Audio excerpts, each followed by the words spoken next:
laser gates. So you wear the glasses, you get very excited, you say laser gates, you say Laser overtime. gates. That's it, see, that's good. Yeah. More of that again. Laser gates. Laser gates. Laser gates. What is going on here? Tim, it's not what it looks like. No, you're trying to replace me again. Who's this? I'm Tim. Overtime. Pretty good, eh? You gotta stop doing this. But Tim, we've already got a replacement Leo. Bonjour.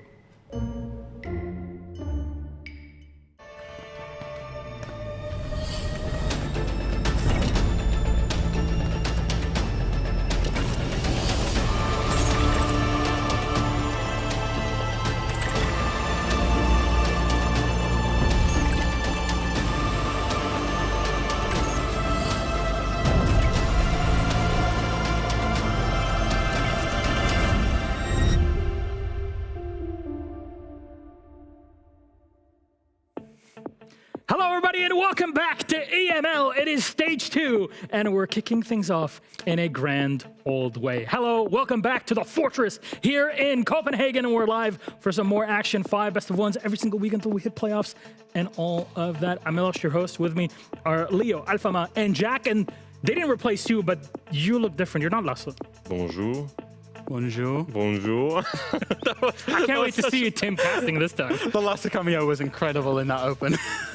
He's, by the way, our one of our producers here that works more on the content, which is always cool. You see people inserting themselves here and there. I wonder who Tim was being played by. But gentlemen, I have some questions for you to kind of just start off the stage on a really high note, unexpectedly. I'll turn to you, Leo, first. And they genuinely don't know these questions, by the way. Leo, for the longest time, the French scene in Europe was considered really good. Oh, wow. It has been absolute hard garbage for the past few years. Why is that? I retired. No, that's not the reason why. Leo, you couldn't do it in APAC, brother. All right. Do it in NA, can do it in APAC. I set myself for failure here. I knew it. I knew it as soon as I said it. I will say this. We used to have Tier 3 and we used to have nationals. That was such a great way to develop grassroots in France. Now we're relying on other tournaments, but not as organized. So we're seeing less and less teams that are sticking together for multiple months, developing young talents. When I started, I was 16 years old, took my PC with me, slept under the desk, and played LAN, and that's how I got revealed. And I guess it's less of a thing now, and that's maybe why we see less French players come up. Those LAN events were pretty big, yes, yeah? Can I add a point as well? Both of the EML teams that were previously full French are no longer full French inside of this league. We do now have Gen.G, but the BDS core and the Wolves core, neither of them now exist as well. So that pathway is deteriorating. Lack of S-tier talent in the French scene. The Francophone LAN scene, for those who didn't live the pre-2020 era of that, what it really looked like, it was something else. Be it in Belgium, in the Netherlands, also with players, of course, going into the Benelux and competing from France and beyond. It was something else. Now, Jack, we're mentioning French players. I want to ask you, you remember that whole 80 IQ thing that Pengu was kind of talking about with Shaiko? Yeah. Back in Rio. Yeah. So why is Shaiko washed, in your opinion? Is he? I don't know. Is Shaiko washed? Are you asking? Are we really starting the stage asking me if Shaiko is washed? Yeah, yeah. No, Shaiko is not washed. He's not washed. The reason Shaiko is not washed is because he has competed for every final in the last year, and he is one of the best players in Worldwide Siege.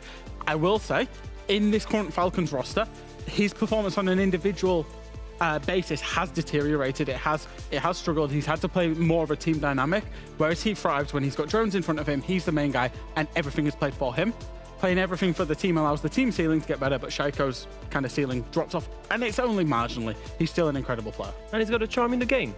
That's true. By the Shaiko charm. He baited everybody. We all thought he was retiring, but he knew you can't retire. This is sort of Hotel California kind of thing in Siege. You can check out anytime you want, but you can never leave. And nobody's really.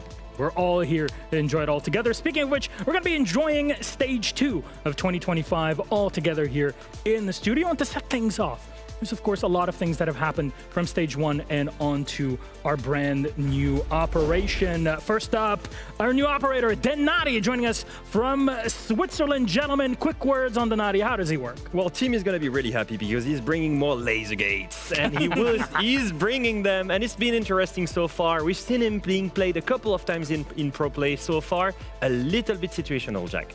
Yeah, a little bit situational. I think a player that's got great creativity, the hungry ass Class 6 of this world is going to find immense use out of Denari, but I think teams that aren't as creative and just want to be process-driven, they might stray away from the Operator. I think an Operator coming in that is situational, that is strong in the right situations, but not in every situation, is perfect. Because it looks great, it looks fun, nice and creative as well. And we're going to talk about all those creative plays when they actually happen. Of course, there was a hungry tweet the moment Donati was on the test server, but we're going to talk about Donati once we see a bit more competitive play in EML and other regions, really, to put it all together. So our promise to you right now is a full telestrated segment of Donati and explaining how things work with actual professional play context. But that is not the only addition into EML and into Siege X as a whole. Of course, we start off with our second ever season in Siege X. It's more about the in-game changes. Defenders especially have been hit with some pretty hard knocking stuff, to say the least.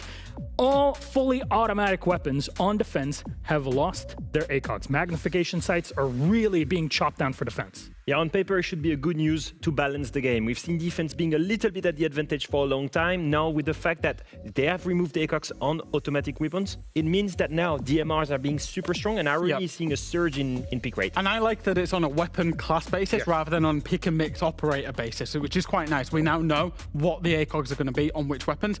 Aruni getting a buff inadvertently nerfs Denari as well. Obviously, I think we'd see a little bit more Denari if Aruni didn't do the same thing and had an ACOG. Another hit is secondary shotguns. There's quite a few operators that are losing theirs and really being shifted around here and there, gentlemen. Yeah, I mean, you take it away, Leo. Some of the comfort operators, those secondary shotguns are gone. Some of your favorites? I mean, in ranked, you used to see Fenrir run around with the bailiff. No Legion mains anymore. Legion running out and doing his own setup with the super shorty. Now that's good. The trap operators are supposed to bring Qs, but not maybe make all of the rotation and line of sights. It was maybe a little bit too versatile.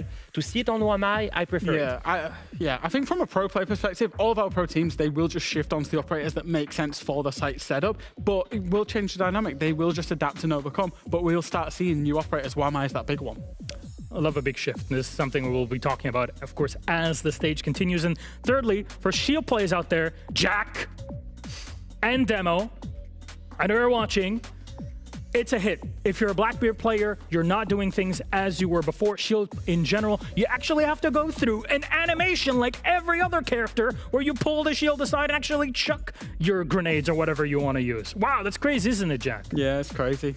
What did they do? They massacred. No, they didn't massacre Blackbeard. It was just a load of small nerfs that actually fundamentally made sense. Even if for me, I am sad that I can't just rappel straight into the site window in ranked. No, honestly, I think it's a good thing. I think now he's balanced. I think that now, whenever he throws a projectile, he's exposed. I think he's going to be still playable, but now it's a little bit more balanced. Gentlemen, let's go take a little seat all together. Let's take a look at what our schedule looks like today for the 5 matches that we have in store for you. To kick things off in EML Stage 2, it's of course BDS versus Gen.G, followed by Falcons versus Macko, the one we've all been waiting for, the EWC Grand Final rematch, G2 versus Team Secret, Virtus.pro versus Wild, and finally Fnatic versus Wolves to end our night. There's a lot for us to cover on this day, and of course a lot of these teams have had roster changes, but we'll only talk about those once we get to the relative and relevant matchups every single time. Yeah, I can't wait for the games today. I think just a quick recap of Stage 1 is that every single team showed us something phenomenal in Stage 1, that they've got some substance, that they can compete with everybody. If most of our teams keep it together for the whole stage, we will have the most competitive EML ever. And things were really tight, especially between our first 2 teams, as you see, BDS and Gen.G, and they, of course, are the kickoff match, a best-of-1 series, and it seems like the middle pack of EML is so close and tight-knit. Only a few points are separating teams in that kind of 5 to 6 team ratio, that this game could even be called a 6-pointer because of how close BDS and Gen.G are. Yeah, if you look at this right now, you're going to see the amount of points and the round difference, especially that we had last stage between the 2 teams. Now, what you're going to see is Gen.G actually made it to the playoff in that 6th spot, and BDS didn't. And that was not the expectation at the first place. Second thing is, if you look at this, the top 4 in Europe is extremely cemented. Yes. You have some amazing teams, G2, Secret, Falcons, Virtus.pro. These ones, they're really hard to beat. So especially in this moment, Shaq, Gen.G, BDS, winning means you gain 3 points, but you take 3 points away from a direct competitor, Yep. making it into these playoffs. You starve them, you put them on the back foot if you can win this game. And it's crazy to me that we are calling this like a playoff deciding game already. Not one single round of EML has been played yet, but that's how important that we expect both of these teams to be there or thereabouts, that playoffs picture, maybe on the precipice of being in or out. And whoever wins today will have a significant advantage in that race. Now, if we talk about the teams in particular, BDS is first up on the chopping block for this game, where they got close, but of course they were not the team to receive the invitation for EWC in the summer. They were close, very close, but still not enough. It was a big disappointment because although we are giving time to this roster and we should give time to this roster, it's a complete rebuild and it makes sense. But the talent that there is on this team, you expect them to at least make top 6 in Europe. And they expected it as well on the very first stage. And if you look at them, you look at Freck, who had an amazing season, an amazing stage. Last stage, yeah. Yeah, I think that was Freck on an individual basis was a phenomenal player last stage in terms of BDS. You can see the numbers here. His EPS, the amount of kills, almost 1 KPR across the whole stage is phenomenal. He really set the scene alight. There maybe is a little bit of a criticism that you could level towards BDS and Freck in particular, that it was the Freck show and it wasn't the BDS show. So what improvement I'm looking for BDS this stage is I want to see them perform on a team-wide basis. I want to see them perform. I want to see Robbie there. I want to see Lasmo there. I want to see all of them together, that they're not relying on that Freck individual carry. We said when this roster was first put together, they're going to need time. They've now had 2 months more of time together, so that we expect their improvement to notch up. Well, gentlemen, you're talking about the Freck show, but actually, Anne got to go over to Freck's place and talk with him and his family. There's a whole piece that we filmed around it that will be played live on stream and will be live on YouTube also tomorrow on the show here in EML. So just a little teaser of what it's like on one of the toughest nights for BDS in Stage 1 from Freck. Stage 1 is pretty depressing, to be honest, because we were on such a high. I remember when bootcamp we beat Gen.G. You know, it feels so good. You just win. I had this crazy clip with the L as well, you know, big ego boost, but it felt so good. And then you go from that high to the low, like losing to Fnatic and Wolves, which are both low on the table. Of course, no disrespect, they still great players, but you're expected to win those games, and we had to win those games for playoffs. And I remember, like, after we lost the game, no one said anything to each other the whole night. It was so depressing. I love Anne's reaction there at the end. It was like, it was very depressing. It was a very tough night, and it's understandable that when you have young teams, young players, it takes time to learn all of that. It's part of the process. The question is, over that time, as you mentioned, Jack, 2 months is plenty of time to work on things. What do we get on this day? But moving on from BDS, you talk about Gen.G and what that team can offer, because they were at EWC, didn't really do much, but they were there. They made it by the skin of their teeth, being the 5th team to be invited, where this only happened because a European team had won. Absolutely. They were there at the grace of the fact that Falcons as BDS had won the event in the previous year, therefore you got an additional invite. But they made the most of it. They had that run in the playoffs, they got to EWC, and it was relevant LAN experience. Yeah, it didn't go well for them whatsoever, but every obstacle is an opportunity. This is now an opportunity for Gen.G to grow. It's an opportunity for them to level up and start strong inside of this stage. I think it was a great example and a great look at their mental state, because it's been a real issue for them in the long term. They've always struggled at the start. They've always struggled beginning during EML. Yeah. And if you take an example here, you look at the last 3 stages they've played. Crazy. And they've only won 3 points out of 4 matches every single time at the maximum. And look at the teams here, Jack. What do you see? It's not only the big teams. You see Wild, you see Fnatic, you see Macko, teams that they should beat. Triple Wild, double Fnatic. You should be getting more than 7 points across 3 stages. Obviously, this is the big problem for Gen.G previously, Ents, is that they came good towards the back end of the stage. We've seen them in deciding matches for majors. We saw them make EWC.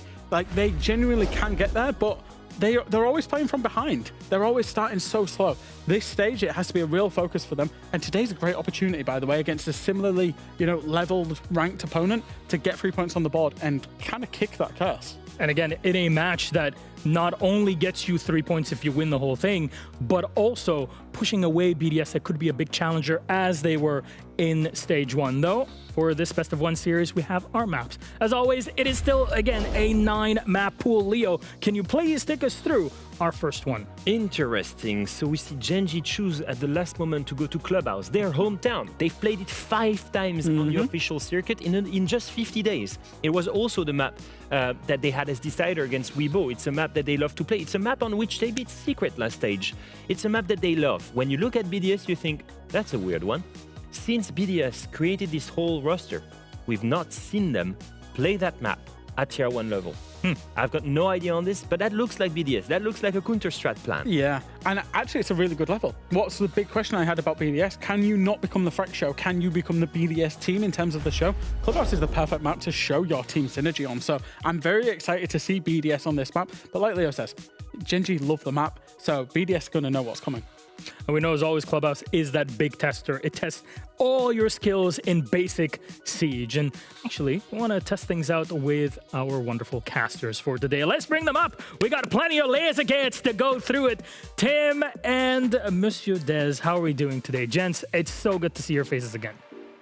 Yeah, it's good to be back with a new and improved Tim, right, Tim? I'm Tim. Overtime.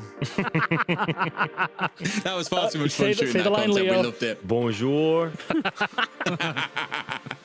Yeah, it's good to be back, man. Looking forward to this. Very much so. Now, look, Tim, I know you've been trying to thwart Dez's attempts to constantly switch things up, whether he likes it or not. How are you feeling now after the summer? I've heard you've been getting a lot of rays of sunshine in preparation for the stage. Don't get me started. Don't talk about the garden, please don't talk. A lot. To be fair, I've given up a long time ago on trying to control anything that Dez does, really, but... Oh, he stopped. Cool. You implanted something in him on that trip. Though, gentlemen, I'm going to leave the rest of the talking all to you. Dez and Ace, take it away for our first matchup of EML Stage 2. All yours. Thank you very much, Milos. Yes, it is good to be back, Tim, and I guarantee you all at home, this is actually still the real Tim. The replacement efforts didn't quite go to plan. We couldn't quite get the head to be shiny enough, so we've had to stick with the OG Tim for now. Just rude is what it is. I come here to enjoy some Siege, and I'm insulted. I did bring a little bit of garden back with me, though. Oh, did you? Oh, yeah, I see. See, now it's even starting to grow. It's gone up the walls, through the window, into the office. It's now taking over the house, I see. It's everywhere. It's like weeds, mate. They can't be gone. Ugh, horrible. We did have a bit of fun yesterday. Someone yesterday said, can you cast a whole round referencing plants as often as you can? And I think we did pretty well. We got a good 15 references in there. It's a good effort. I think so, yeah. It was decent. It was decent. Maybe today we'll try and do the same. For this first game, maybe not. BDS Gen.G. It was one of the 3 wins that BDS found last stage was against Gen.G. It was on Labs. It was a close game. 8-6 on Labs. So this one for me is one of the ones I've been very keen to see because now the roster has changed as well. It's going to be a perfect show of how both teams have changed during the offseason. What work have they put in and what can they show us here in game 1? Well, it's one of those that I look at, Des, and I know that you're a sort of traditional sports fan as well, like me, particularly football. And the reference that I would make here is that it's a 6-pointer. That's what we'd call it in football in England, at least. And it's the fact that you're playing those teams that you're expecting to finish around you. So, yeah, it's great, you know, beating Falcons or somebody, you know, beating G2. And I'm sure, you know, these guys are all aiming to be at the #1 spot, top of the table. But the reality is, last time around, when it came to the end, these were the teams that were fighting over that 6th spot, fighting over 5th place, fighting over those playoff spots. So beating, you know, for like BDS, WoW, Gen.G, Macko, beating each other around that middle of the table is worth so much because not only do you get the 3 yourself, you deny your opponent the 3 as well. And it's absolutely massive. So, you know, I think that both of these teams have got a very strong stage in them. It's possible, definitely. Especially with the growth that we saw towards, and Fresh mentioned it, the back end of stage 1, you know, coming out pretty strong. And yeah, I think it's such an important game to start with. It's not a let's just get up to speed. This is a let's come in and get a hold of them points and start rolling. Absolutely. Well, let's take a look at these lineups as well, Tim, as we are straight into the thick of things. So we've had our bans come on through. The Thermite ban was an interesting one. But obviously what people are probably more interested in seeing is what you saw on your screen at the start of the round. Deadshot on that Denari. Yes, instantly available in pro play. So we get to see what some of the use cases are. And we did see it over in APAC North. Was it yesterday or Saturday? Yesterday it was. God, things happen too fast here, I swear to God. We didn't really see the impact of it on Chalet much in the one round that it was brought along. But it's going to take time to really see these operators cook and see teams find excellent use cases for Denari, I think. Yeah, I'd agree with you. You know, one that we've seen successful so far, I believe it was the very first Denari kill, was being used on stairs, because it's quite difficult to spot. Imagine you're on a shield now, you're coming down these stairs, and there's Denari gadgets, you know, just along the crease, if you will, of the stairs. On it, it's very, very difficult to spot.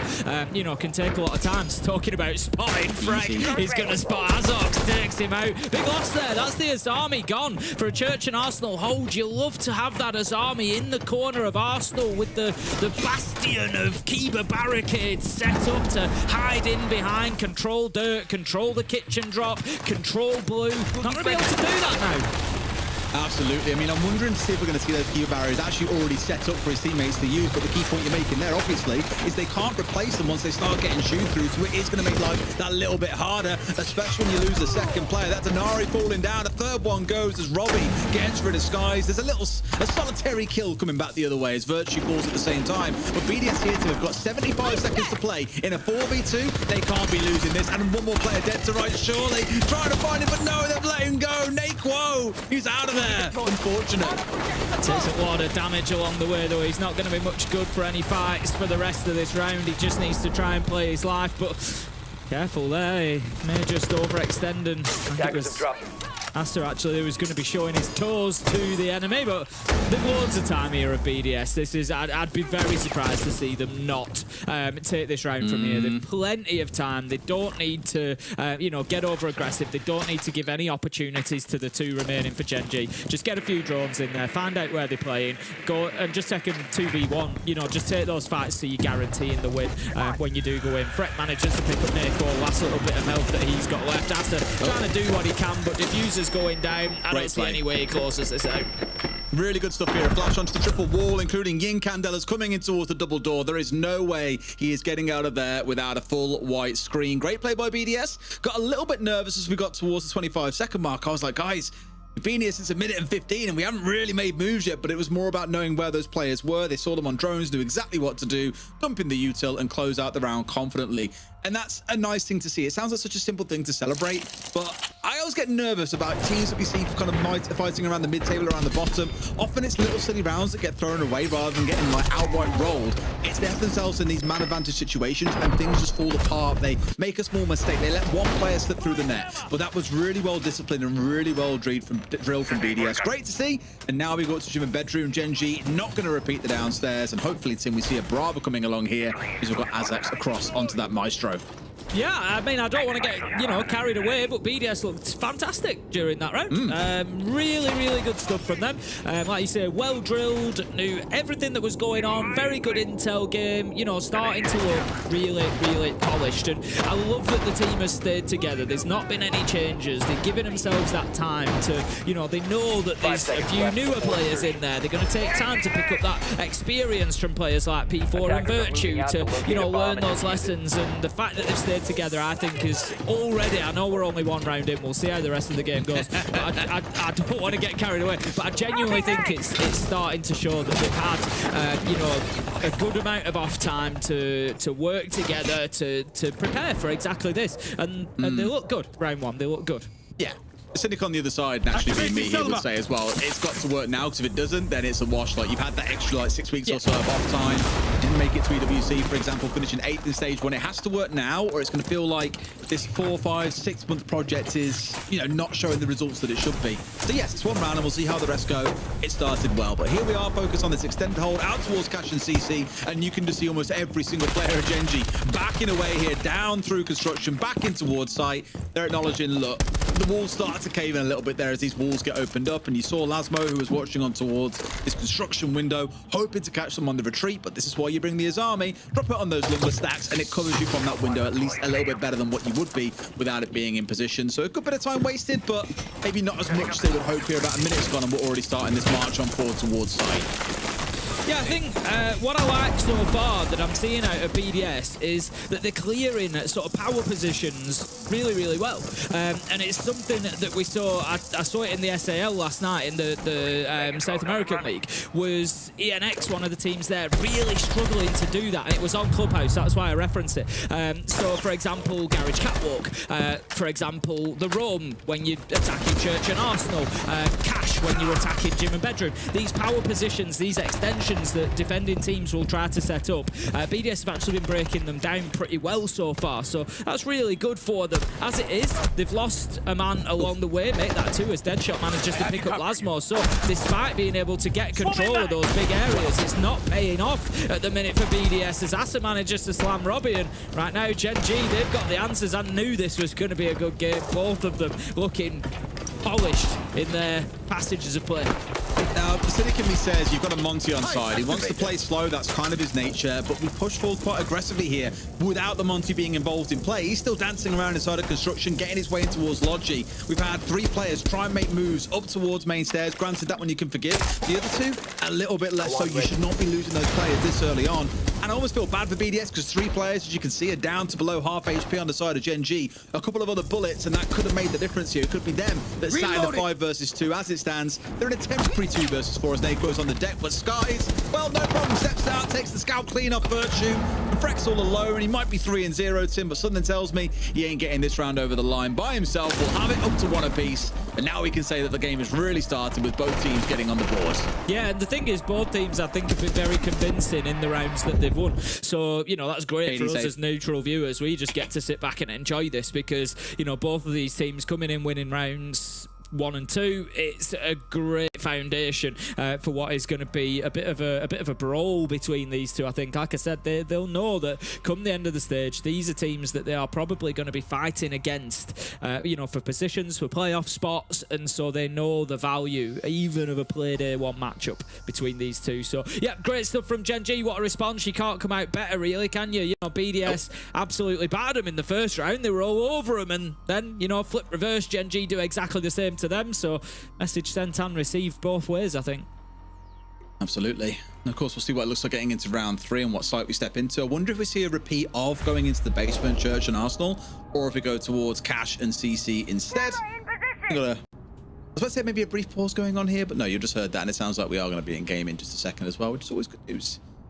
Yes, Game Pass, it's great. What I loved about the Game Pass thing, and this is genuinely not something we have to talk about, but I'm doing it. With the Game Pass, normally a little kind of breaking the 4th wall. As casters, you're not normally allowed to speak about other games except the one that you're casting. It's just kind of frowned upon. I don't want you mentioning other games, promoting them on a paid broadcast for a given game. But with the whole Game Pass thing, they were like, no, please talk about any of the games on Game Pass. And I was like, so basically every game out there then? And they were like, yeah. And I was like, cool. Which is always a great thing to be able to do. We had a bit of a chat about some of the games we looked on there before, Tim. So I'm just going to say, it's a great little deal. If you want to have a look into it, fully recommend it. I'm enjoying Game Pass a whole lot.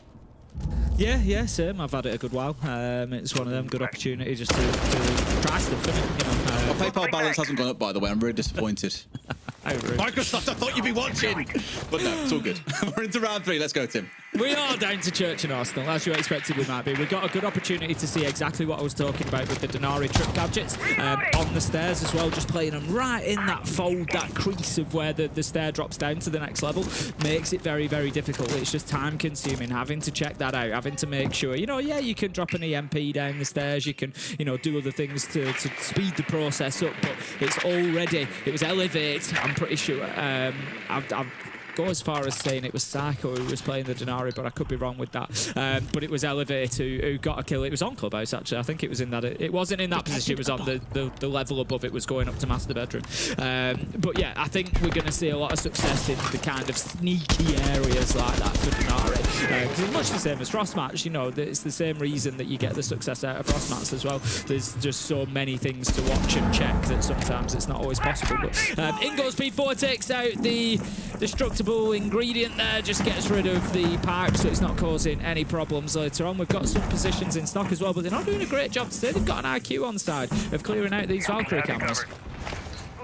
Fair side on one side. It's probably the range on leaders that he can't yet see. He needs to get a little bit closer for that to be the case, but you'd hope, yep, the P4's getting in and clearing things out soon. They've seen everything so far. They've seen the Monty. They've seen the lounge player here as well. Camera stash being behind the lights, always a good one if you haven't used it before. Main stairs, always a good spot as well. It's quite hard to see there with the brightness of those lights bursting out. So far, so good. Two remain standing and they know where everything's going on so far. The defender's able to adapt and just get ready as we get in towards the last 60 seconds or so. A freebie here for Sky. Steps down the stairs, finds his man. Robbie not quite paying full attention. Did take a shot back, and Skies is down to what, about 90 HP here? Plenty healthy to be able to hold on to these main stairs for that little bit longer. P4 just still outside of the build at the minute. For anybody wondering, the range on IQ, if you're unaware, is about 20 meters. So, you know, needs to be getting not right on top of things, but certainly within a reasonable range to be able to show that. We're going to have the nade go in and clear out those trip gadgets. That will allow the Monty of Virtue to progress. But with 20 seconds left to go, Des, BDS, they need to get a move on here. Yeah, they've got to Hail Mary the hell out of this now. Oh, and Sky's just come on main Big stairs. mistake. Where's the flank drone watching that one? It has bit them on the backside. 3 players down. They might get a couple of kills back, but as you say, Tim, they haven't really got the time to make this one work. He stepped over the Denaris. He's been slowed down. He's jammed out. Everything impeding him. Nothing that he can do except look on. And I think we've just seen Denari for the first time, Tim, get involved. Admittedly, that round was pretty much already done and dusted, but it's still cool to see them going off and slowing him down. Yeah, absolutely. That. Yeah, look. There was mistakes there from BDS is the reality. I think it's one of those, when you're getting down to that last 20, 30 seconds and you don't have control of sight, you know you've got to start moving quickly. And when you start moving quickly, often, and that's exactly what's happened. And it's great play. The problem that I've got with that flank is the fact they'd already been hurt by Skies on main stairs. So what have they done about it? They hadn't dealt with it. First of all, he gets this kill. This is the one that I was talking about. That's a bit unforgivable because you've opened up the holes he shot up through is to stop anybody playing at the bottom of main stairs. So he's gone down and got the kill on the reverse, and then you've not gone and cleared him out or forced him to stay away from that area because he's been able to walk back up and get a kill a minute later on T player in kitchen. So BDS letting him slip through the net there, and they've been punished for it. So, you know, great play on the side of Gen.G, recognising that opportunity, that space, stepping into it, taking it and finding the kills. And BDS, they have to tighten that up or they will continue to be punished. Gen.G, 2 rounds in a row, find themselves 2-1 up now. And this is always the sort of cast the curse problem, right? It's just waxing lyrical about BDS after a single round. Like, yeah, cool. That looked great. They looked really put together. It was cool. The last 2 rounds have been a little bit of a disaster. Whether it was not playing around Monty in round 2 or in that last round there, Sky's doing untold damage from playing on stairs as the mute.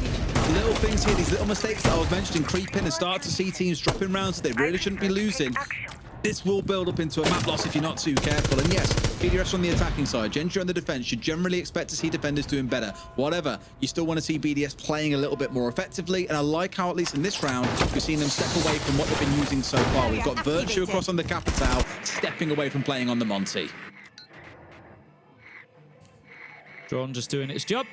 And going to be repositioned. Just they need to be making sure that they're using that intel, as we said previously. You can't be allowing those drones to sit in position and then still get hit on the flank. Because it looks Robbie's going to think about moving up main stairs here, see if he can get any action going. He has actually been able to just, I think, circumvent that barbed wire somewhat. The shot onto the can will let them know his position. But the thing is, he can kind of just sit here and be a nuisance now because he's cut off that rotate in between sites as it is.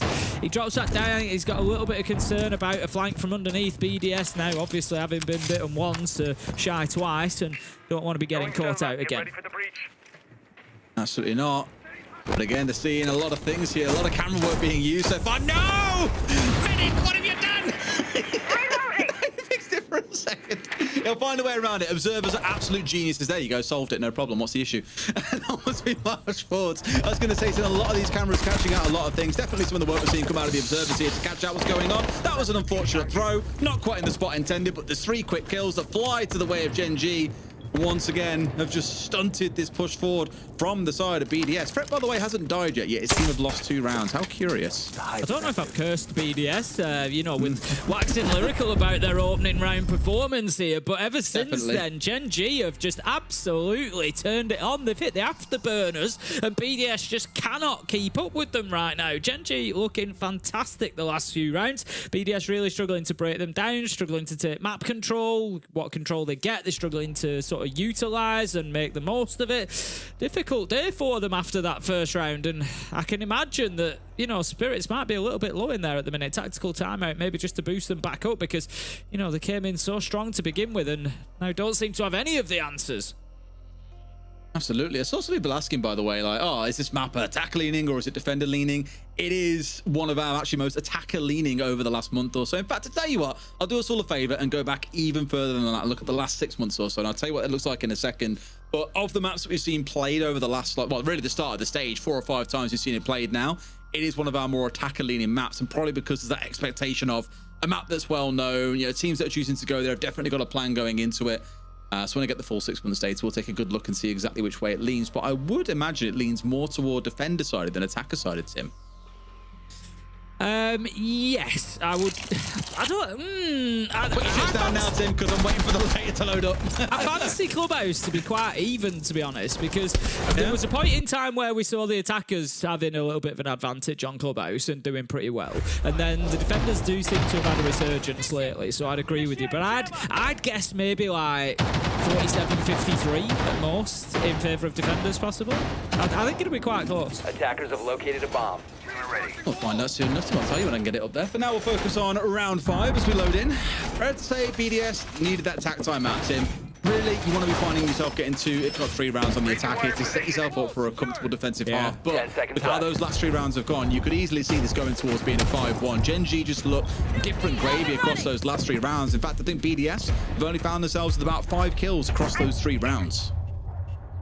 Yeah, like I say, at least one more round for BDS, I would say is fairly essential here. With the way Gen.G are playing, I'd be surprised if they didn't manage to find themselves 2 attacking rounds. I wouldn't have expected them to be going down to a 5-1, but you just never know. You just never know. And things can change when we have that side switch. But for the time being, Macko on the Valk, not too unusual to see him down in the basement, but it's something, again, that BDS need to make sure that they're aware of, using those drones effectively, picking up his position, dealing with it as well. Absolutely. I mean, I'm looking at P4 here as the main one. There's definitely an execute starting to cook here for BDS. You can see from their lineup, they've got something in mind. You've got the Sens on side, you've got the Amara, you've got the Candelas. They're almost saying, right, let's forget about trying to work our way around the map here, because that's where we're being chewed up and spat out. We're losing the drone game, essentially. Let's focus on executing and instead try and see what we can do from that. P4 has sprinted straight into Ace's waiting arm and falls down for free. Maybe not the intended use case there for an Amara that we all had in mind, but that's exactly what we've got. Macko, another, skies into the 3rd. The 4th one rolls on through. This is a bit too easy. Robbie getting a consolation kill, but with all 3 light screens, still in back pocket. Oh, used 1, but 3 are still in back pocket. I would have hoped to see maybe a little bit more coming out of the boys there, because Gen.G, they are unstoppable. You cannot get through them with the way things currently stand. No, I mean, if we look back to the end of stage 1, it was, you know, ultimately Gen.G that were able to jump into that last playoff spot in the last sort of play day or 2, and we're starting to see why. And but this time around, if they keep playing like this, it might not be that it's the last couple of play days where they're scrapping for 6th place. You know, maybe they'll be a little bit more secure in there, because right now, they are certainly giving BDS the runaround. Great stuff from Gen.G. Access guys, particularly 11 and 4 between the 2 of them. Absolutely phenomenal at this point. 100% cost for Asa, getting involved in every single round. Just brilliant stuff. Absolutely. And I'll come back to those stats now that I've actually got them up as well. For those who are generally curious, we've got 2 maps that sit around or above the 60% defensive win rate. Can you guess what they are, Tim? Time for a little quiz. What was the question, sorry? What are the 2 maps that have got a 60% or better defensive win rate? Defensive win rate? Yes. Ooh, at the minute... You'll know one, dead obvious. Like, it's always up there. Reloaded. I would guess...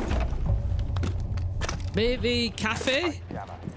No, interestingly. No, that's in the middle of the pack. Cafe is usually a very solid defender. It is, yeah. It is normally. But 60% or better is high. I'd say, where else are we going to have good defenders? I know it's not Border. Border's about 50-50 at the minute. So Border is actually 55% defensive win rate, but it is our most balanced map. It sits in the middle of the pack of all the others. Sky?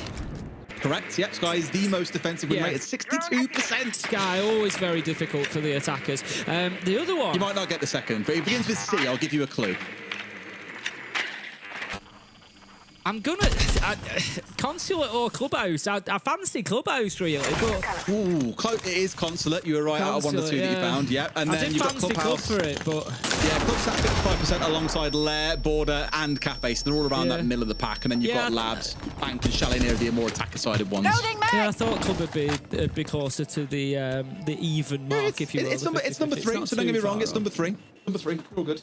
Not too far off. Right, we're going to have a little bit of movement down those main stairs. It's Lasmore just trying to make progress with the Ying and just having to work their way around the mute jammer at the bottom. They do know that Skies is in that position once again. Smart play. He's going to take out the destructive ingredient, and it does not work. Look at that, though. Absolutely beautiful example of the differences that CJX have brought. That destructive ingredient forces the Ying to change the approach, forces Ying to go over the top rope, over that handrail, and that gives Skies the advantage, and they still cannot clear him out of that position.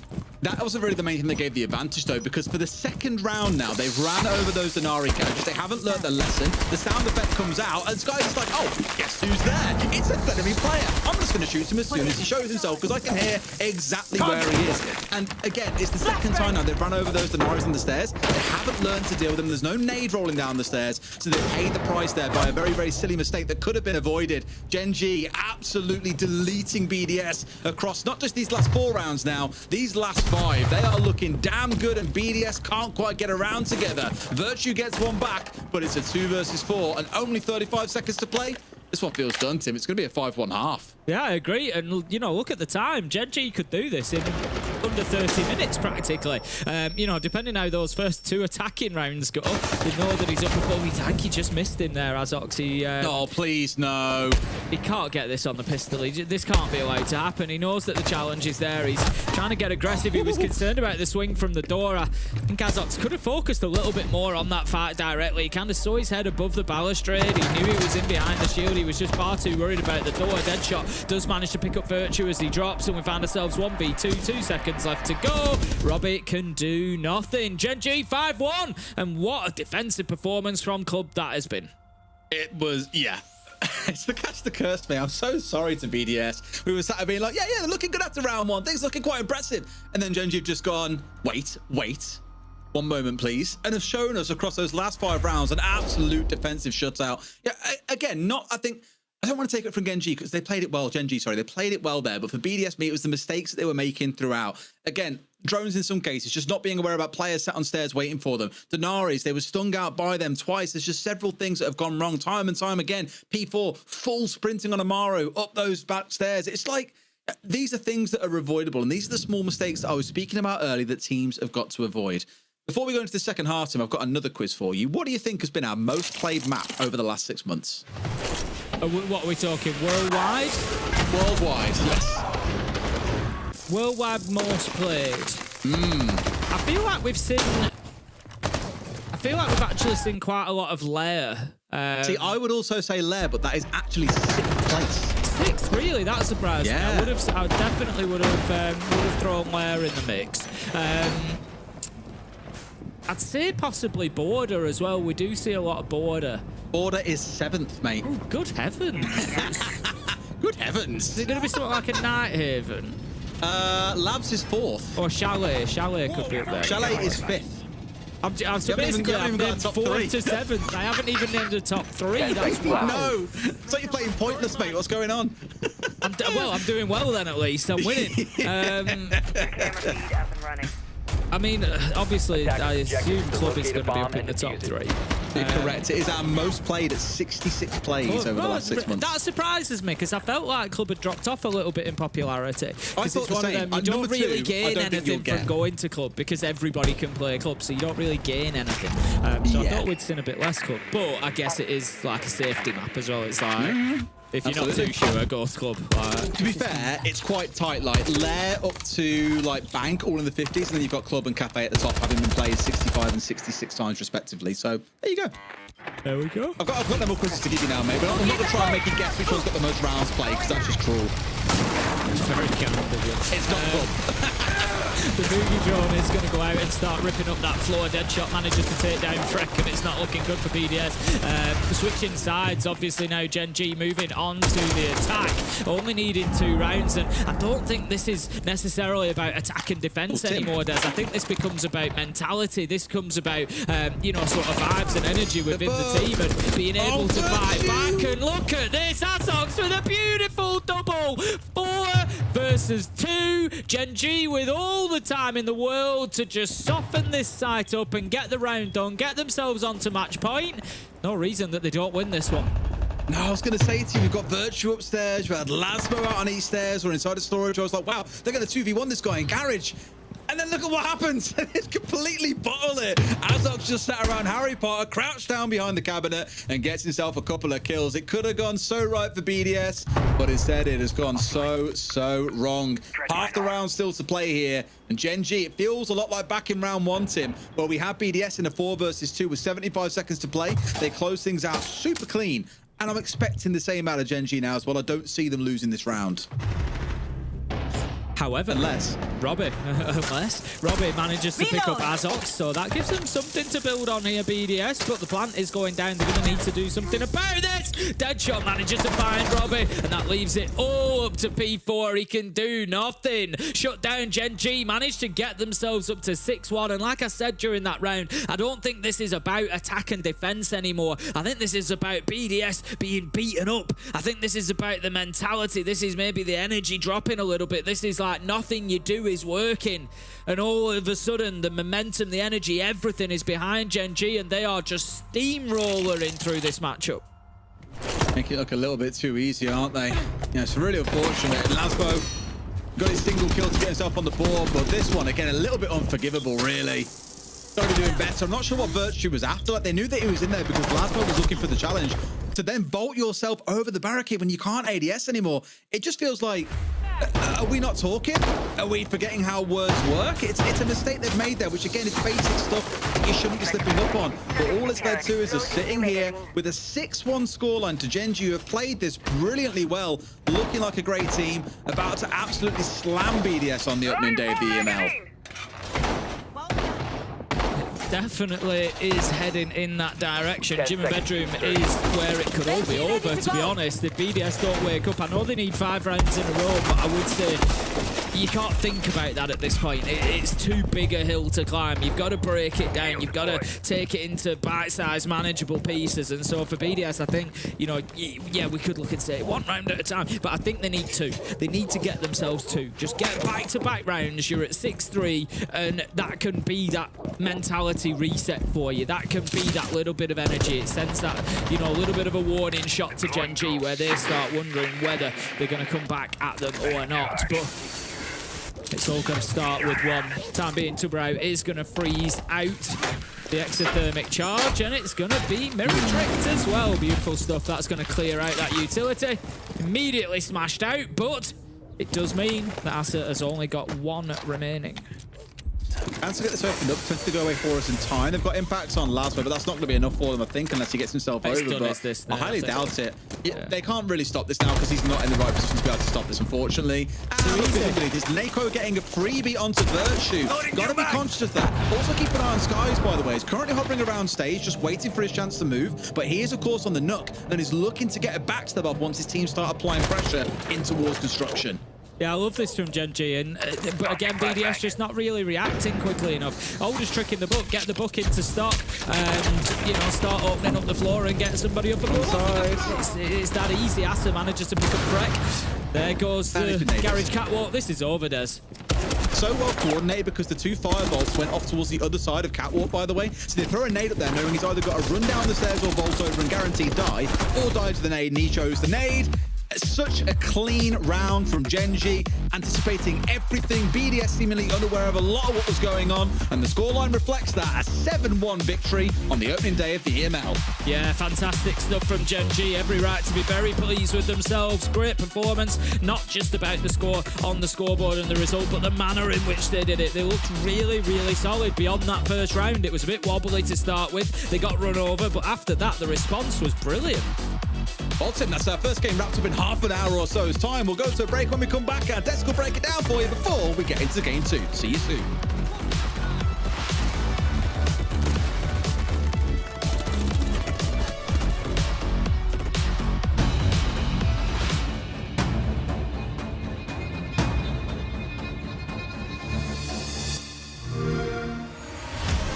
You know how they say, it's not the destination, it's the journey? And the journey of 1,000 miles begins with a single step. And you know what? They're right.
What a quick game that was. Gen.G absolutely taking down BDS in incredible manner. And to really quote my wonderful person on here, Demo, that was brilliant.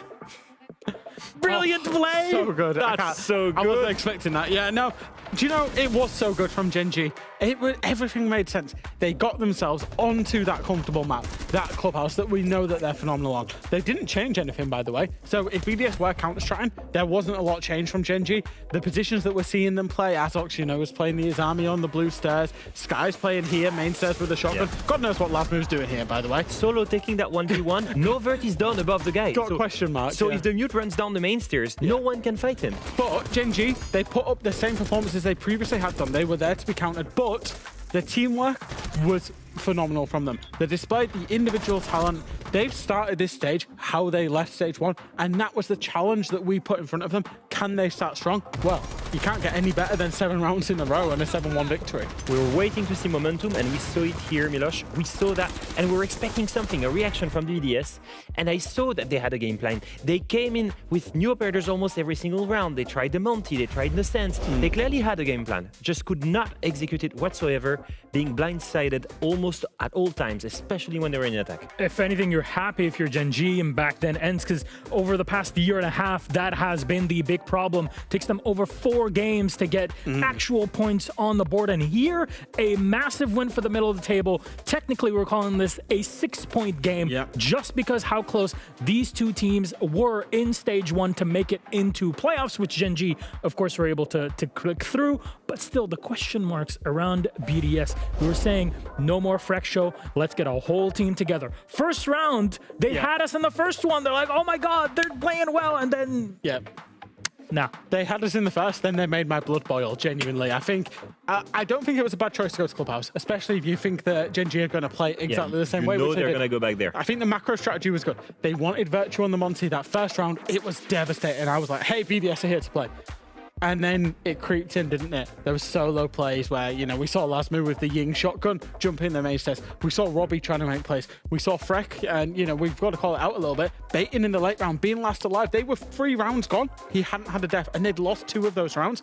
Those type of individualistic performances and moments in the micro really cost BDS today. And if you just take one more example, round 7, they're in attack, or Gen.G is in attack, BDS is in defense. Perfect moment to go in. Look at that 1v2, how he's playing. Why is the mute dropping down here? And the other one is not ready to take the gunfight. Why is the guy that has the advantage? He's above the player. He can bait him. He can burn time to wait for Lasmo to come and challenge him from the bottom stairs and take the gunfight from Catwalker at the same time. Instead of that, he just drops in front of him. Like, free kill. And that's the kind of mistakes that you cannot see from players of the caliber that are on BDS. I made a promise to myself this stage that I was going to try and be more positive, and here I am raging. To be fair, Gen.G played really well. Yeah, they played really well. Problem, team play. Solution, play more as a team. No.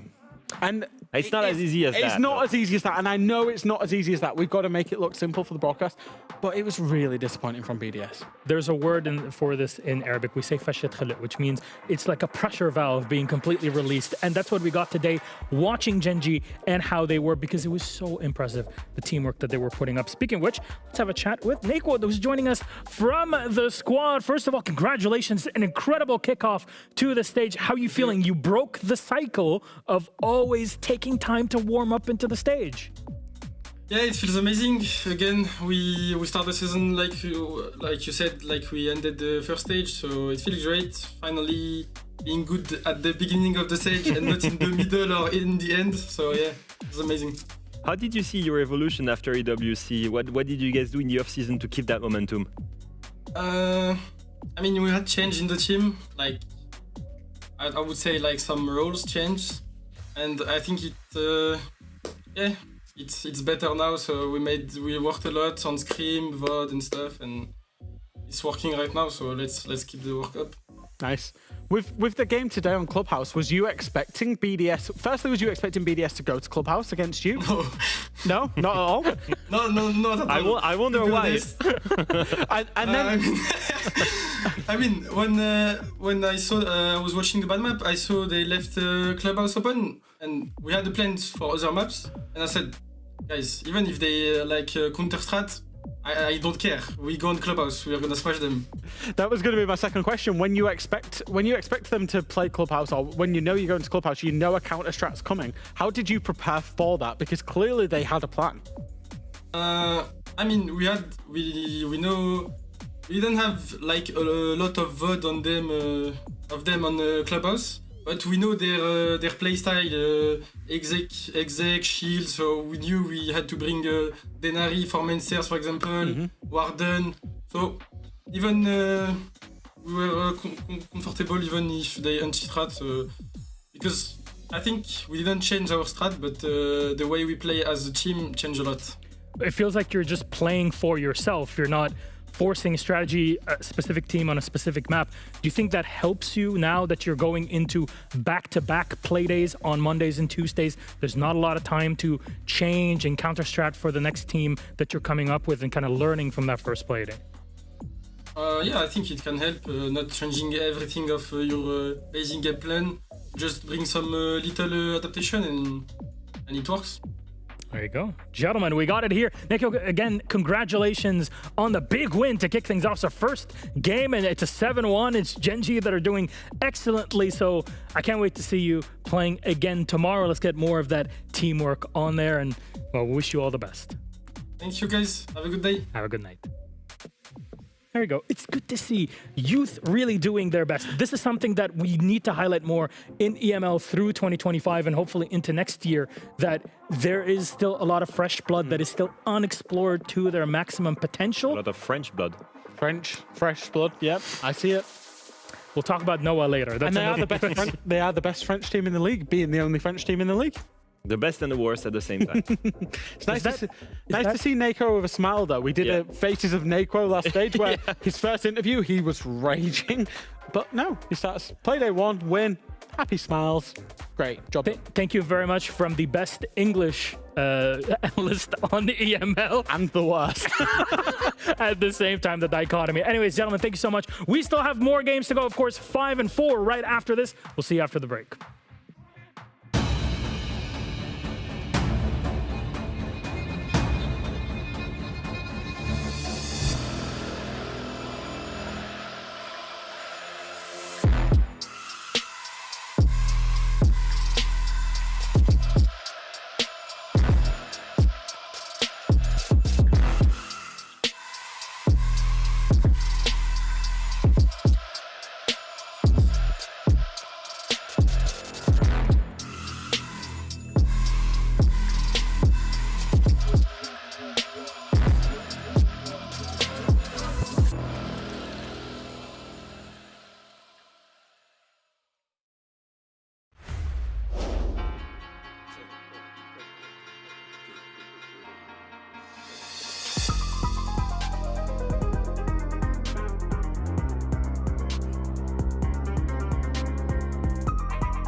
Welcome back, ladies and gentlemen, to EML Stage 2. It's match number 2, and as you see, it is Falcons playing against Macko. Of course, Falcons, you used to know them a year ago, even less really, as BDS, now against the all-Italian team of Macko. And we have to talk about the elephant in the room, or really, I guess, the Falcon in the room, because after a year or so of being second in every event, winning every event in Riyadh, this year, they dropped the ball. The Merchants are sticking to it.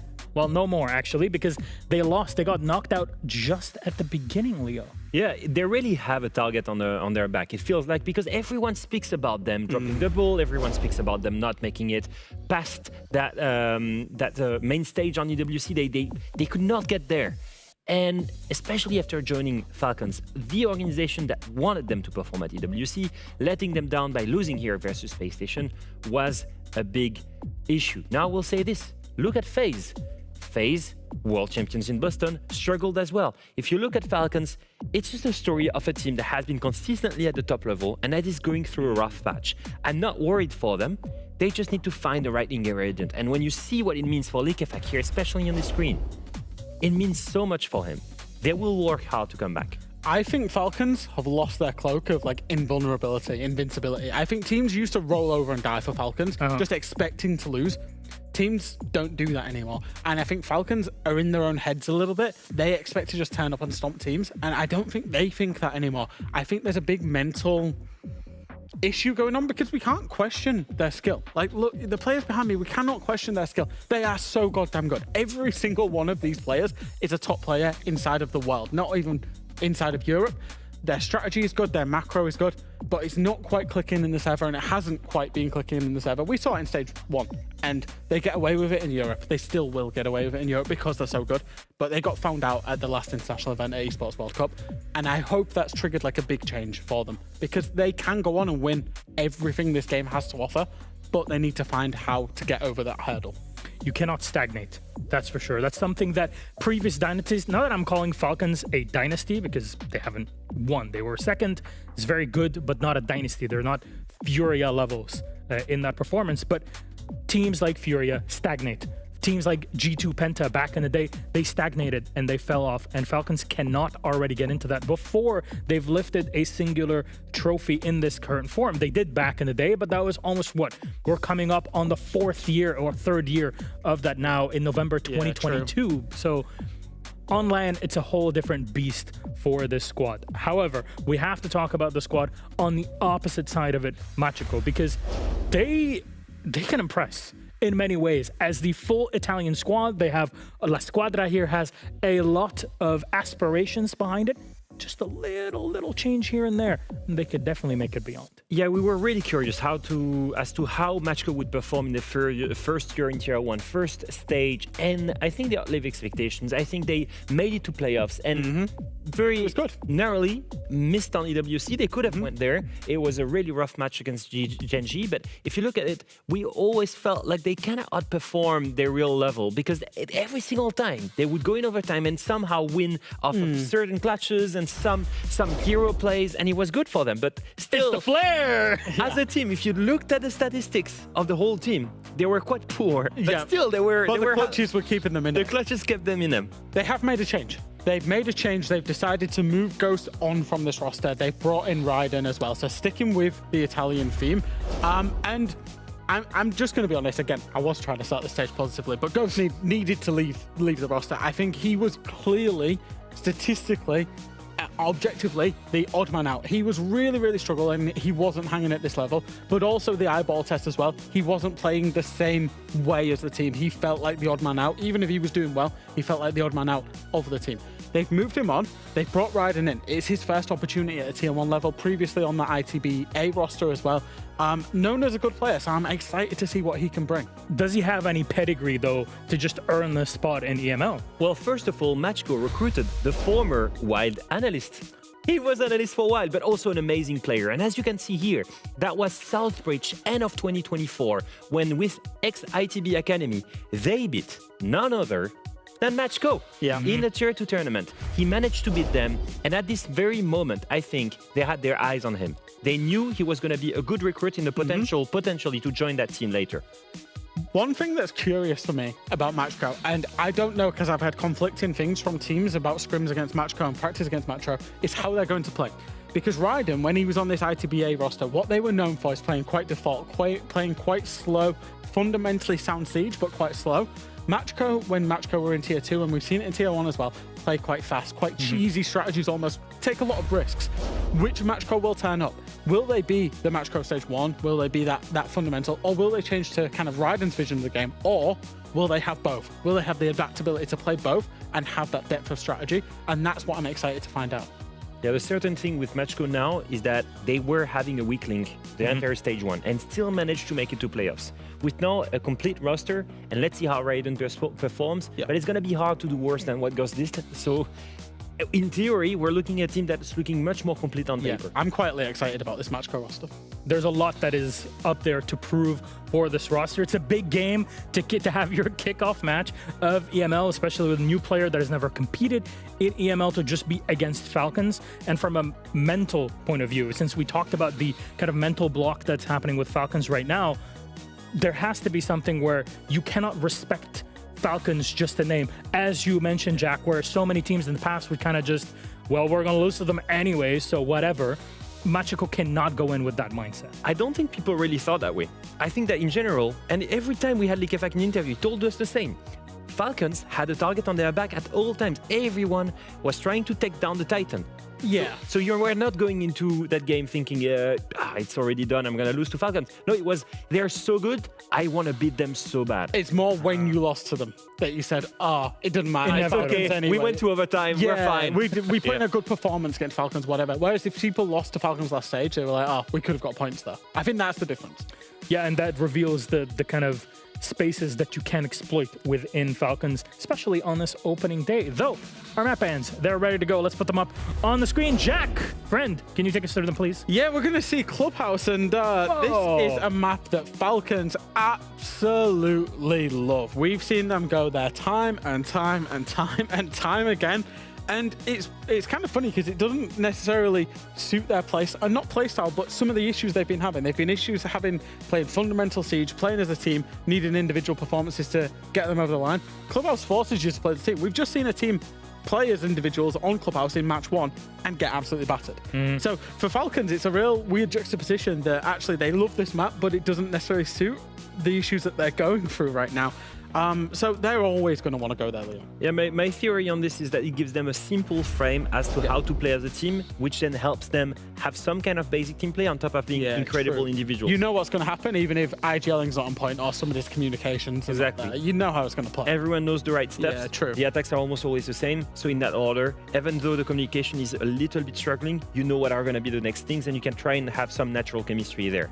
Now, it's been an amazing map for them last stage. They actually played it 6 times, won it 6 times, 100% win rate, last stage on it. They feel very comfortable.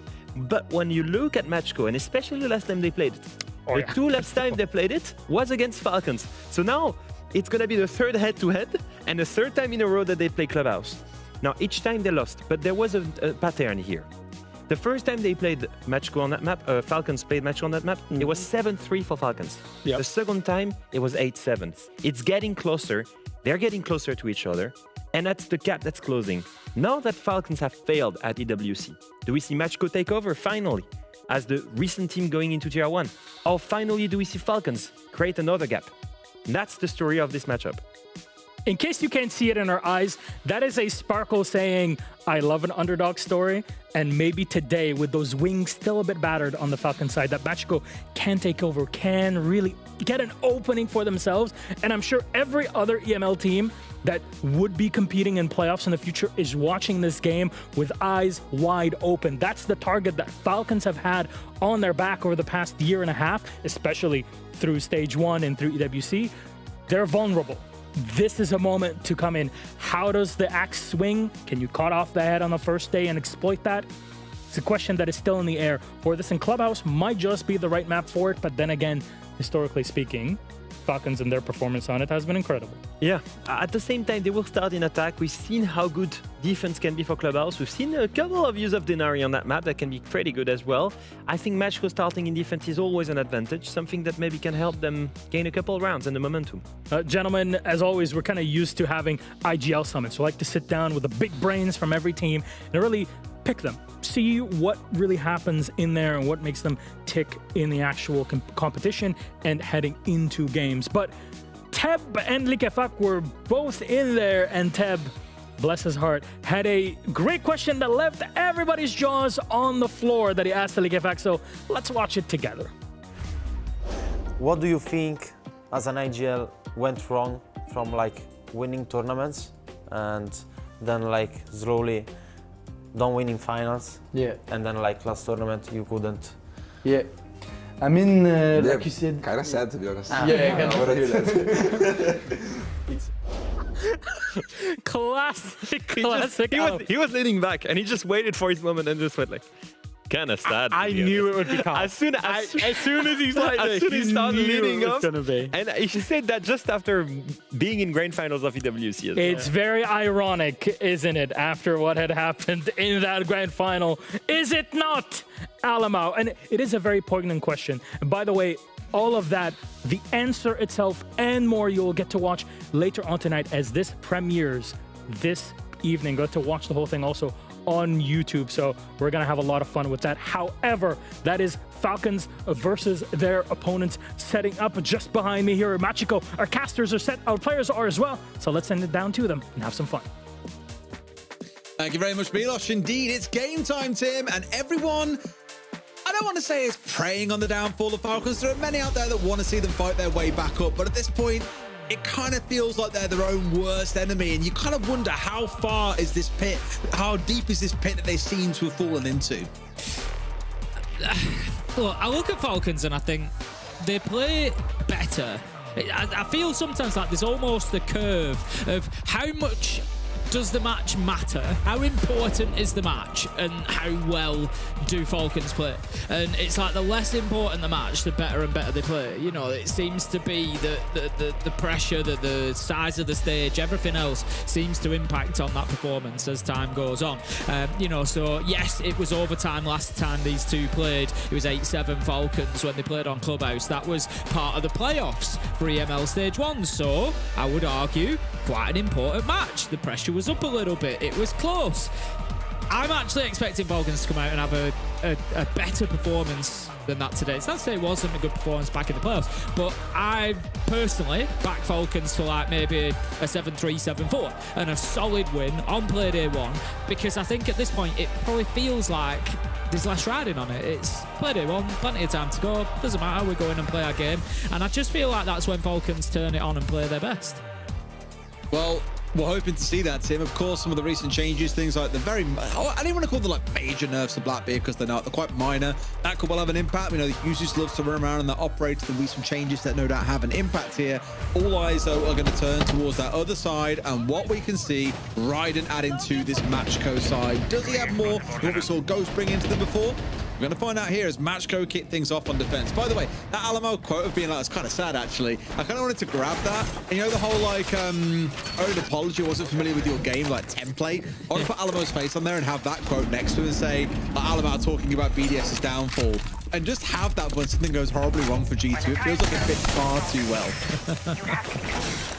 I mean, that's assuming that anything goes wrong for G2 does. You know, they've been looking... Yeah, you never know. They've been looking pretty good lately. Of course, we're going to see them a bit later on tonight, but before that, we will find out how Falcons stage is getting underway, and Macko as well. Look, Macko, for a lot of people, were a bit of a surprise package last time around. I actually had a conversation with Nick before the stage had started. We were talking about the new teams coming in, and I actually called Macko for top 5. I said, I genuinely think they've been around the game for so long, trying to get to tier 1 for so long. I just think they're really going to come in and put the rich time in, put the work in, and it's going to be very difficult to break them down because it's like everything they've been waiting for so long. And they proved that to be correct. They didn't always have the best performances. A lot of it was built on clutches, but they got the job done, and that's what was important. So, you know, there's certainly the potential for an upset on the cards, but say, I think head rules hard, and I think we're going to see a good performance from Falcons today. We'll see how we step on through. It's Lolo kicking things off from that Denari once again. So following the trend that we saw from Gen.G, especially for this bottom side, to bringing along the Denari, and maybe that's set up on stairs. We've seen some up on that top floor for that extended hold to kick things off here. In fact, on a lot of the windows that you can see scattered around too, we've seen some set up. So a different approach to making use of the operator, but obviously they're more to be a frustration than anything else. Someone bolts in towards one of those without them being cleared out.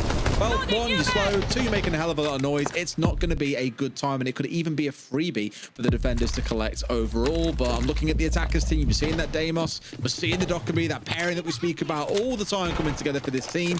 And when Deimos ain't banned away, you know exactly what operator Shaiko is going to be running. I love this from users, getting aggressive straight down there to the bottom of the stairs. I don't think that they're necessarily aware of his position here. That ingredient just exploding might give him away, because obviously all the defenders are going to know that they haven't shot it out. But still, a real power position for users to be holding here. If he puts a hole in this door, he just needs a little bit of noise elsewhere. That's what he's waiting for at the minute. He needs somebody into blue. He needs, you know, something going on from elsewhere so that he can just start getting to business through this door, saying that he doesn't even bother waiting. He goes straight in, and Macko continues to try and find his man up on the top floor. Teb is going to take a little bit of damage, but not before he gets the kill onto Solotov. Good start for Macko.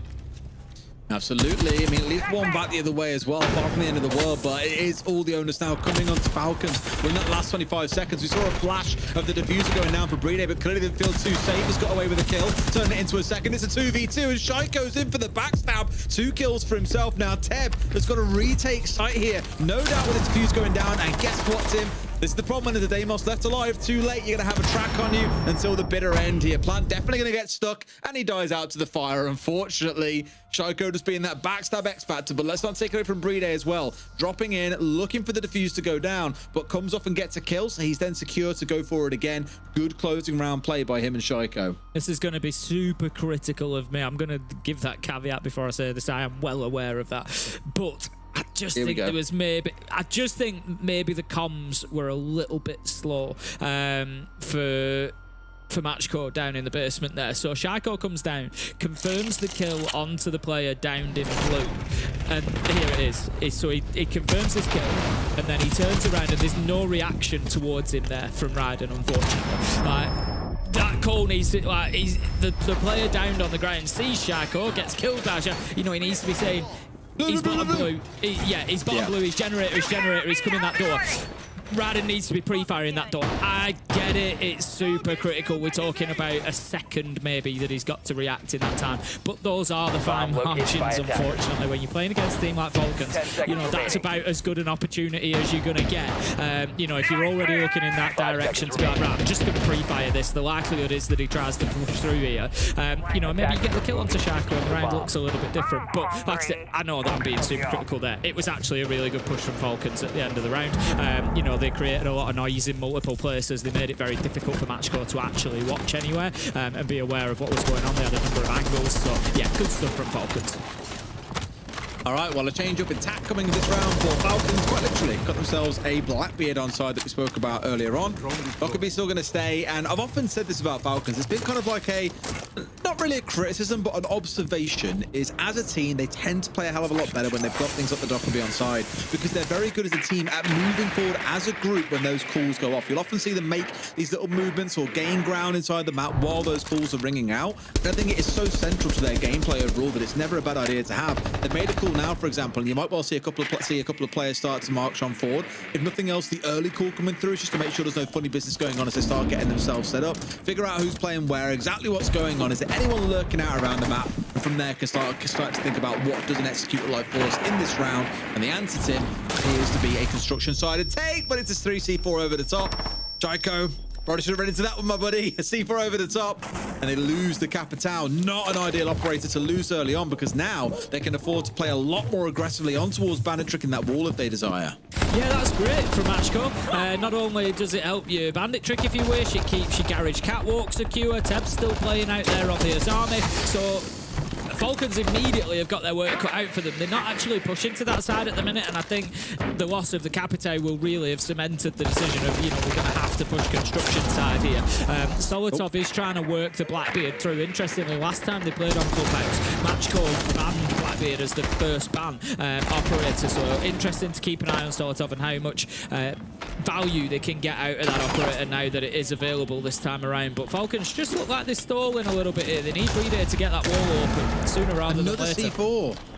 That's mean they're throwing 2 C4s into construction, 1 outside a cat of CC window. They've got 2 kills in those 3. Really good defensive play from Macko, chewing through these players on the Falcon side who are now, I wouldn't say out of options to, but they can't easily push him downstairs. They've now got the control they need. Leakerback gets one spraying through the floor on towards Sebu, who just found Solotov. So the shield is out for them here. A 2v3 and not really a whole lot they can play behind. They set a bunch of flashes. This one's looking a little bit tough. They've been a bit one-dimensional here, Falcons, and Macko have read into it perfectly. Yeah, I'd like to see, you know, maybe Lolo's in CC at the minute. He's got the DMR. If he was to get himself down underneath, he doesn't have the nitro left, but he could still impact from, you know, using that DMR to punch holes in that soft floor from above him down in stock. But other than that, I think Macko are playing this absolutely spot on. They've just kept themselves in tight positions. Ryden gets a double. Easy. Perfect stuff from him this time around, and this is what I'm talking about. You know, like I say, it wasn't really a criticism of him in the first round. It was more highlighting you're going to have very small windows of opportunity against Falcons, and you've got to take them. And he's done it there with a double at the end. Brilliant stuff. Macko 1-1. Yeah, good stuff. And again, this is the issue where it becomes a bit one-dimensional. For all I said about the Dockerby calls and how you'll see Falcons move as a unit off the back of those, we didn't see that in that round. One was used dead early while they were still getting set up inside of construction to make sure there was no funny business around master bedroom. The second one they used is they start tossing like the nades from the Blackbeard, for example, in towards site, but don't actually make a push off it. And as I mentioned too, they lost 2 players to C4s being tossed out here. I don't want to say unforgivable, it can be hard to predict them sometimes, but the first one to Shaiko especially, you've got to have eyes on that sort of thing, and all Macko had to do was sit back, play behind the smokestack, and it was all too easy for them. Not enough challenge and not enough bite being shown by Falcons there in round 2, but a lot of it being shown by the Italians. I'd be critical of Shaiko for that. You know, you stood in construction, the wall is opened above reinforcement. Hello?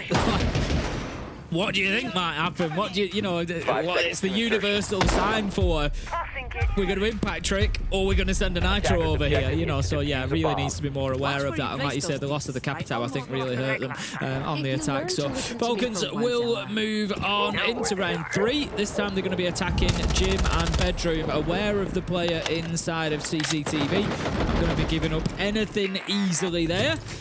Just firing a couple of shots in that direction.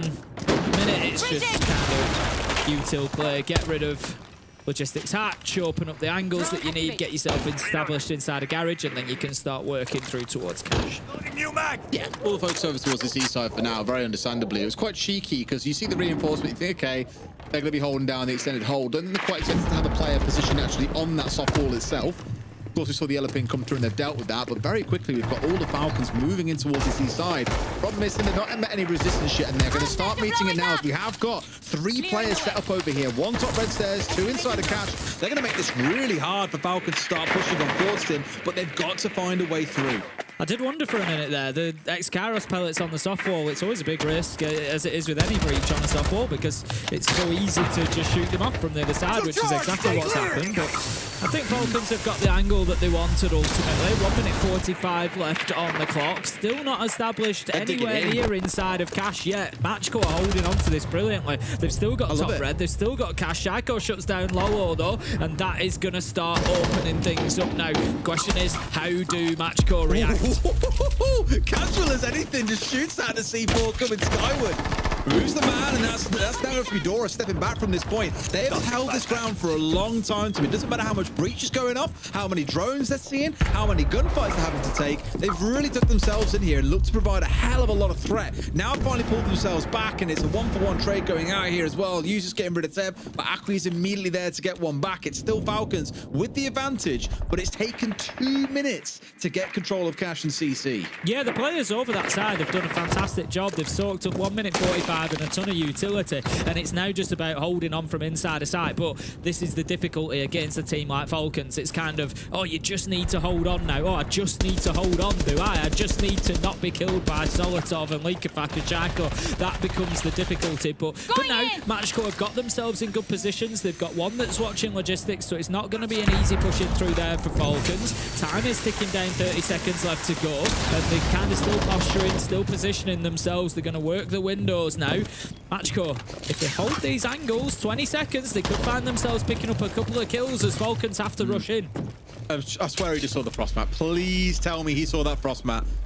He goes in here and dies to it. It'll be painful. Down the swing. No swing coming out. In fact, great punish as well, because they've got a player offside on Jacuzzi wall, a second player coming into the bedroom window.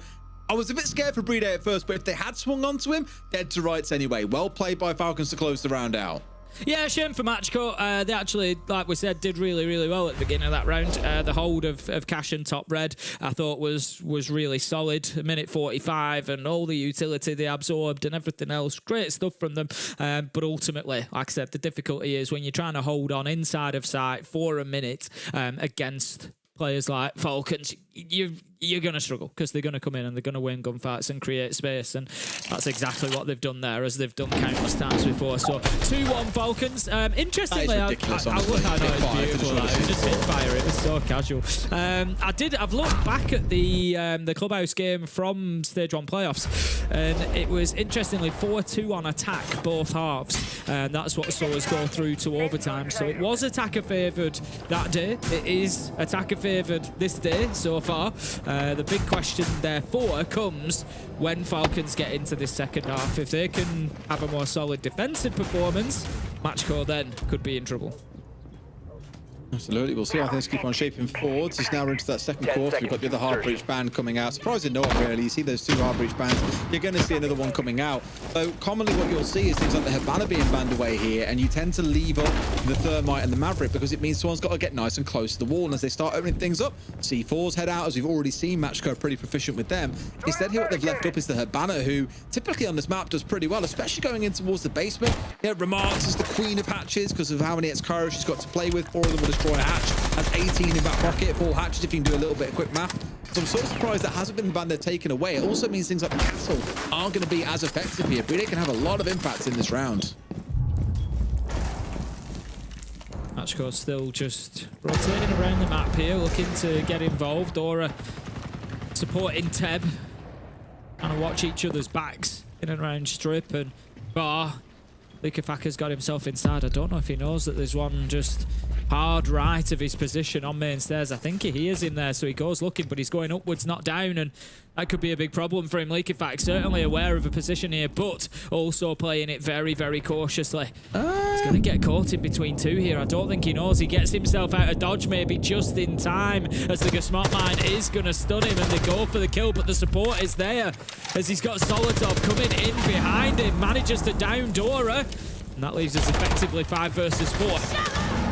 Now they know he's getting pushed as well. Lola's going to have to back away here, just concede that his teammate is dead to rights. Good start for Falcons. Thought for a moment, honestly, Solotov was going to try Likafak was going to find himself in trouble and get swung on the player that was inside the bar. But that push came in at just the right time from the double door and towards bar itself, and they got away with the kill. Brede into a second two. Really starting to warm up here a little bit, Tim. Falcons, okay, first couple of rounds, so you're looking at it and thinking, nah, Macko maybe going to give him something to worry about here, but I'd say so far, overwhelmingly, Falcons have looked like the stronger team. Yes, I think so. 5 versus 2 now as Macko manages to pick up Raiden, and that is going to leave Lolo and Teb with it all to do. They've got themselves back down to sight, but there's a minute left on the clock. Teb picks up a big one, taking out Brede, but it doesn't put the diffuser on the ground because Users has that in hand on the Monty, ready to go in and plant. Too easy for Solotov as he finds Lolo just sort of sitting, watching, not covering his other angle, and that leaves it all up to Teb on the score boss. Now he's got a shield in his face. Likafak cuts him down, and Falcons feel like they've just stepped up a gear and flicked on the cruise control. Yes, it does now feel like the onus really swings over towards Macko, who I wouldn't be shocked to see take a time out here, figure out how they can stop themselves bleeding too many more rounds, and there we go, it comes in. Then when you're down 3-1 in your defensive half, you're probably thinking, guys, we should have been doing better than a 3-3, and that's assuming they can win the next 2 rounds. It is all up Falcons right now. It doesn't really feel like Macko have got particularly close to getting around over the line. It's the one that they won earlier on. So I think this is a good chance to have that pause and figure out just what is going wrong for them. Yeah, I think it's going to be very difficult to... It's like I said at the beginning, I feel like the less pressure there is on a match, the more comfortable and confident Falcons play. And that's exactly what we're seeing. Last time around, yep, 8-7, overtime on Clubhouse. Because it was a playoff game, there was a lot riding on it directly. There's a lot riding on every single game in EML. Of course, you don't want to be slipping down that table, but less directly so in these best of ones. And Falcons right now just look cool, calm, collected. They just look comfortable, and that I'm not sure is anything that Macko or anybody else can stop realistically. You know, I think we're starting to see one of those performances where it's not really too much about what you're doing. There has been a number of occasions, a couple, where Macko have kind of been caught out like that on, you know, the side, on the flank, just picked up as a freebie. And yes, they could improve that and just make sure they're not leaving themselves in the positions where they're exposing themselves to another angle. But when you're in a 2v4 down in basement, it's very difficult not to, so not really a criticism there, but maybe something that would help them. But yeah, right now Falcons absolutely cruising, 3-1, looking good. Absolutely. Well, let's see how things step forward from here. Got ourselves a couple of changes coming in the form of very intel-heavy setup. The Valkyrie, as well as that Maestro coming along. A couple of bulletproof cameras. They want to see everything. So it's no surprise the Falcons want them to see nothing. That's why you've got users coming along here on that Brava, alongside the Zofia joining him. All ways in which they can destroy this utility before they start looking for that push on forward. Trico sticking onto the old faithful Capitao as well, has played it a lot throughout this game so far. But why fix what ain't broken, Tim? Because as we've said, so far successes look good. Certainly working out for them. We're still going to have some setup going on. 30 seconds into the round, nothing too unusual there.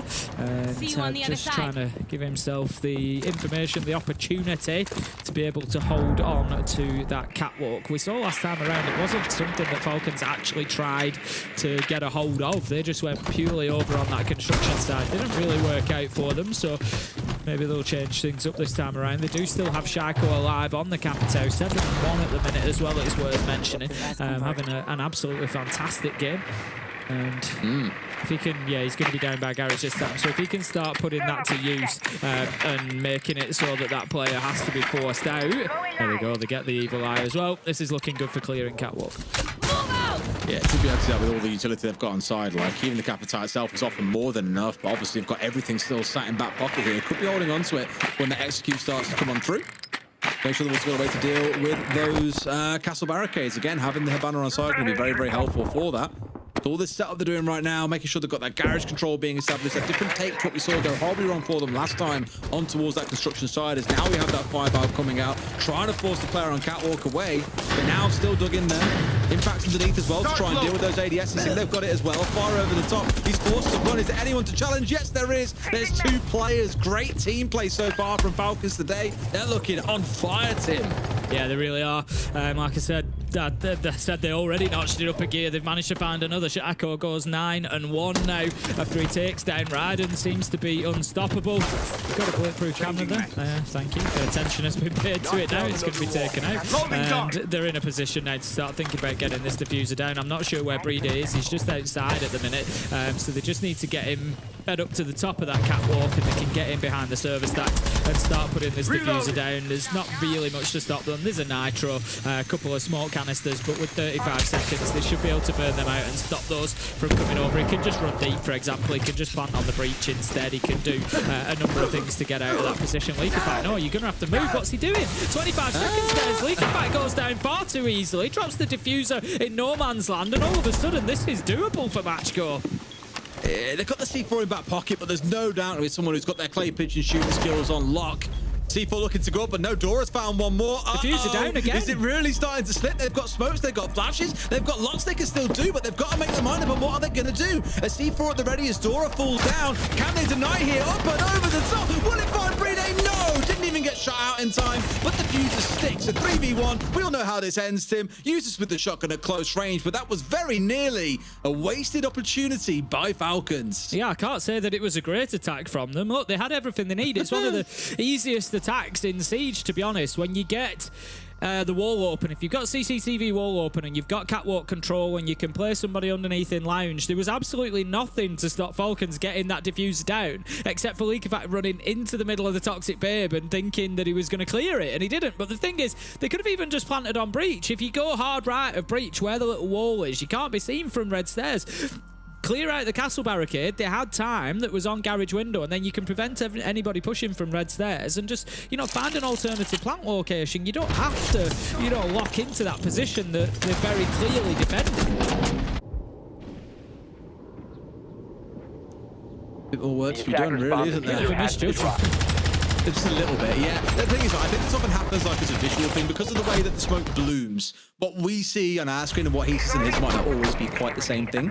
Don't believe smoke is server-sided, for example. Pretty sure it's client-sided. Either way, paid the price, still managed to get the round over the line, and that is what counts the most. 4-1 they find themselves, and it looks to him like they're on course for a pretty comfortable 5-1. So as you said, the last time they played that 4-2 attack in half, well, they've improved their previous record of thing. Get this one done. Otherwise, all things are even, Tim. We're following last time round they played. It could even be that Macko have a great 4-2 half, and yet again, between these two teams, we find ourselves going to overtime.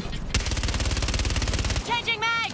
It's going to take something, I think, from Macko today. Like I said, it was 4-2 in either direction last time. So, yeah, I'd agree. Macko definitely need to be getting themselves this round if they want any hope of doing that. I think 5-1 might just be too much to expect for that second half, just because of the manner in which Falcons are playing at the minute. I know we've just seen a little bit of a crack from them, a little bit of a, you know, almost a misstep, but still, I think it's going to be very difficult to break them down in general today. So, Falcons getting the drones on inside. They're going to send them on to down dirt and look to start pressure inside nice and early. Goyo canister will detonate as they take down the barricade, but Shaiko's taken a little bit of damage along the way as well, something that needs to be watched. And everybody is pretty much back now. With Teb dropping into oil pit, that will be everybody for Macko back on site. 1 minute 10 for the roam clearance of Falcons to be successful. All right, Shield is already knocking at the door. Bride is checking who's home. So far, sees the Goyo of Raiden, who's had a pretty quiet game. Yes, he's got 2 kills to his name, but over the 2 entry frags that we saw in one of our earlier rounds, not really having the impact that maybe many would hope after seeing him replace Ghost. Of course, it's a long stage ahead, still plenty of chances to prove himself, but against these kind of Falcons, it's no surprise that no one has really managed to shine yet on the side of Macko. But as I said, that pressure's there from the Monty. They've got the Deimos and the Doc working their way around the map. Any of these roamers are not going to be held on for too long. It's mainly looking towards, in fact now dropped away, so already done and back on site. That really gives about a minute and 10, a minute and 15 here for Falcons to worry about getting everything else set up and ready. There goes the utility princess. Just going to be dropped for the time being to offer a little bit more vision, but it'll be ready to go up when the plant is going to go into position. Solitov does pick up one, but Macko will find users. Also going to have Solitov downed and taken out as well. 2 kills come in quick succession for Macko. We find ourselves now 2v2 with Macko down on the ground. The Monte is pressuring and pushing. He's just trying to find something. He's got Shaiko backing him up. Beautiful shot from Shaiko. And now it's a 2v1 opportunity for Bride to put this down on the ground. Biden, that player I was speaking about, has got to work a bit of magic here. Gets rid of one. It's into a 1v1 against Shaiko. Not a spot you want to be in when he's got a tracking back pocket. Out it comes, and Shaiko's looking for his man. Dips in behind the chassis here. Pistol v pistol. Who comes out on top? Surely it's going to be Ryan. There's only 1 HP to Shaiko's name. What the hell just happened? It ends in a headshot anyway, but there was that weird second or so where neither player's shot. No idea what went down there. But ultimately, it's Ryan, the man that I was saying hasn't really had a chance to have an impact, does just that in the last round of the half.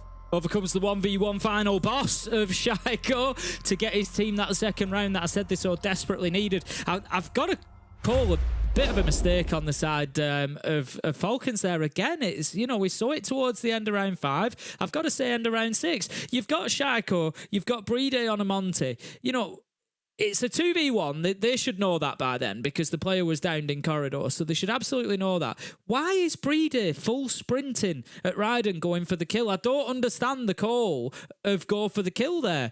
You're 2v1, so Shaiko can cover. Absolutely not a problem.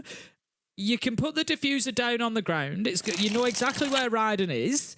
And then you've got a Monty in a post plant with the diffuser on the ground. It's practically unwinnable at that point for Macko. I just feel like it was a bit of a poor decision from Falcons again. Yeah, a bit of a confusing one, but yeah, Shaiko going for the knife. Around the side of the bomb chassis. Yes, very interesting. Very interesting. Was it a panic knife? I don't know. Maybe. I mean, it was a 4-2 half, so we can't knock them too much. You'll forgive the occasional mistake because they have played very well throughout that first half. Macko, I'm sure, very, very happy to be able to breathe a sigh of relief here and get ourselves moving. Now, real quick talk about these bans, because I spoke about it a little bit in the first half that I thought Macko's order of banning away breaches was a little bit off. Falcons have gone for the right approach, I feel here. You ban away the 2 range ones, you leave up the melee range ones, the Thermite and the Maverick. That gives you chances to deny things away with things like C4s, or at the very least, put more risk onto the attackers to get things opened up. All eyes will once again, though, fall on towards Shaiko, playing on the Denari here. Of course, seen it used by Macko in the first half. We saw it used in our first game of the day too. Turns out Shaiko's got himself a new main, Tim. Well, you know, we do see the switch occasionally. He's had his Nomad Can't era. blame him, by the way. We've Like seen the Legion, Iana era, the Ashe era, the Nomad era, you know, we're Deimos now on attack. We're going to move to maybe the Denari era now on defense. You know, he normally plays a lot of Legion, but Legion I'm going to say we've had the Legion era, you know. That's also been nerf, so I think he wants to find something a little more effective, and clearly in his mind that may well be Denari. Every time Shaiko's main gets nerfed, he just moves on. He's like, yeah, who else is there? Which other gun is there? Just follow Shaiko and just see what he's up to, and that's it. Yeah, exactly that. Right, 5 versus 5 still as we're 45 seconds into the round. Macko not got themselves inside of building yet, but taking down Solotov, that's the Legion gone, and that is a big nerf because they've just lost a whole bunch of those goo mines as well. Yeah, no idea. His nerf wasn't actually that substantial, but we'll just use it as a rolling storyline. Why not? At this point, now looking at the blitz too, you know, we saw a bit of the Blackbeard being played by Falcons. We saw a bit of the Monty as well. They got down towards Acme here, and the blitz can't quite finish him off. Almost starting the chase on through. He's still chasing down here. No! The leak of fact spins on a dime, gets rid of one. Now looking for the next and gets rid of both. And despite all this effort being invested by Macko, half the round being gone, he's found 3 kills, Tim. Even a trap from Deimos ain't enough. They haven't got control of this east side of the map yet, and this is up on the top floor. Let's not forget, we're playing on the downstairs. Will he make it a 4th? He's looking for it, Tim, that's for sure. One more player pushing in, and I think he self-smokes him off there with the environmental being destroyed. Not too ideal. Leaky Fat for now can reposition and get ready for the next challenge to come on through. Shaco's just sat in church, hands off his keyboard, typing lol in the chat. Whilst Leakafak does the business up on top floor. Look, Leakafak has absolutely no right and no business getting a triple kill from that position. It's 4 on the round as well. Lol. There's just absolutely... He has no right. Tepe's going to take him down, but he's a 1v3 and the damage has been done. Leakafak playing ring around the roses, managing to get the blitz and down the one outside. Again, it's kind of becoming a map of attacking mistakes. We've seen I think we've seen a couple out of Falcons. We've now seen one out of Macko, you know, in the opening attacking round for them, and it's definitely something these teams have got to sharpen up on. It's going to say quite a lot. For a player to walk a 3K, a 4K, or an ace, there has to be mistakes made by the other side. Yes, that player can play well, but in a team that's playing super tight, playing for trades off each other, you don't manage to walk away with a multi-kill unless, like, you have the most cracked moment of your entire life flicking from one to the other. This large has been a result of them just not being able to close in on Leakafak properly.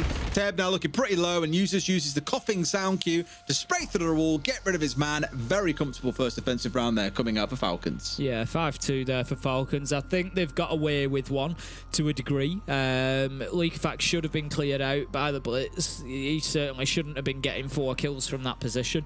They can't rely on that every time, but it at least, you know, settles them into the defense. It gets them one done, one closer to picking up the full 3 points here, and Macko certainly, I think, you know, at this point struggling a little bit to keep themselves on top of things. It's just a little bit of a timing thing there. You know, Akwi doesn't really need to swing that until Dora is up in Leakafak's face. You know, let the blitz do the pushing, let the blitz do the work. He's the one with the shield, he's the one that can flash out, you know, and then move in for that challenge. And but Akwi gives that opportunity to Leakafak. Yeah, he's just waited there perfectly for Lolo to come in.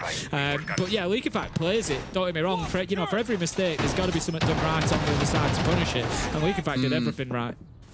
What's going to be a bit heartbreaking there is the fact you've got a Deimos. You can know at any given moment exactly where Leakafak is, but Lolo's coming into that fight blind. Even the player swinging on window isn't 100% sure. Just a bit of a mess coming out from Macko overall. It does let Falcons move up to 5-2, opening up this 3-round gap now that Macko somehow need to start to bridge. It's not really looking pretty, to be fair, but at least in this round, they're trying something a little bit different. We've got that that sounds so weird to say.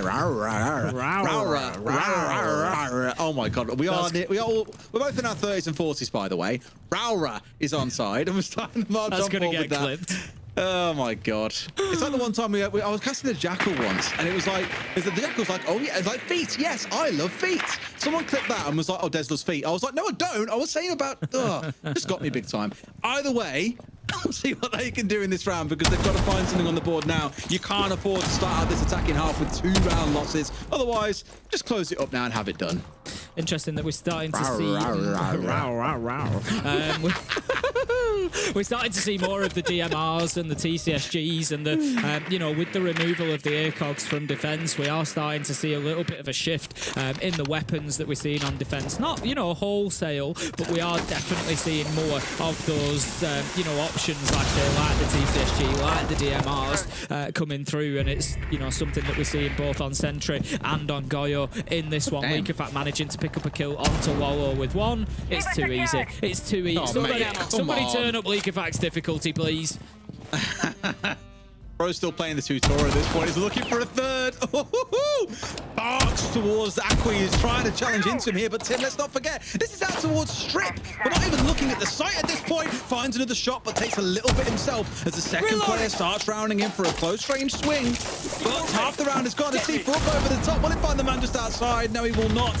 But can afford to slip away here. Moves a little more dangerously, Tim. And without the Deimos on side, well, it doesn't get any easier. This is absolutely brilliant from Liquefact. It doesn't matter what happens now. He's got his kills, and he's just burning time. Shaiko comes to back him up and get scorer. Make it 3 for Liquefact. That's 7 in 2 rounds.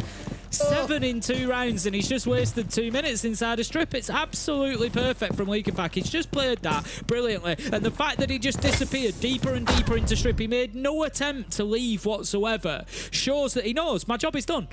My job is done. I can now just play my life, and does it brilliantly. Absolutely fantastic from Falcons. They're looking a class above at the minute. It doesn't even feel like we're having to worry about the site at all. Like, it's basically a 1vx somewhere on the map of Liquefact's choosing. Yep. And Macko are not playing convincingly enough to shut him down. Whereas we go back to the first half, and how many times we were praising Falcons for these 2, 3, 4-man set piece plays to completely destroy someone who was isolated off by themselves. It was a thing of beauty. We're not seeing the same out of Macko, whether it's using the flashes, whether it's the Deimos traps coming through, whether it's abusing it with shields. In fact, we saw the attempted push with the blitz, of course, in towards red, but Liquefact just ran away and then turned around and span on towards the aggressor himself, no problem. It's looking a bit too pedestrian right now. Macko really have to tighten things up, but with a 4-round gap now opened, it feels like we're asking a little bit too much. For the first time in Stage 2, Des, you'll be glad to know that I've just wheeled out the botheredometer just to check how we are sitting on there as to how bothered the site players were during that last round. And I can tell you for Falcons, they were unbothered. Oh, mate, they weren't just unbothered. They were in the spa getting a massage. They were unbothered. They were flourishing. They were in their lane. They were just... Was their lane the fridge? I have to play the game. Absolutely chill. Not a single keyboard press was needed from them. And that's the problem. Macko need to be putting pressure on these players inside a site. It's, I know we joke about it, but it is almost a metric in my mind that I use of, how effective, how bothered have those players in site been? And if the answer is not very at any point during the round, then the Roamers have done a fantastic job. And in that case, it's Liquefact for the last 2 rounds. He's got 7 kills between 2 rounds to go from 3 and 6 up to 10 and... Well, it'd be 3 and 4 up to 10 and 6. Absolutely brilliant stuff from him. Everyone will be like, he had a world-class game. You got double digits. You did really well. But it's 2 rounds where he's really shone. Prior to that, it was the Shaiko show. He was the one really running things. Got 1 kill for himself in the last round while everyone was so focused on trying to deal with Liquefact. But for the second round this half, we'll see at least quite a bit of pressure coming out from Macko. In fact, no, I'll lie. It was Falcons who got in towards dirt very, very quickly back in the first half. We've seen Aqui trying to don his best Bride cosplay here, get nice and aggressive. Has got himself pressed upon the doorway, feeding information across to his team. They know where 3 of these players are. but no one can really do anything about it just yet. One thing's for sure though, Tim, they should expect some C4s coming skyward. We've already seen Falcons themselves get stung by that twice, so surely Macko are able to deal with the counter. C4 up and over, up in front of his face, down to half HP goes Akwi, but just as they get a couple of kills, they fight back the other way. Tev also going to fall. Shaiko, not wanting to be outdone by his teammate, has made it a 3K for himself. Akwi on the Monty with it all to do. Shaiko, I'm sure, is fancying himself another kill in the round because this one, Tim, it's done and dusted. Yeah, he wants it. He's 15 and 3. Might as well make it 16. Why not? There you go. 16 it is. Look, the thing, you know, you don't really need to. We've waxed lyrical about Shaiko so many times over the years. It just goes to show the quality of the player when he gets to 15 and 3, and we've hardly mentioned that scoreline for him. I think I mentioned it back at 7 and 1, and you just kind of give up after that. You're like, yep, he's on one of those days, so you know that's going to happen. But look, great performance from Falcons. I said coming in, and I kind of back what I say. I think, you know, as time goes on, the more that we're seeing, the less pressure there is on any individual matchup, the better Falcons do, and they've just shown that today. Absolutely smashed it. To an absolute T, Tim. Let's just hope it can hold through the stage and into playoffs itself. For now, we'll go to a break, and when we come back, Milosh and the boys will break it down for you.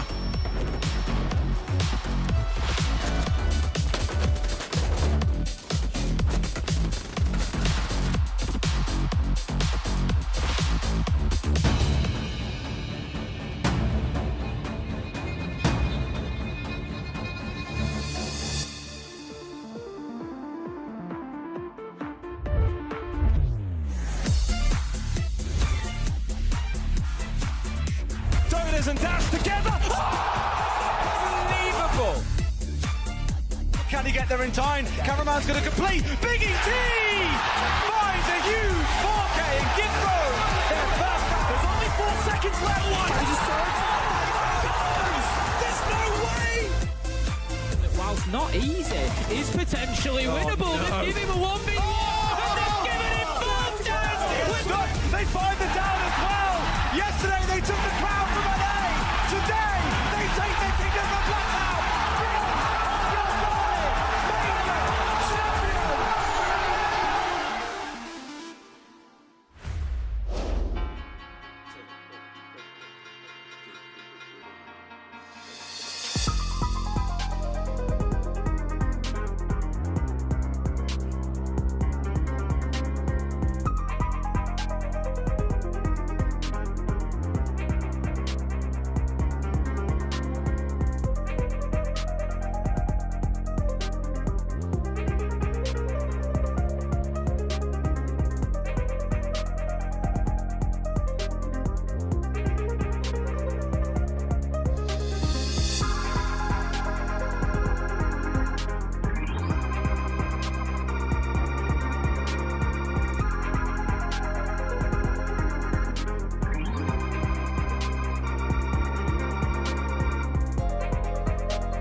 Welcome back, ladies and gentlemen, to EML Team Falcons soaring high in their opening game, despite all that we were saying, talking up Macko.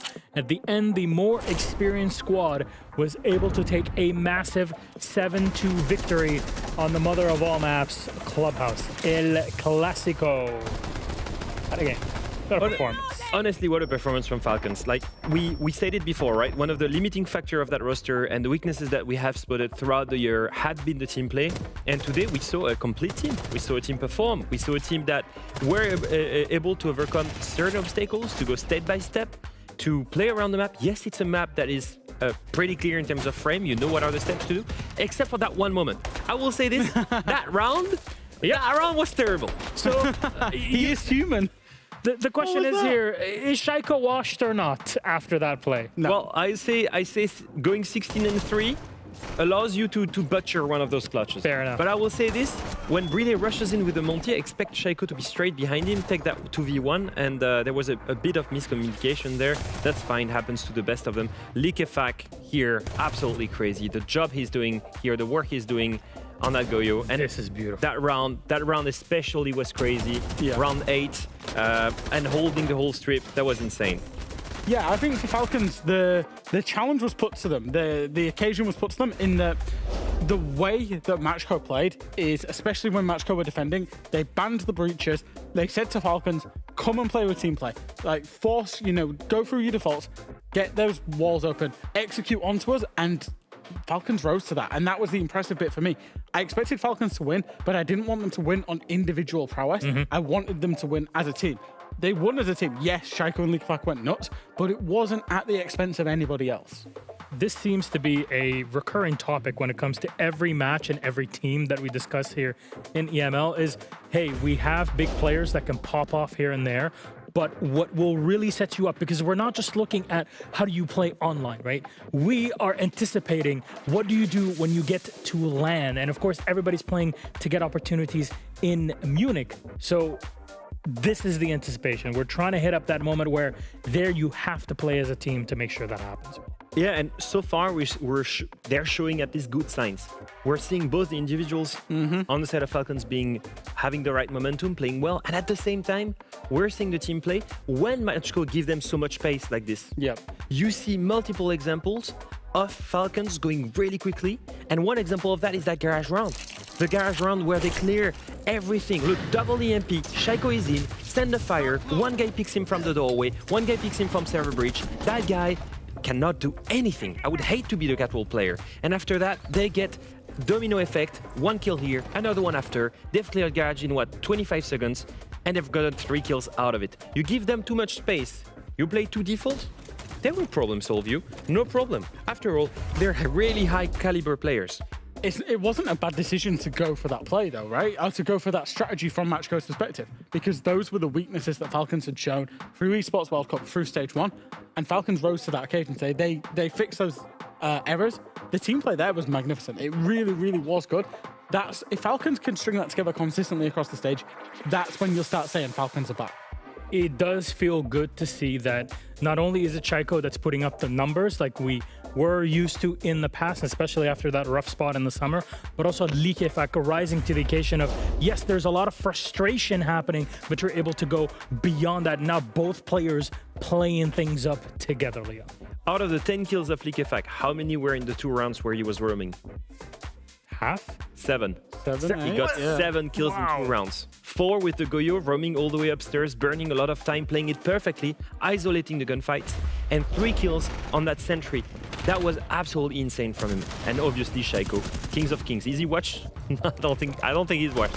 No, not at all. I think he plays a lot of similar positions on Clubhouse. I think this is one of the reasons that Falcons are so good at Clubhouse, because each player plays in kind of the same positions, the same scenarios, and they know how to play them, and they are experts at playing them, particularly Shaiko. But the confidence Likefak showed, particularly on the defense, this is what I like about Likefak, right? Because he's the IGL of this team. He's the one that keeps the heartbeat of this team going. He functions, he talks, he communicates.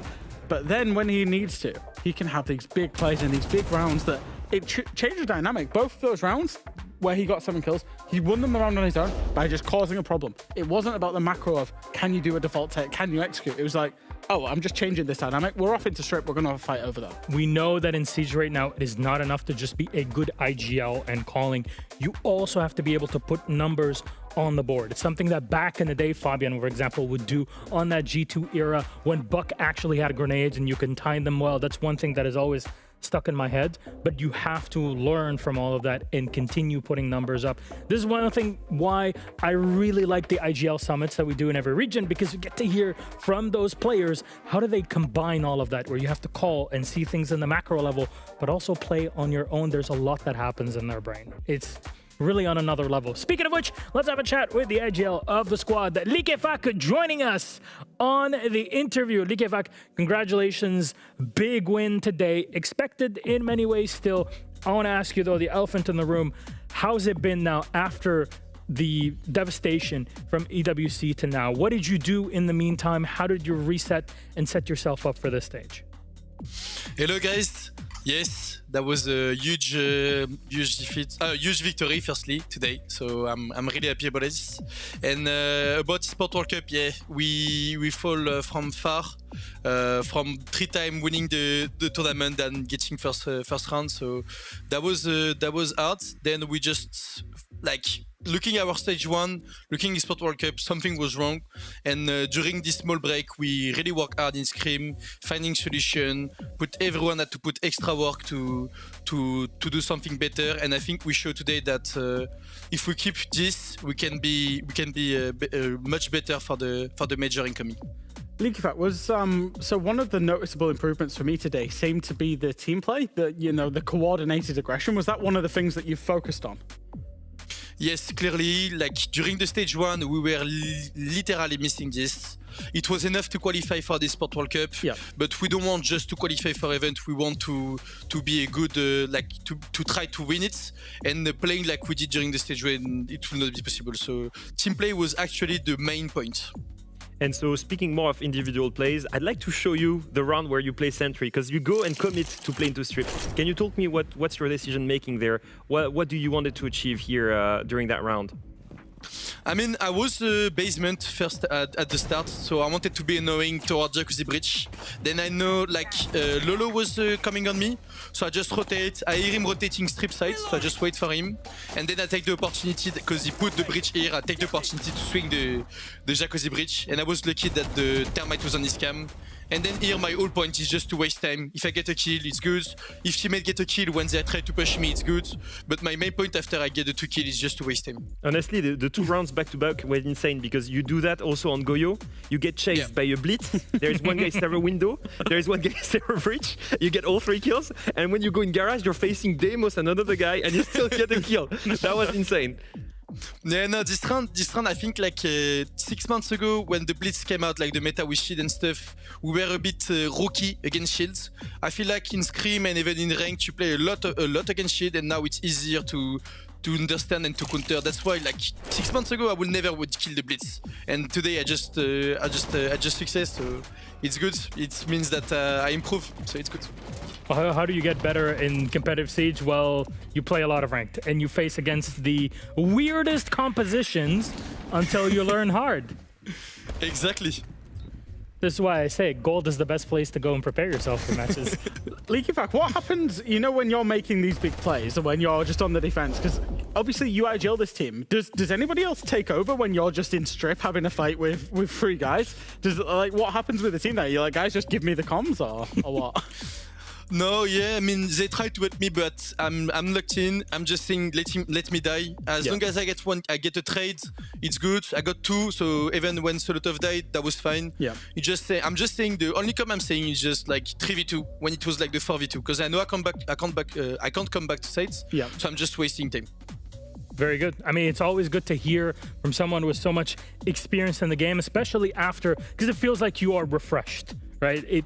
You're coming into this new stage with a renewed hope, and we love to see it. So, Likefak, thank you again so much. And it was cool to see everybody kind of rocking the Shaiko charm at the same time. It's very cute to kind of get everybody riled up together for it. Again, congratulations on a big win today. Hope to see you tomorrow. Have a good night. Thank you. See you. Good night, guys. Bye-bye. There you go. Always good to hear from Likefak. And actually, we will all be hearing way more from the man himself in the EML IGL Summit. So let's take a look at all of that and more. When we come back, we got more games in store for you. There you go. It just walked. It's the big one you've been waiting for. G2 versus Team Secret after the break.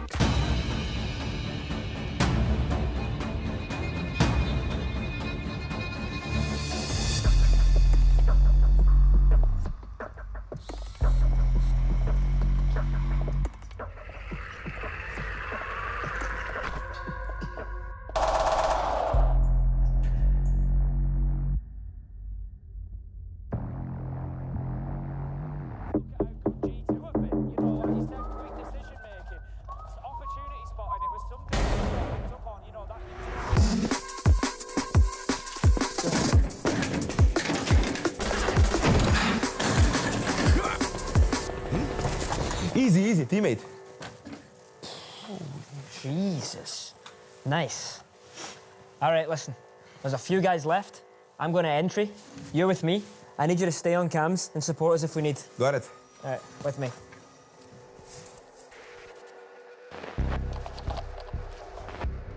Clear. 3, 2, 1.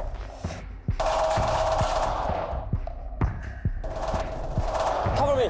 Jack. One on the right. Oh, shit. No, call! Get off your cams. We need help.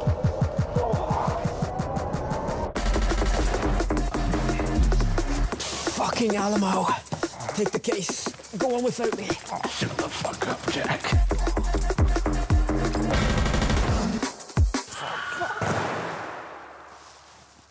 What?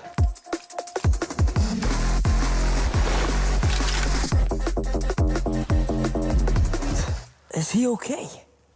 I've been worse.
Ladies and gentlemen, MBs, you've seen things here in CGX Esports and CG Esports in general where there's content pieces that really hit the right mark. And back in Rio at Reload, there's one piece that stood out more than the rest for sure. That is the IGL Summit. Back then, you had the players like Savage and like Felipox that sat down with international players with them and talked about what it's like to be an IGL. Well, EML is ahead of the curve. The first region to do it for our own region. 5 of our IGLs sat down from different teams to discuss details. We showed you the teaser a bit ago. Teb even asking Likefak what it was like to lose constantly, and of course Alamo having to say something about that. There's more to it, and we're going to all take a look at it all together, premiering on EML. It's our IGL Summit.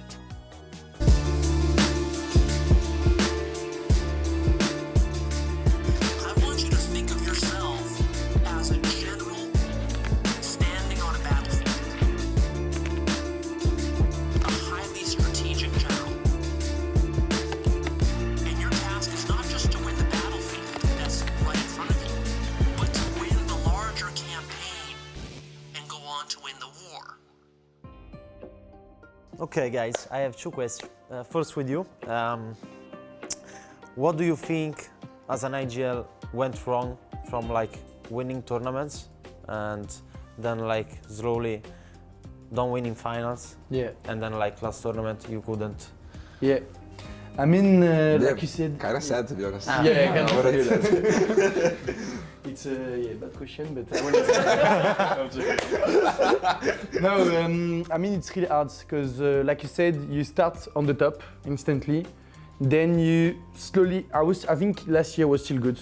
Even if you don't manage to win... Obviously! You made 3 grand finals!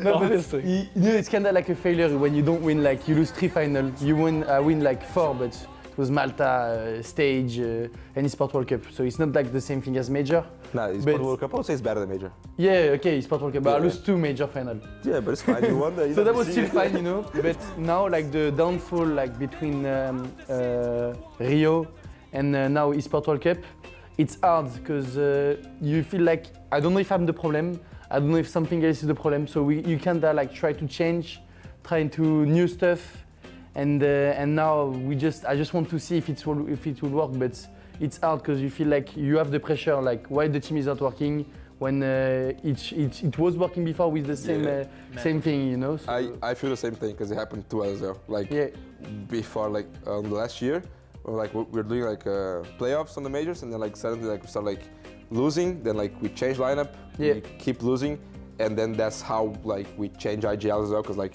I was even thinking, oh, maybe I'm the problem, and the team's like, oh, maybe like if we change IGL could be good, and end up it didn't work as well. So like it's like a snowball, like you don't know what's the problem, you try to fix everything, and no, this is the worst. To be honest, I prefer to lose 3 finals in a row than just don't know what's happening, what to fix. It's the hardest thing. Yeah. Do you think you know what went wrong in these 3 finals? Like, if you would play them now, do you think you could win them? I mean, if you're playing the same way you were there. So like the problem we got, I think, was simple. Like the first one, live event Biscos can't do anything. This is what it is. Like nothing to say. Then the W7 one, it was more like, you know, we start good, then some flashback from the old final, then we lose our mental on Montreal, and then the SI, like, I'm clueless. I think some people like get the pressure too much, was too tense, and at the end we couldn't think as a team anymore, you know, during the final. So I would say like just a bit of too much pressure during the SI final, and we were playing FaZe. FaZe, we knew that they got comeback, the hardest comeback they got last year. Then they want to take their revenge, so I think that's add pressure. I feel like when there's like a storyline behind a team and you face that team, like it's very like you kind of like feel like bad.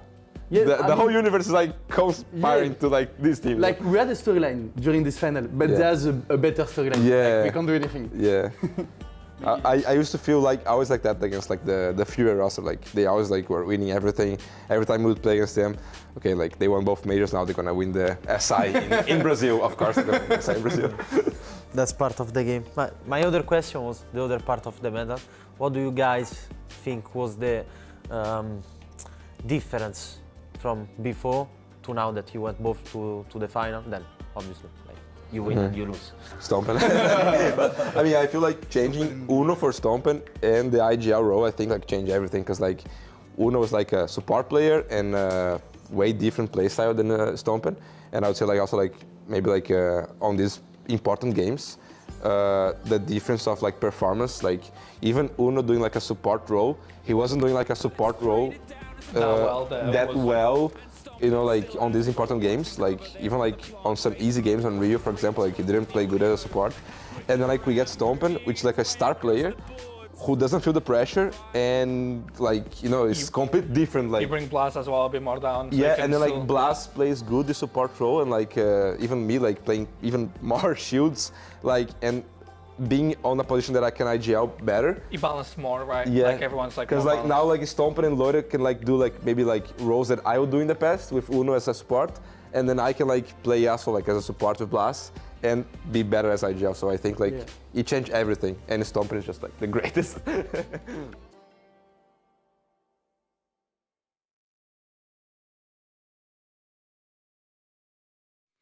That's actually, I have to say, I'm quite impressed by everybody's commentary on this, especially P4's, but really Teb as a moderator, his questions, genuinely, Teb, do you want to be on the test, buddy? Like, that would be better than in game, yeah. Me and Leo are now going to do a P4 cosplay. Damn, that's the hardest hitting desk we've had ever. You know what? I like someone that talks only when he needs to talk. Yep, true. I'm fine with that. Is that why you don't like me? Ah, that was a good question. Actually, it made me bug out.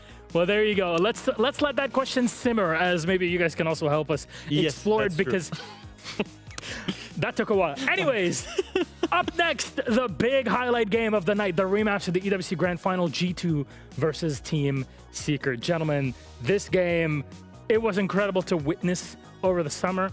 I'm really hopeful that today we don't get a blowout and it's actually a back and forth between these two teams, because the story of Team Secret, for those that have been watching the squad's rise over the past year and a half, it's been incredible. But G2's ringing Stompen on, there was a lot of question marks. I'm so glad Stompen was not staying and bunking with Alamau, but instead with Doki, because if there is someone who will bring you up, it's Doki. I love this. I love their duo. It reminds me of the Leo duos back in the day. If you remember Leo way back in North America, this just makes me happy now seeing this roster.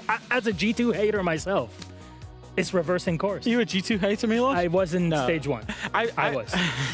I think, yeah, Stompen's choice to live with Doki, I think, is a good one. There is two paths he could have gone down there, and one would have been a lot more chaotic than the other. But no, this team, how do we say anything negative about this team other than they lost the final?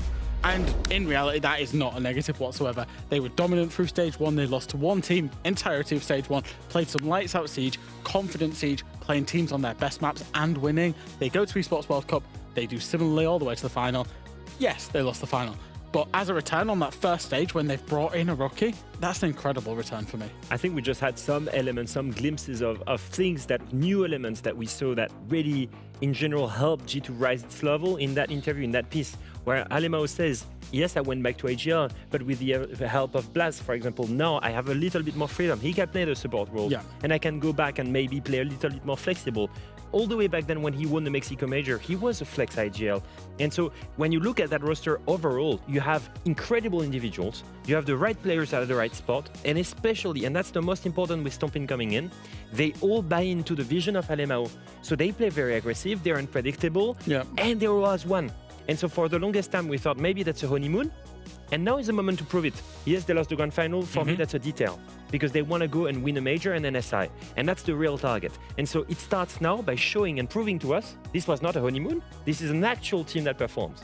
I love when you say it, like, from grand final EWC to maybe winning a major to SI, and I'm just thinking, man, that golden road that Stompen would follow to get to that level would be an insane run to see. But there was something insane that we saw Stompen do back at that EWC grand final, so let's take a look at all of it and in all its glory. And Ace with a beautiful reaction at the end of it.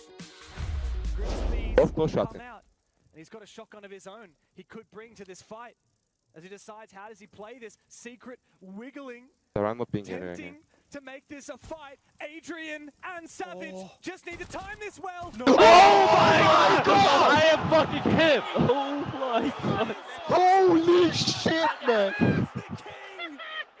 Holy shit, man! Zach, I'm not Let's joking, go, bro. guys. Good shit, Zach. You're the best player in the world, bro. We are not let this guy stop fucking. We're winning, guys. We're winning now. We're winning, guys. I'm not gonna let this guy don't fucking this tournament out of victory, bro.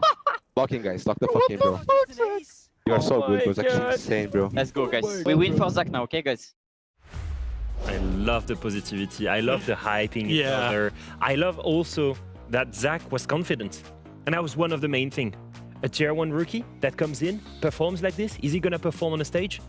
Yes, absolutely, yes. That resistance to the pressure is insane from an 18 years old. It's completely He's just immune to it. It's not even resistance, he's just immune. having Does not feel it whatsoever. It does help that you have a team that hypes you up and gives you the info. You were hearing it there. Alamo giving the calls, but then giving the space for Stompen to think and to prepare. Because in no way, shape, or form are you ever allowed to win a 1v2 with 2 doorways with a bailiff, and it's 2 shotgun operators waiting for you on defense. It's insane that he's able to pull it off, and add to it that it is an ace with a bailiff at the top of it. Anyways, there has to be something that balances it out. And this time, it's not the Furia drummers. They're not part of this at all. It's Team Secret on the other side because they looked incredible. Remember, they are the roster that won the Esports World Cup. Of course, it is not part of the official competitive scaling here for us at Blast Star 6, but still an important stop in the timing. And a player that really was standing out, at least 2 of them, Adrian and Noah, were definitely showing up. Yeah, I think we were looking for the longest of times as a dark horse that everyone was sleeping on. Yeah. We were waiting for them to really awaken because what did we see? We saw them qualify to every major, Jack. And what happened every time? They lost to Falcons. And I just kept wondering, and I knew you wondered the same, what would happen if they didn't beat or face Falcons in these quarterfinals? What would happen if they faced another opponent or if they beat Falcons? Would they go and win an event? And so finally, at EWC, they beat Falcons, and then they advanced, and then they won the event. It was all leading up to that moment in the Esports World Cup, leading up to that final, right? I think about them, Manchester Major, losing out to BDS, now Falcons. I think about the disappointment, but the relevant experience that they were getting. Then the big moment for me in stage 1 was when they beat Falcons. They got over that hurdle. It felt massive to them in terms of, getting over the line in the stage against that team. And it felt like they went through this mental barrier. Boom. And then the broken. sky's the limit for this team. They've gone on, and then they dominated the Esports World Cup, including a clean sweep in the final as well against a phenomenal G2 team. Every single one of these individuals just deserves their flowers. Good performance online, good performance offline. Of course, after Boston, that was a bit of a fiasco for the team and the changes that happened in between. That is an impressive recovery. However, there's one man, this man in the middle here, Mowgli, that stood head and shoulders also above the rest, playing some incredible Siege to win things out for Team Secret, and we have to take a look at it together. Give me push up it. I'm going off. Yeah, we're sorry. We can push church. Azami dead. Hold on. I can push I'm the pushing. church. Azami dead. 1/3. I'm just planting. Oh my god! No! Holy shit! What the fuck? Whoa, let's go! MashaAllah, mashallah, mashallah, mashallah, Habib. What an incredible play. Ridiculous. I like seeing that live from Mowgli's perspective. I remember watching it just thinking, the mechanical skill on show here. Like, the team play is going nuts. Don't get me wrong. They probably win that round anyway because they'd set it up perfectly. But bang, bang, bang. Don't know how he does it. Usually auto smack being talked on Twitter, but actually being able to see him perform in-game online is something else. Yeah, and I will say this. Both of the clips that we've just seen were from the same match, from 2 European teams. In a grand final. The 2 best teams in the world. Exactly, in an international tournament. We're seeing the rise of European level across every team. We said that the middle of the table is really tense because they are really close to each other. But the top is also very tense because we've got some amazing teams and everyone has adjusted. Everyone has had their roster changes. Stompin for G2, Mowgli and Noah for Secret, and it works so well for both of these teams that now we're having actual titans of Europe, despite Falcons not playing at the same level as before. It's just beautiful to see. Feed me this. Feed me this. I have missed the EU positivity after 2 years of getting absolutely dumpstered, absolutely by Brazil and by North America, even at times. This is just joy and happiness. Please let me know. Don't jinx things for the Munich major. Jinx is watching, probably stomping in this. That's the only jinx word that we're gonna have in any of this tonight. Hopefully, however, our map veto. Let's bring it up. Leo, would you like to take us through this? Yeah, absolutely. So we're gonna see actually no map that was played in that grand final. If I remember well, Skyscraper was open as a decider of that BO5, and it was not played at EWC. It is a map that both of these teams love, Jack. If I remember well, G2 beat FaZe at EWC. That's a huge team to beat on it. Mm-hmm. Yeah, both teams love it. And Secret, if I remember well, did beat some amazing opponents on it. I think they went 2-0 at EWC. It was Falcons and Weibo, if I can remember well. So phenomenal Skyscraper teams. If we take FaZe and we take Falcons, both teams love this map. G2 for a long time set the meta on how to attack this map. Secret have a different style. The one thing that I love about G2, and I said it through stage 1, I said it through EWC, they'll take anybody on one of their better maps. They're not looking for an opponent's weak map. They want a banging game on a banging map, and this map veto is proof of that as well, and they're prepared to go there. They will start on the defense. Now, Skyscraper is one of the less played maps inside of the map, but for good reason, in that it's very defender-sided. So you don't often see it inside of a best of one. G2 and Secret are just both happy to play there because they're confident in their own abilities. I am sad, Milos. Why? What's up, Javi? What? We were one ban away from seeing Night Heaven. Yeah, and potentially another banger. Just reminiscing that one clutch and that ace from Stompin and that 1v2 with the bailiff. I don't know. I was praying to see something like this if we went to Night Heaven. I have to say, though, as a viewer and a player, Night Heaven Labs has grown on me a lot over the past year. Just seeing more and more teams kind of adapting and teaching us new things about how you play Night Haven Labs. But of course, with Skyscraper, look, we've seen 2 clubhouses before. But if you're someone who just started playing with Siege X, you're trying to learn something about how these maps actually flow. You don't get to see Skyscraper in professional play often. Yeah. If you were to break it down, Jack, how is Skyscraper so different than Clubhouse, if it is? Yeah, okay, so, well, first of all, Skyscraper is the only map we have in our map pool that isn't a modernized Siege X map. Every other map has now been modernized with the introduction of Night Haven and the 2 new maps that got modernized. Never mind, it doesn't matter. Lair.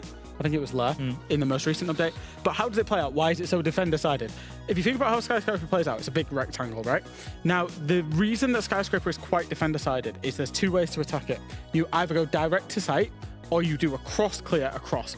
If you do a cross-clear across, which would be considered default, then you're playing through layers and layers and layers of utility. Natural crossfires all the time. Your crossfires, all of that stuff. Horrible to play through. You're funneling through doorways that have natural crossfires at every single point, and so you can play those layers and buy a lot of time as a defender. Exactly. And if you go for a direct attack take, the defenders, because it is a rectangle and it's a relatively small map actually, Skyscraper, they can be back on site within 14 nanoseconds. They're back and you're playing a 5v5 on a straight up site execute, which as an attacker you're never really going to win.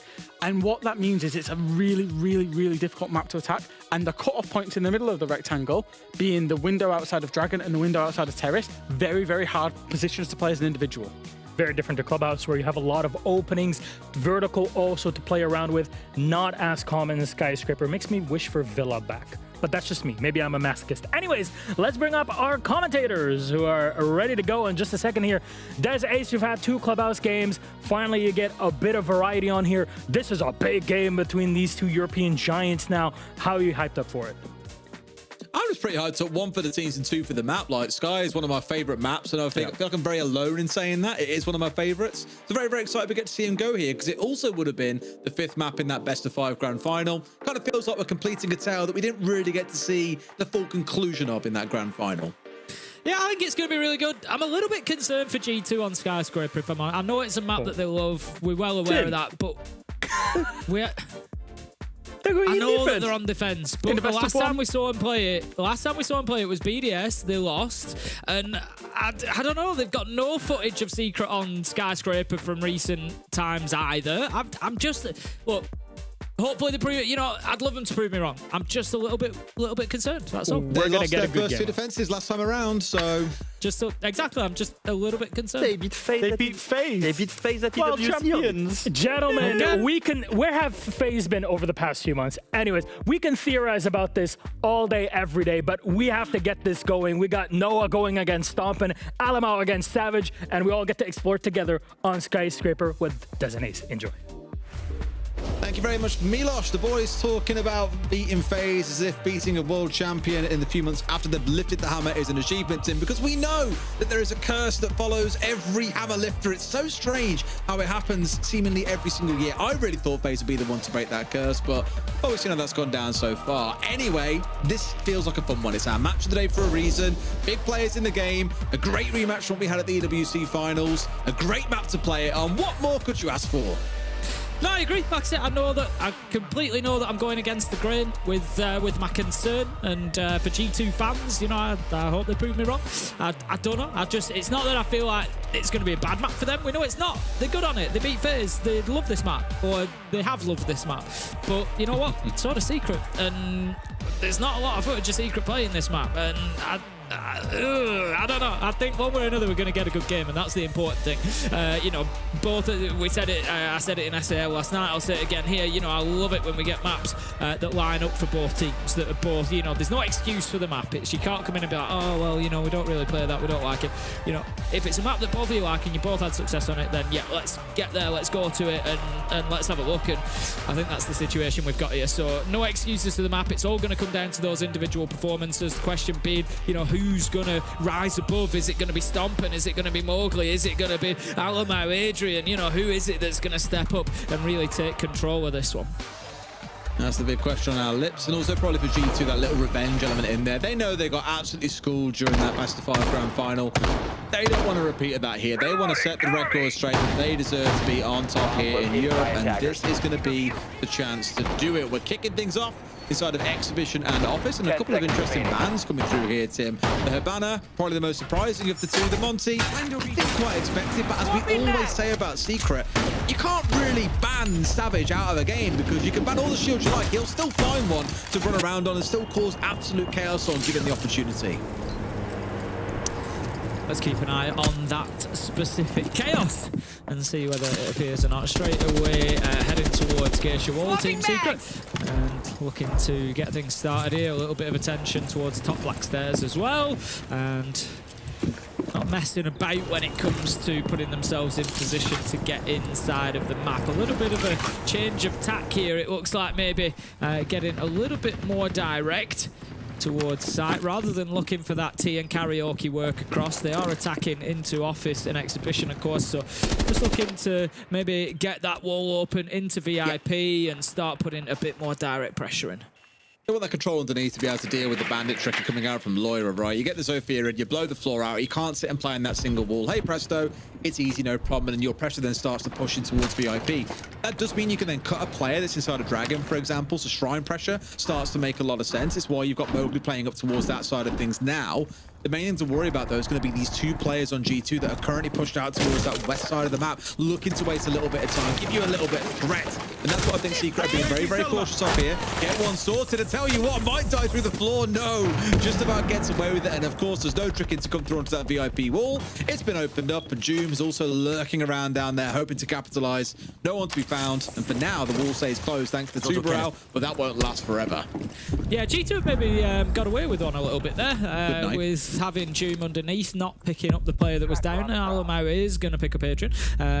Not a terrible loss for Secret. Obviously, in terms of the player, Adrian very talented, you know, great gun skill, but losing the striker is... You're going to lose a bit of utility. It's not ideal, but it's certainly not the end of the world either. It's something that they can work around. Joom Deimos, for example, is going to be an important one on this for any execute. Blaz is going to take some damage there. Needs to get himself out of dodge. Could find himself completely cut off here as Joom pushes forward. Secret likely to level things up. It's a great dip back, though. They've wasted the 2 minutes here and also got themselves yet another kill. G2 have been playing and peeling back. being aggressive, slowing down Secret, giving them almost nothing to play behind here, and doing a wonderful job of it. Still a couple of smokes in the back pocket, a stomping, as well as 3 C4s to play behind. They've got all the tools to win out this 5v3 here as they get yet another one. Blaz slipping through the net, hiding in behind Shrine as the second challenger. Here he comes, second one stepping up, and Blaz is going to gun him down where he stands. G2 with a flawless first round. Yeah, great start from them. G2 proving me wrong. I'm more than happy to say it when I am. And they've come in there and really dominated that first round. Secret needing to wake up pretty quickly, or they could find themselves 2 or 3 down.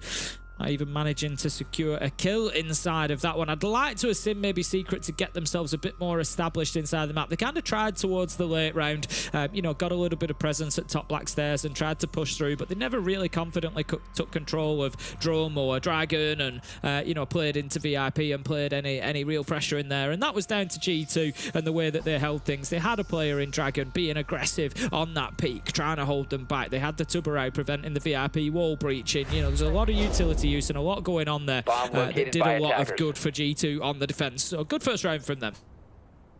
Absolutely. All right, so we can basically, I'm not going to say right off the first round because we can't obviously ignore what's just happened, but for Secret, dust themselves off there. All right, boys, been a bit bruised and battered there. Didn't go the way that we planned. Let's change things up a little bit here and get ourselves moving. Of course, going to change site. Can't play it again. We're finding ourselves down inside bedroom. Hello. This is one of the sites that we almost never get to see in the game. In fact, I want to say, was it a tournament? It might have been Reload. It might have been the only site that we didn't see in the game. And we're always like sat there begging on Fresh's bingo card that someone picks this site just so we can tick off that every site has been played. Well, here, G2 are going to it in round 2. They've got to have something spicy cooked up, and I'm excited to see how Secret approach attacking it as well.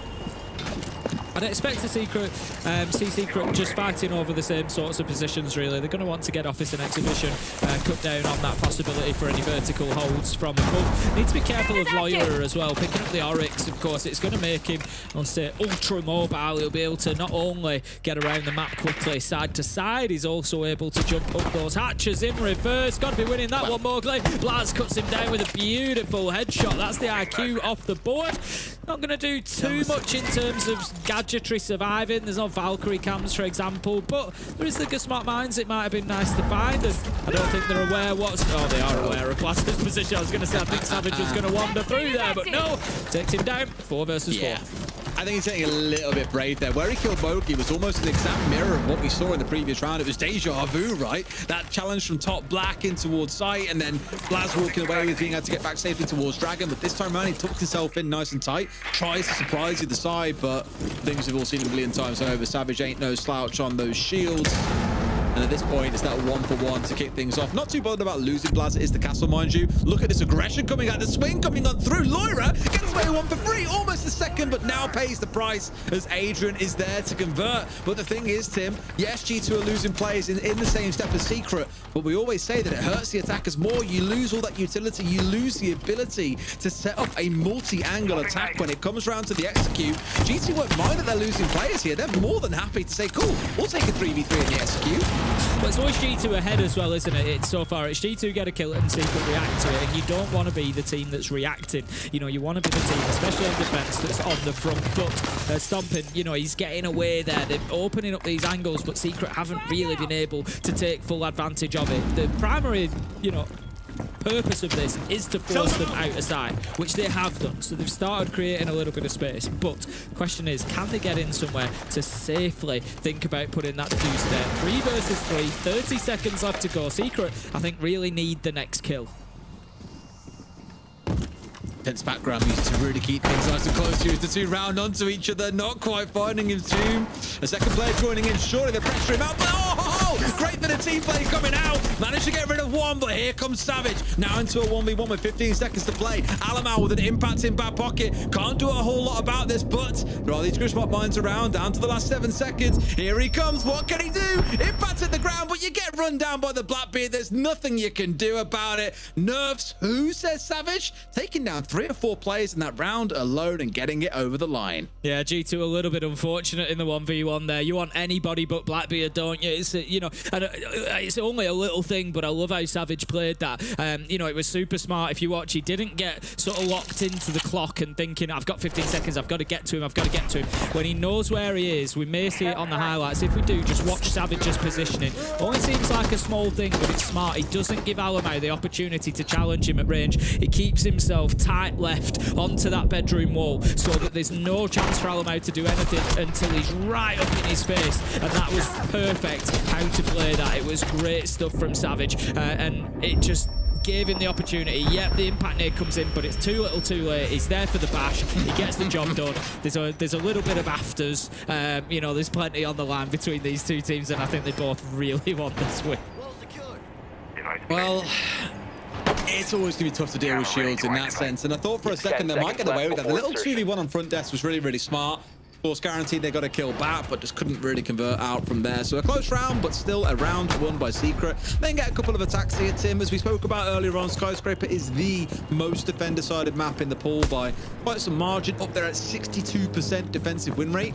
Really going to have to see Secret, well, G2 especially, sorry, start pulling ahead here. Secret, the ones that are probably saying, you know what, 1 round and 2, we'll take that so far. Do want to get a second, but it's looking good. Yeah, that's great for Secret. If they get, you know, every other round going 3-3 at the half, like you said, the stats back them at that point.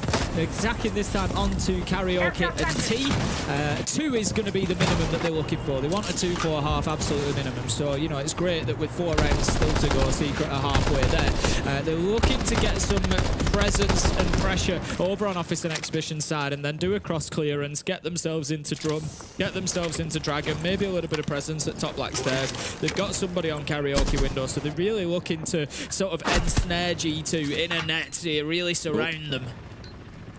And now we're already being warned off entering the building here as well. Be careful as he's down to half HP this time round, getting themselves focused on the wall being opened up, not from below with the Sophia, but instead leaning in towards making use of those micro EMPs. But as you've just seen, another Tuberau comes out. G2 really enjoying wasting about half of the timer for the round on this wall itself. Previously it was on the actual exhibition site itself, but now we're on the other side of the map. It's more of the same. Just run that clock down.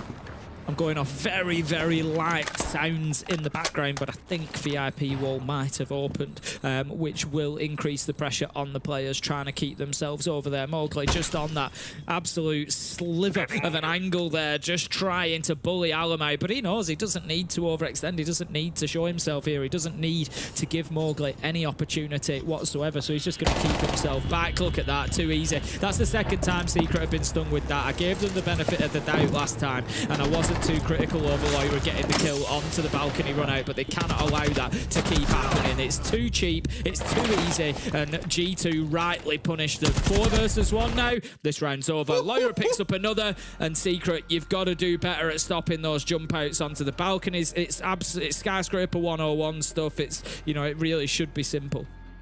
What hurts me about that is from the first kill, we heard it ringing out. There's Dokkaebi on side, there's Deimos on side. They've got the ability, quite literally, to deal with that, to know when it's coming, to hear players jumping out these barricades or just being on the other side of them. But G2 has just stung them by going hyper-aggressive, yet your comp is designed, quite literally, to deal with that. So a bit of a stinger there, not really being approached the best by Secret overall. Question marks around that for sure. G2, after that first quarter, are up 2-1. Now going back towards Exhibition and Office.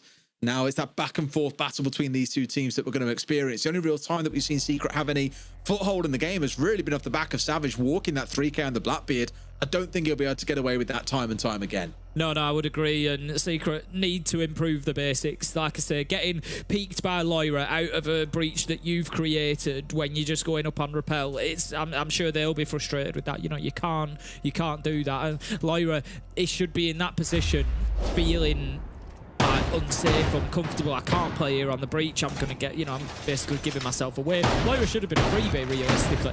So yeah, Secret have to improve on elements like that, basically punishing G2 when they get aggressive like that, whereas at the minute G2 are being allowed to play with that aggression and get away with it, and that is a problem for them. We've seen it now a number of times, particularly from Lyra, and I imagine that it will continue until they punish him for it. So Secret, they will move on the attack. It's going to be back over to Office and Exhibition side. Last time out, I don't think they opened the side wall. It took them a while to sort out the VIP wall. They've got Tuberau on side with Doki again, so that's probably going to be a similar case. I'd like to see a stronger presence on the Karaoke T side and sweeping across and really gain some map control this time. They tried to, but if you remember, we had Blaz who was sat out there on the castle just causing absolute headaches for them. I wouldn't be shocked to see a little bit more of the same. It's actually Alamo who's hovering off towards Mez at the minute and looking to cause a bit of bother. But one thing's for sure, G2 are not wanting to give map control up easy. We've seen it across 2 of those 3 rounds. Very hard to know, being focused on the VIP wall that runs down about 90 seconds on the clock, and they're trying to force Secret into panicking a little bit because they start running out of time and hoping that they start making mistakes. We'll see how things build up from there. June going to find Blaz for free, who's skulking around here at the bottom of Black. Taken down for free, certainly not a bad one, because he's been a little bit of bother playing around Karaoke for the majority of these rounds so far, wasting a lot of time.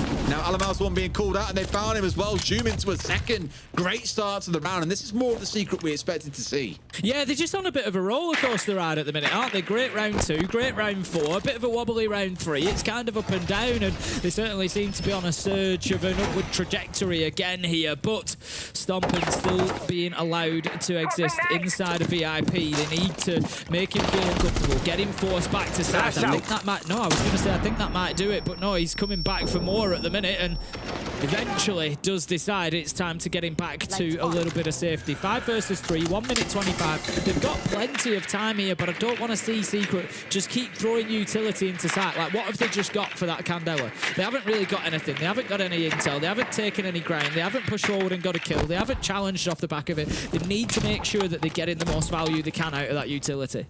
They just pause and breathe a little bit here, right? Obviously, another Candela comes in there, anticipating aggression and stomping. He don't care about no flashes. Timmy's going hell for leather and straight to the man. Noah going down, a 3 versus 4, making a 2v4 as Mowgli gets his first kill of the game, bringing down Doki. This is starting to look rough, but Loira gets one back. Mowgli finally getting on the board as June completes the 3K. Secret making it 2 apiece, Tim. Looking good for them on Sky scoreline-wise. Yeah, like, if they could just play like they do in the even-numbered rounds, they'd be, you know, absolutely fine. It seems to be G2 are controlling the odd numbers and Secret are controlling the even numbers, but whether anything will break that pattern or not, we'll see over the next 2. Yeah, much better from Team Secret. Look, they got in. I suggested, you know, maybe getting some ground around Drum, around Dragon, moving through. This was a big one from June, getting that kill onto Blaz, then allowed the pressure to come onto Alamo, and that's then they've taken control of that side of the map. It forces Stomping back into sight. They weren't really, they were expecting the aggression. They were trying to bait it out, and so, you know, maybe Stomping, you know, gets away with the kill on the window there. But ultimately, yeah, much better from Secret. Got map control, used it well, took more and more, and I think if need be, you know, would have been in a position to execute onto site should it have called for it, but ultimately the kills were all there and available for them. All right, so Secret are the ones who you definitely say, although it doesn't feel like it through the gameplay, but they're the ones that have had the advantage. A great start to that last round through June, getting the 2 entry kills.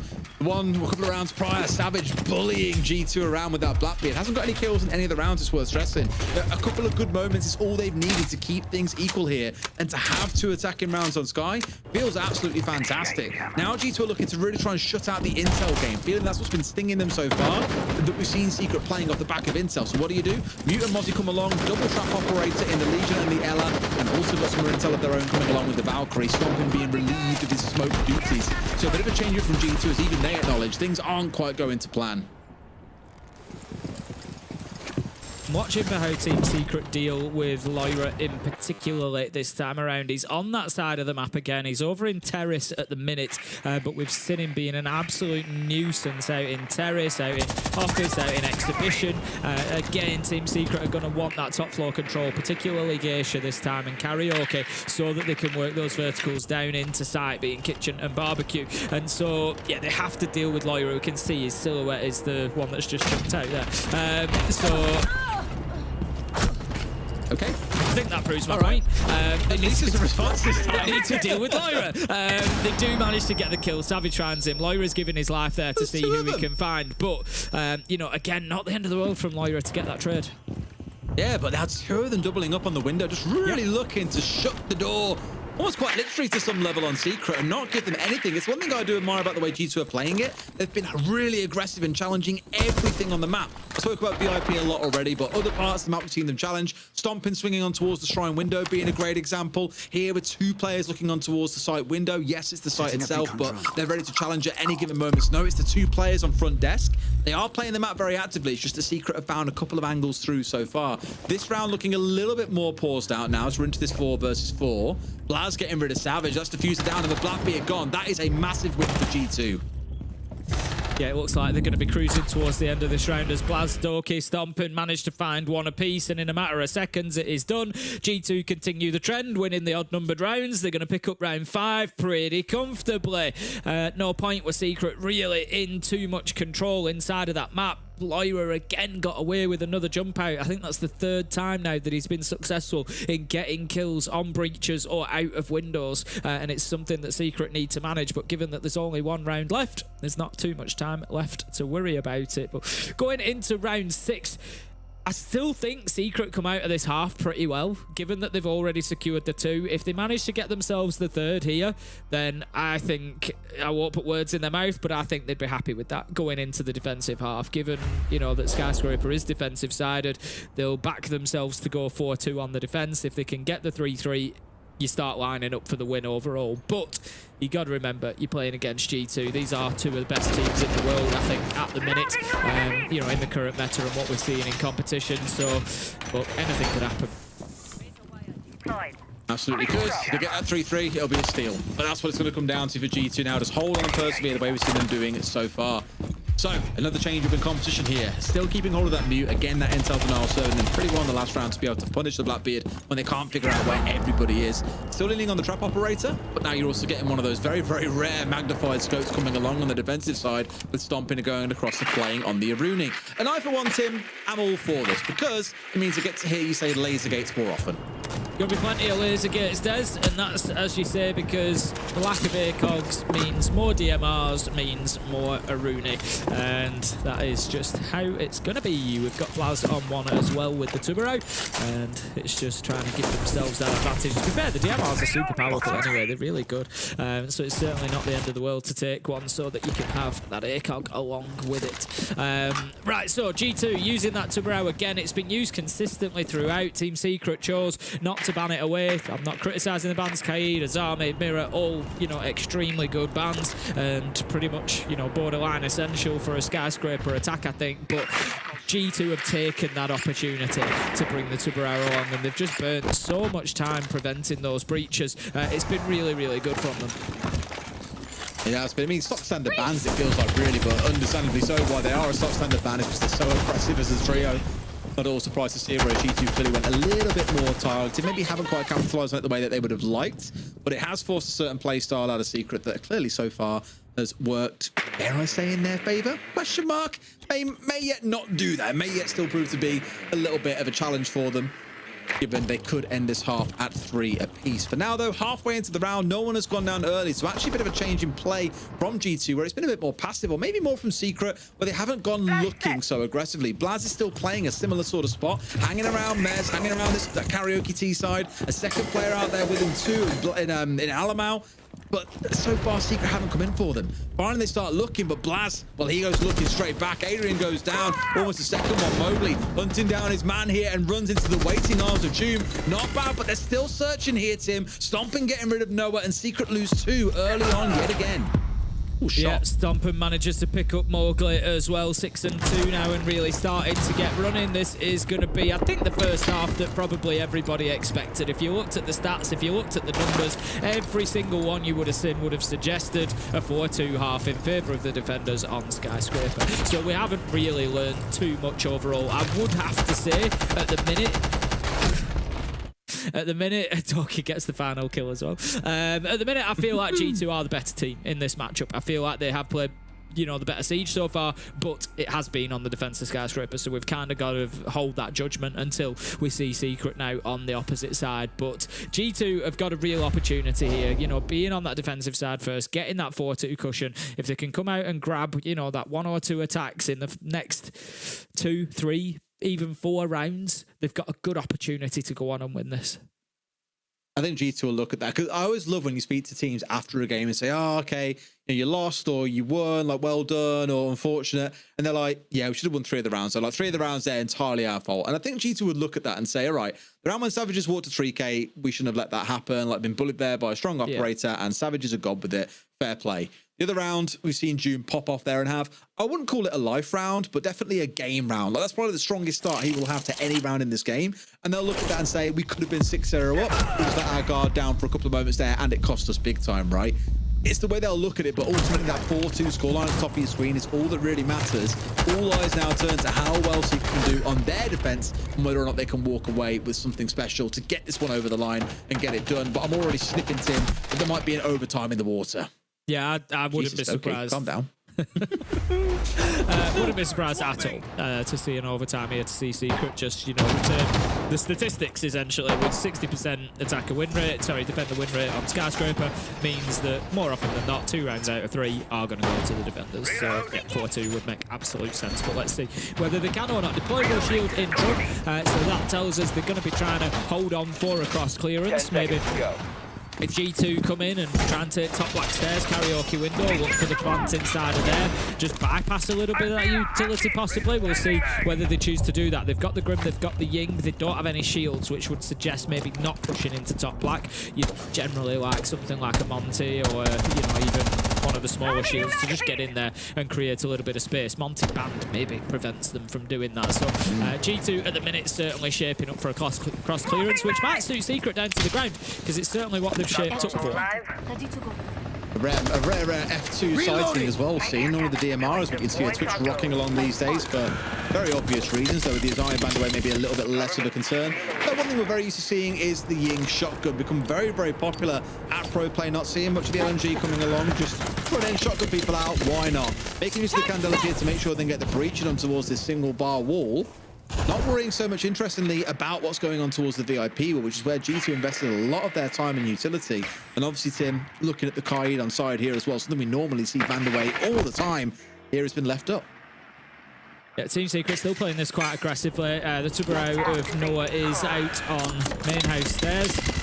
That is not ideal. That's now 4 Candelas burnt over trying to get inside a small bar, inside a terrace here. G2 do manage to get the kill. Savage 1 along the way, but it ends up with G2 on a net gain. 4 versus 3 now, and office side is cleared out. G2 can start working across. Team Secret could be in a bit of trouble.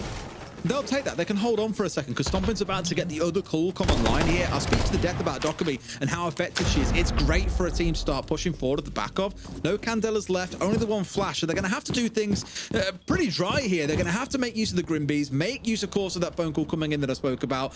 That is going to be their main methods to get the win over the line here. But with the 4v3 and still 75 seconds to play, G2 have got all the time in the world to work with.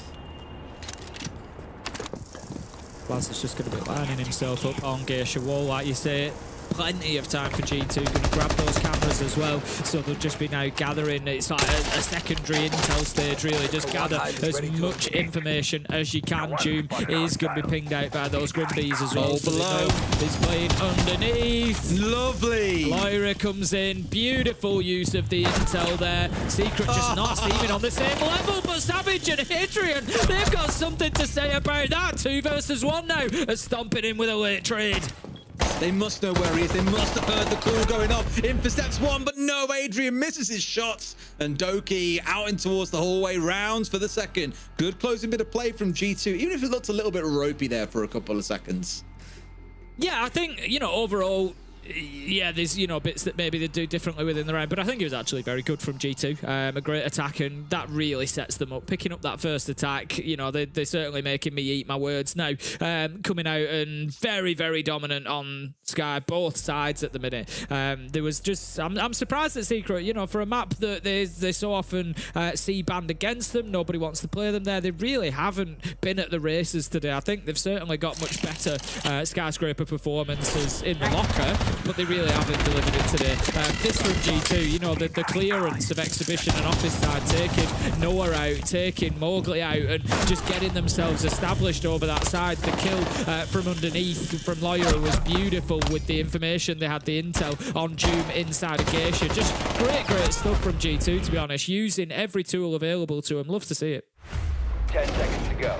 Sure, well with that, G2 push that lead ahead up to 5-2. That gulf starting to form between the two teams now. Secret Really got to get themselves started with a strong defense coming out here. I think otherwise G2 are going to be up at 6-2. It's a 4-round hill to climb, and while you could see a team winning 4 defenses in a row on Skyscraper, it still feels like G2 will have enough in the tank to be able to get this one over and done with. It's funny because we were speaking about it earlier on and saying that actually in the previous game on Sky, we saw the first 2 attacking rounds won, and then G2 went on to win 4 defenses in a row. Obviously, back in that first half, it was a bit more back and forth in nature than that. But you could well see it go the same here, where Secret lose the first 2 defenses and then go on to absolutely stonewall G2 out for the rest. Don't count them out yet. Oh, cheeky. I love that. Doki straight in there, up at the top of Black Stairs, taking the challenge on. Doesn't manage to find any damage in return, though. Will be hit with a shot himself. He's got Alamo just backing him up on that karaoke window, but he's only on the blitz. So will be limited, of course, to the pistol there, but could get on in and join him once they have a little bit more intel. Noah could be in a difficult position. Doki finds his man, stomping onto Noah. I thought his days were numbered there, and it is Stompin who goes in and gets that kill. 4 versus 3, and again G2. Every time this trade games happens, G2 seem to come out on top of it, and that's been a real bonus for them, and it shows how well they're playing as a team. If they take a death, there's always a response there for it. They know where he is now. They've seen him run into Geisha box. He is dead to rights. Like Alamal's going to come and close in on him. They can try and get rid, of course, the mirror window at the same time, but Savage gets away with 1. Blaz out to get rid of him in the trade. They'll be completely happy with this, Tim. 2 kills for Blaz coming out, and now it's Jube all by himself. A push coming down main stairs. Has he got any idea?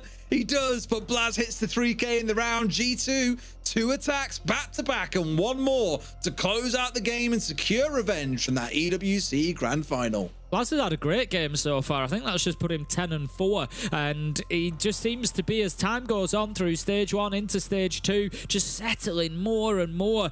You know, with Alamo, spoke about it on the IGL Summit piece that we had, you know, the way that things have changed a little bit, and obviously with Stompin coming in for Uno, and it's just, you know, mixed things up a little bit, and that's changed Blaz's role, and he's really growing into it. And what a performance he's having so far today, so much so that he's beaten Secret into a tactical timeout.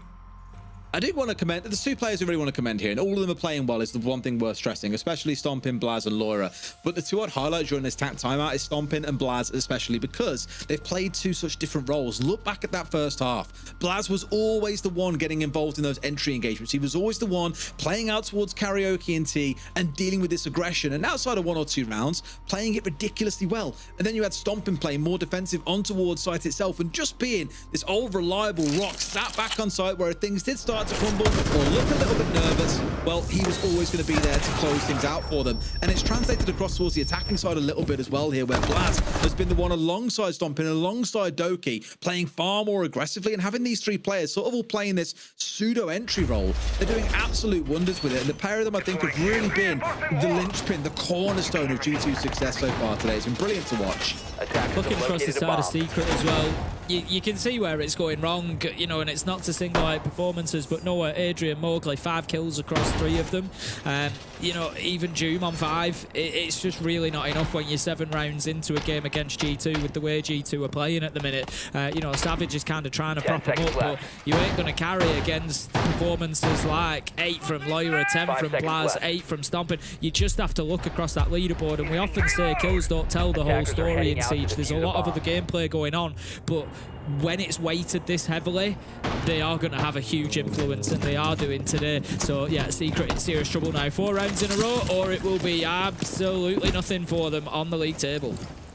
Kind of shows how lopsided it's been. When you look at the total kills across Secret, it's 19 kills across the 8 rounds that we've had.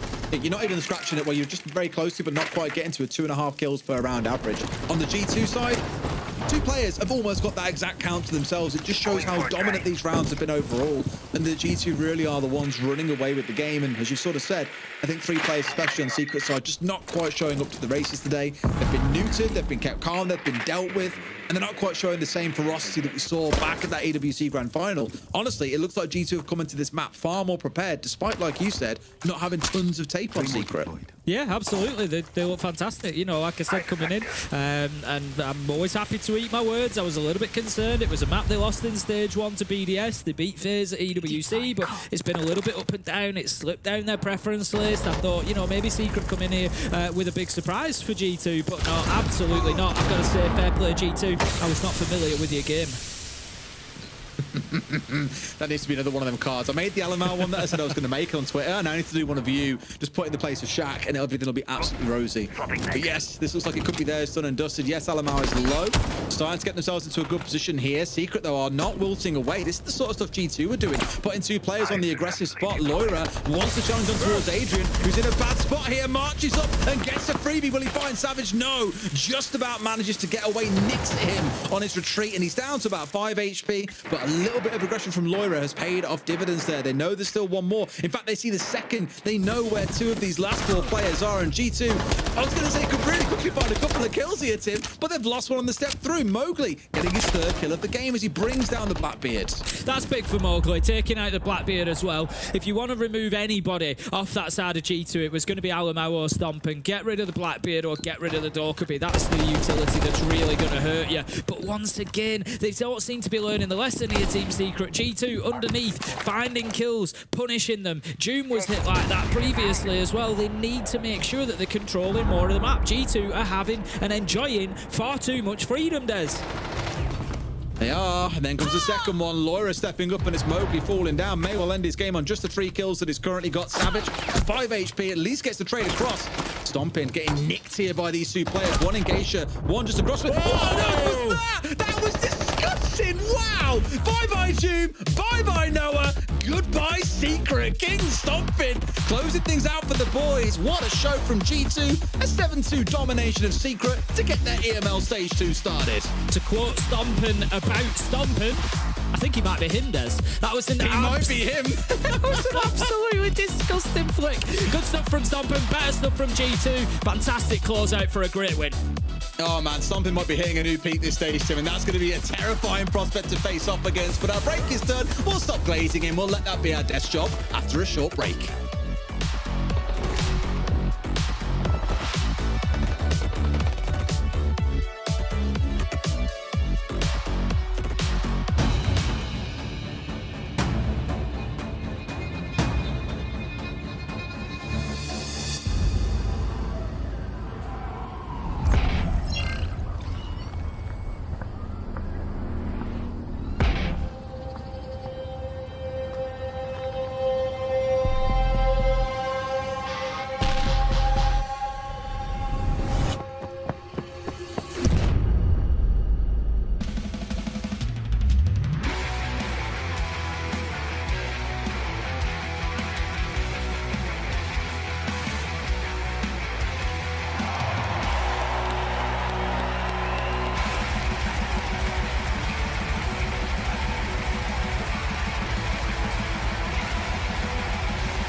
Welcome back, everybody, to EML. We were expecting a bit of a banger. Unfortunately, it kind of banged and fizzled. What did you ask for? That it wouldn't be a blowout? Yeah. So next time, maybe just don't ask anything. I think I'm just gonna. He also asked if Shaiko was a flop or a failure. No. He asked if Shaiko was washed. Sorry, washed. And then Shaiko went and went 16-3. I think you have a magical win. Can you ask if Fnatic will lose later? We'll get to that, Jack. I'm gonna ask, what if I had $1 million on my bank account tomorrow? Yeah, but the opposite happens. Oh no. Oh, you just jinxed it. Anyways, if you're a G2 fan, you're definitely having fun with this because they definitely looked like it. G2 in control, and the final round, even for Stompin', looked incredible. What's the secret, pardon the pun, behind that huge victory on Skyscraper? Honestly, that was one real round where I saw Secret dominate. That was on that attack side when they actually were in control, when they got the opening kill, and then eventually that led to a first round in attack. I think the second one, the one where they clutched with Blackbird, I think that's a kind of a different one. Probably was mostly due to G2 trying the strats, trying to play the worst bomb site maybe in the whole competitive map pool. That's on them. But for the rest, we saw clear dominance, not only in defense, but also in attack. Did you see what they used? The Blitz, the Blackbird, the Takarabi, the Grim, everything to enable the first entries. And what's the result here? 8 opening kills out of 9 rounds. For G2, utter domination. It's all well and good having the individual talent that G2 have, and of course they've got that individual talent. That clip from Stompin' at the end was just showed that. It was incredible. But it's the ethos and the mentality that they operate with. That's the most impressive thing for G2. And I said it in the pre-game, about G2. They're happy to play their opponents on their better maps because they're so confident. It's like they've got balls and they've got confidence within each other, and they just keep going, just non-stop, relentless aggression, confidence. They know they're going to win, and it's almost like they play inside of like a flow state. When you're just in a flow state, doing your own thing, just stamping all over your opponents. I was going to say stomping and trampling, and it was stampling. They're stampling all over their opponents. That's dramatically good. Dramatically stampling all over their opponents. But they just hit that flow state. And when they do that, they are absolutely unstoppable. I feel like before this match, I already knew G2 was going to win, and I told you. You should have said that before the match. That was I told you before the match. I told you before the match. And the reason for this was I feel like it's tough for Secret coming off the back of a great victory, something they were chasing for so long, an international title, and then you have a break and then you need to get back in it. For G2, they went all the way to grand finals. It was amazing honeymoon, and then they just missed the title. The hunger is still there. The momentum is still there. It's a completely different dynamic. So I'm not too surprised, and I'm not too worried for Secret either. It's just a BO1, but it is showing that the honeymoon period for G2 is maybe not a honeymoon, but actually a team that works well. It's something we haven't been able to say for quite a while in the rosters. It's good to kick things off this well in the stage. However, we have an interview ready for us. Alamau joining us for this chat. Alamau, thanks so much for joining us here tonight. Congratulations on this big opening win against Team Secret. Do you feel that this is revenge for EWC, or is it just another step on the road? I mean, it's kind of like a revenge, but of course, like they won the grand final, so it doesn't feel like actual revenge. It's just like another UL game. But yeah, happy to beat them. They are a really good team. But I didn't expect to be that easy though. Like 7-2 was actually unexpected. Fair enough. Looking at EWC Grand Finals, what do you think you guys missed to really come to fruition and win that title? I mean, I feel like was decided on the first map because I was even talking to Savage when we met in Copenhagen to record the content for Blast. I feel like when you start the VO5 on the enemy's team is in your advantage because if you do well, like if you beat the enemy's pick, your enemy's already gonna be in a very bad place mentally, and I think that's where we were when we lost Cafe against Secret. And then we had to go into our permaban clubhouse for the second map, so it was just terrible. I feel like if we won the first map on the grand final, it would have went other way and we could have been champions, but that's how the game works. They were better, and yeah, I think that's it. They were better that day, but we beat them every time. It's fine.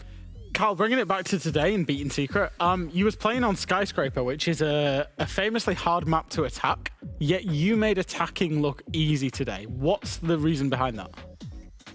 We always attack good on Sky. I think on EWC we won all the attacks against Gen.G, and we also play against FaZe. I don't remember how many attacks, but we surely did good on attacks also against FaZe. We always play good, I think, on this map on attacks, and I think teams usually ban against us. But yeah, happily Secret let it open, and maybe bad choice of map for a BO1. And yeah, I won't tell you any more of our secrets. Come on, give us some more. Give us some more. Why are you so good on the map? Is it the operators? Is it how you play? It's to be honest, I'm gonna be honest. Like me and Ramalho been innovating on that map since the beginning, and we are always superior than other teams. And yeah, that's it. Ego. We're just better. Cameraman adds something to it. Yeah, of course. Also, a great work from camera with the analysis from Secret on this match. Was very easy to like choose the attacks we're gonna do to beat their defenses, and they didn't change that much. They surprised the bans a little bit of the operators, but the positions they were playing on defense, I think, was pretty much the same. So it worked very well, the attacks we plan to do. It was good to have then somebody like Cameraman in the background, has of course played competitively, has won so much internationally also to kind of bring this whole team together. It's good to see. Look, I'm going to be honest with you, Carl. Don't take it the wrong way. Stage 1, I was a big G2 hater, but getting to see, I think it's a good thing because now I get to see G2 improving and it makes me love watching G2 again, and it's good. So do you think that even though, Brazilian, but still you're competing, you're one of us, you're here in EML, you're here in Europe, do you think that EU's chances are getting better for that future? Yeah, I think it's EU on top, baby. BDS, kind of like a shit show against Gen.G. I always expect BDS to be good because they always like beat us and they always like are pain in the ass in scrims. But I don't know what happened to them today. I don't know what happened to them like in officials. They are a really good team. But surely I would say like we have like top 4, top 5 good teams in Europe that can fight for playoff spot and like maybe even win a tournament for the next one. So yeah, it's good to be in Europe. Keep feeding me that copium. I love it. Thank you very much, Alama. Congratulations on the win, and we'll get to see you tomorrow in your next match. Have a good night. See you guys. Thank you. Bye-bye. There you go. Gentlemen, we got to hear from the man himself. Of course, Alama is part of our IGL Summit. You can go watch that video and more. We already watched it. It's up on YouTube. Take a look. But for now, we'll take a quick break. When we get back, we got some more games coming up. 2 more to go in a just swap. Virtus.pro playing against Wild after the break.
Welcome back, ladies and gentlemen, to EML. It's stage 2 in 2025. We continue on with our 4th matchup of the day. It's actually going by pretty quickly. We're just having a lot of fun going through our matches. Hello, welcome again. I'm Milosh. With me are Afama and Fresha. We got Virtus Pro and Wild lined up for you. Let's have a chat about these two teams, starting off with, well, the Bear themselves. They have been on a bit of a hibernation role in different parts of our stages. And despite a top 8 finish at EWC, they're still leaving us wanting a bit more. I think the hibernation stopped. I think at some point we saw them awake. At one moment, when everyone was busy at Reload playing CJX competition for the first time, they were cooking in the shadows. Yeah. And they came in stage 1 and they were really strong. Why? Because they adapted to CJX, because they started playing meta operators. We saw Joystick playing Blitz. At the beginning, a little rough, but then he got better on it. And then we saw them abuse Deimos, abuse the KB, abuse meta operators. They've adapted their playstyle. It's not flawless anymore, but it's all about trying to be in the meta. Problem is, when teams start to figure out what they're doing, because they always play the same maps, and it turns out that after the first 5 BO1s, they struggled really hard toward the end. Yeah, I think so. I think this team is a team that kind of gets found out when they go later down the line. As you can see, the first 5 BO1s, 11 points. The last 4 BO1s, 4 points. Some of the win rates, their defensive win rate particularly drops off. And I think this is partly VP trying to adopt a new meta, new style of play. I feel like we talk about this a lot in terms of their playstyle or their old playstyle can be a big detriment to them because of how slow it can be and how it can be abused, particularly in today's meta. And then partly teams figuring them out and realizing that they can come with a plan to counter them and execute that. And then also partly the map pool that causes VP a problem because you have certainty where you're going to play. The good news for VP, even though like they've had success, but those are things that can be worked on and there's tangible improvements and easy improvements they can make.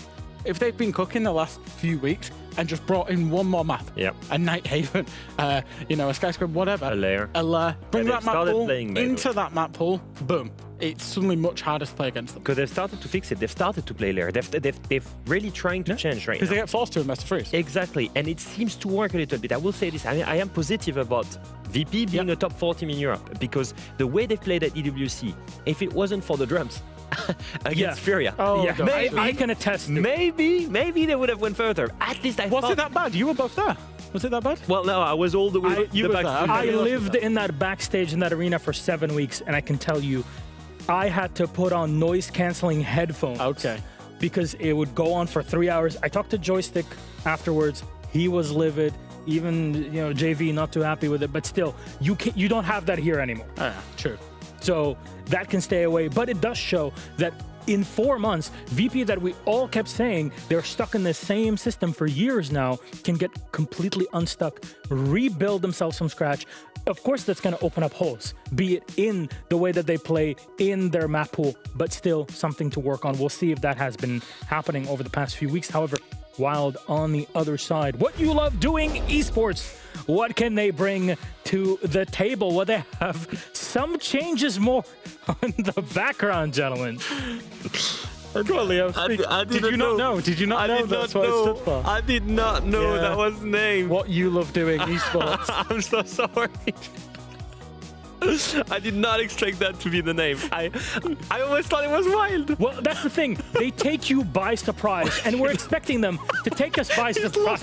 Yeah, they've added a new coach. They've added a new coach. So what's surprising here is that actually, in a way, it's encouraging, and I like it. They've stuck with the 5 players after their first stage in EML. Would have been very, very interesting to have made a player change, maybe look for some experience. There's experienced players on the market they could have added. That's a short-term solution. They've stuck with the same 5 players, but they've made coaching changes. They've added Rando Sando to this roster. Now, not a lot of people, and Leo, you'll say it, you didn't really know who he was. Now, Rando Sando was actually the coach of the G-Who project. Now, the G-Who project, quite famously kicked off by starting to beat G2 in one of the Tier 3 competitions, consisted of Creed, Adrian, MC, Shed, and Leighton. Now, all 5 of those players went on to play in Tier 1 after that project.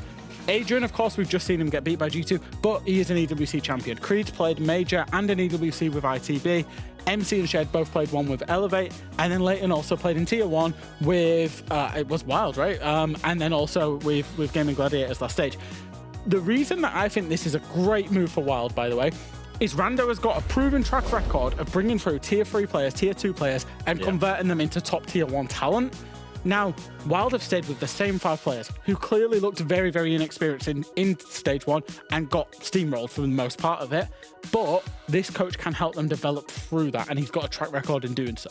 I think learning from the mistakes of a roster like ENCE, what we were seeing last year, and not going that way, maybe bringing more the staff in the background, is a wise move on Wild's part. Yeah, it does feel a little bit like Kangaroo Kenny, but 2 years ago.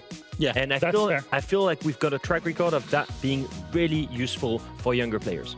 Well, gentlemen, let's take a look at our map picks for this series. Jack, can you take us through it, please? Leo. Yeah? No? I'm gobsmacked. It's a Virtus Pro map veto, Jack. So what are we expecting? Night Heaven being banned, Skyscraper being banned, Lair being banned, and Consulate to end up on Bank. No, but Wait, that's... what you love doing sorry. esports? Took VP to Bank? What? That's a surprise. So there's a conventional... That's the Sando experience. There's conventional thinking that you would not take this team to Bank or Cafe. They're the 2 maps that you absolutely would never take them to, and it's the 2 maps that are usually first banned in the best of 3 against this team. However, Jack, what now happened? You're going to hit me with some facts. What happened the last times VP played Bank? Well, 4 times in a row, they have lost. During the stage 1 especially, losing to G2, losing to other teams, they have had a really poor loss streak on Bank so far. And what's the reason for that? They have a restricted map pool, everyone knows what they will do, and so counter-stratting them is easier. And how dynamic the bans are on Bank with the new banning system and the power of the Ace and Habana bans, for example, it has thrown a spanner in the works to a team that was traditionally amazing on Bank. I believe it's Pasha, our joystick, in interview during stage 1 that said, when we asked him, what about the operator bans? He said it broke the map of Bank because Ash and Ibana and Ace removed. That's it. You cannot attack the whole counter wall and the whole of the long of top floor. So it impacts them a lot right now, and we'll see how they work during the off-season train. It's a ballsy map veto, I will say that though. It would have been much safer to have gone to a Chalet or something like that while playing a decent map or a border. They're the maps they found success on in stage 1.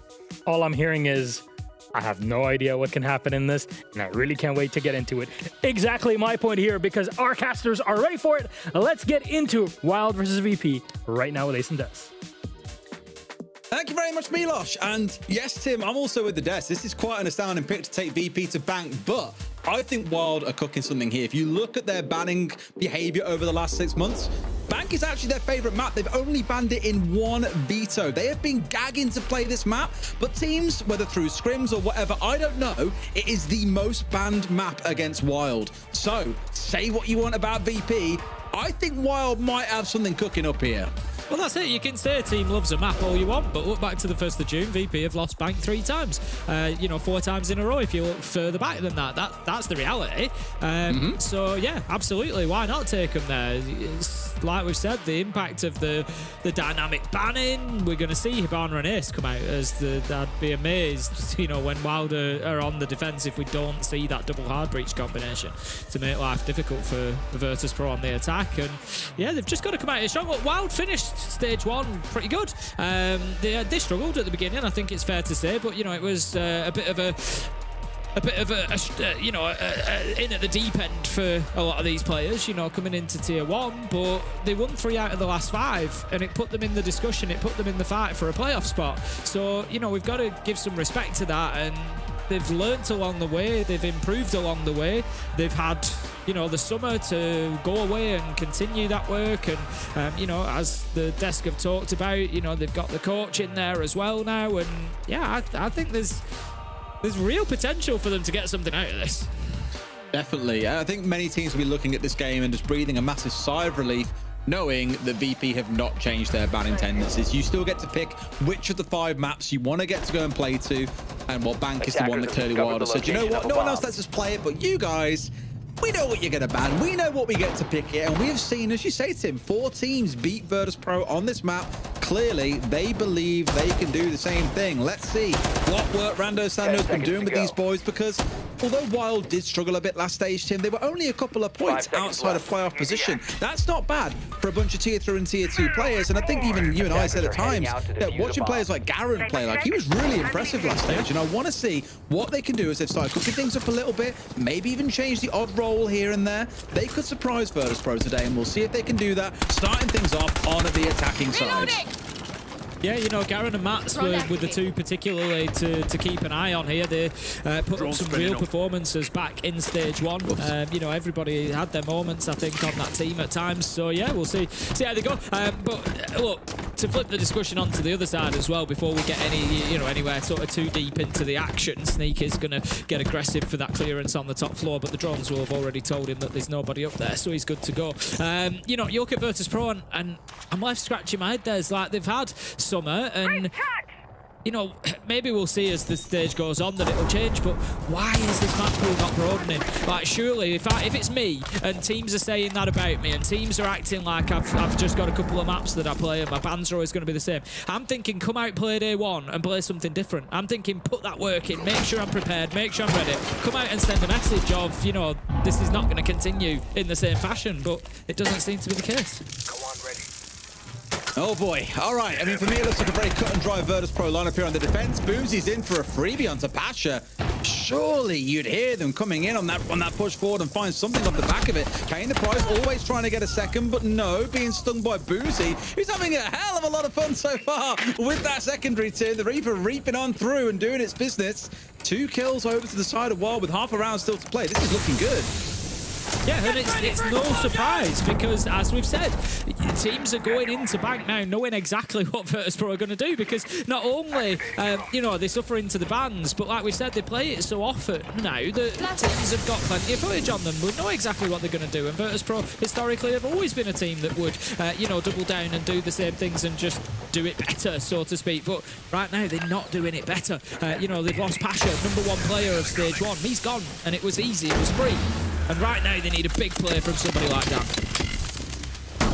Oh, I mean, for now, the smoke at the top of the stairs, you can dig yourself in, you can play aggressive, even if it's being pushed from below, it doesn't matter. Garen hanging at the top of square itself to bring down Dan as he tries to round the top.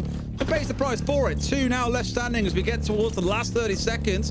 Shield is in place, EMP in towards the back, and I imagine there could be a cross here for this plan to go down. Still 2 shields on side. They can just run down these last 2 players on Virtus.pro if so desired. But now, though, as they stand a little bit stationary, Tim, they've got to deal with the fire, and I'm a little bit nervous that they're leaving this a little bit late to perhaps to not go aggressive enough as to say that. Sneakers in the back, they get rid of 1. It's all down to Shepard now, sat in behind the shield, and so often does he get left in these 1BXs. He's now got a shield in front of his face. We know how this one goes. Knocked to the ground, surely and dead. Indeed he is. Sneak collecting it, and I think off the back of that Boomsy 2K to start things off, Wild with a pretty convincing first round. Yeah, I think that was good. I think it was solid. The only note I would have, the only addition I would make is, you know, it'd been nice to see maybe an opportunity to get that plant down away from the Tachanka Flames. Like, I think you've got to recognise that. If Shepard's deep and he's firing the Shumiko launcher in, you've got to get that diffuser and think, right, we'll go deep. We'll plant bomb chassis. We'll plant, you know, we'll plant away from that default spot. And I would have liked to have seen that, but that, like I said, I'm picking at tiny little pieces there. Generally speaking, yeah, solid round from them. They dealt with the end of the round well. It was just getting a little bit low on the, like, 4 seconds left for Shepard to survive. But yeah, I think other than that, Wild were spot on there. They recognised exactly what Virtus.pro were going to do, the positions they were going to be in. They went and dealt with them clinically. Good stuff. All right, let's try the top floor and see if they can have this foresight on VP as seemingly every other team does. It's always the criticism leveraged against them. They play the same things. People know what to expect from them. But as I said, we did see them start changing it up a little bit. We saw, you know, joystick on blitz. Whoever thought we'd see that being a thing? We did see them try and change things up when we came into CGX, but as the desk also said, over time, teams start to get used to them. They start to realize the patterns in their play, and because they aren't changing things game to game, that's when things start to look a little bit difficult. It is only 1 round. There's still plenty more to go. But Wild look pretty convincing there, and Virtus.pro, now all the question marks start forming over their team. Garen just taking out that default cam from outside, so Wild just ticking fundamental boxes, which is nice to see. Clear out that utility, give themselves a little bit of a path in. I'm really fascinated by round 2 here to see, because it seemed like round 1 they just knew exactly where Virtus.pro were going to be set up, exactly what they were going to do. So if that's the case, I'm expecting to see more of it here, you know, and more kind of knowledge. Look at this, he's found one on the cams. He's still pinging out that information, but you're kind of thinking, maybe go and have a little look at this. He's not going to... I don't know if he can get an angle onto that player or not, but for the time being, Mats is going to drop himself out. He's more interested in finding these Yokai drones, I think. I don't really blame him. They can be a bit of a nuisance later on. Admittedly, Bank not often a map that I think of too much when it comes to Yokai drones causing a little bit of a problem. Saying that, every now and then you do see it like under the desk inside a basement, zipping out late round. Fine, we've seen it once or twice up on the top floor. I think Cafe is the one that always comes to mind when you think about Yokais having a big impact, but often it can just be about the information they provide and not necessarily being about plant denial, if nothing else. Big focus on towards Square, though. We're going to get opened up as we've got Wild. Got Garen playing on the other side of things here at the same time. Can look for a default plant inside of here. Don't really have too many tools to make it happen. In fact, to say that, they've got 4 smokes. A lot they can play behind, but really needs to be unsettling players from inside of Janitor, for example. So always is the one that I'm looking at here that needs to be moved away. Yeah, they've got 2 on the windows. This will open the wall into towards Janitor now, make it really easy challenge onto him. I like this. Yeah, that's it. He's always is going to have to dip away from that position. He certainly can't play it as aggressively. Boomsy and Garen staying on the windows really does suggest the plant inside that right-hand wall that's been breached. So now it's just a matter of time for Wild. It's when do you go? They can use maybe a Deimos track at the same time to, again, create difficulty for Virtus.pro. They could just do with a kill or 2 before they go. There you go. Perfectly timed. Thank you, Mats. He's going to take down Shepard. And maybe one more. That might just be the goal marker to say, in we go. Throwing, you can just sit and watch you. As long as they keep Janitor clear, they can probably get a plant down here, because always can't do much at the range. There we go. Plant's going down. Dan gets at least one back. A C4 from underneath. Going to try and get rid of one, but not quite finding his man. It just about misses the other side of the desk, but it does force Evan off. Won't be able to complete here, and now they've got to try and figure something else out. A charge in towards Janitor wasn't on my card, Sim, but it definitely was on theirs. Always going down. A kill back the other way. Joystick getting one from behind the shield. It's looking a bit ropey here for Wild. I say that as round from the back comes Sneak, quite literally sneaking his way through. Pasha, top square with it all to do against 2 remaining players. Finds one for himself. Evan, pros don't fake him. They stick it all the way. Pasha charging on 4. Will they have time here to make this one work? They know where he's come from, and they knew that he was the top square. What on earth? How has he found Evan there? That is ludicrous. Gets away with the kill, and Pasha saving his team, and once again putting up a pretty key performance for his team to keep them fighting.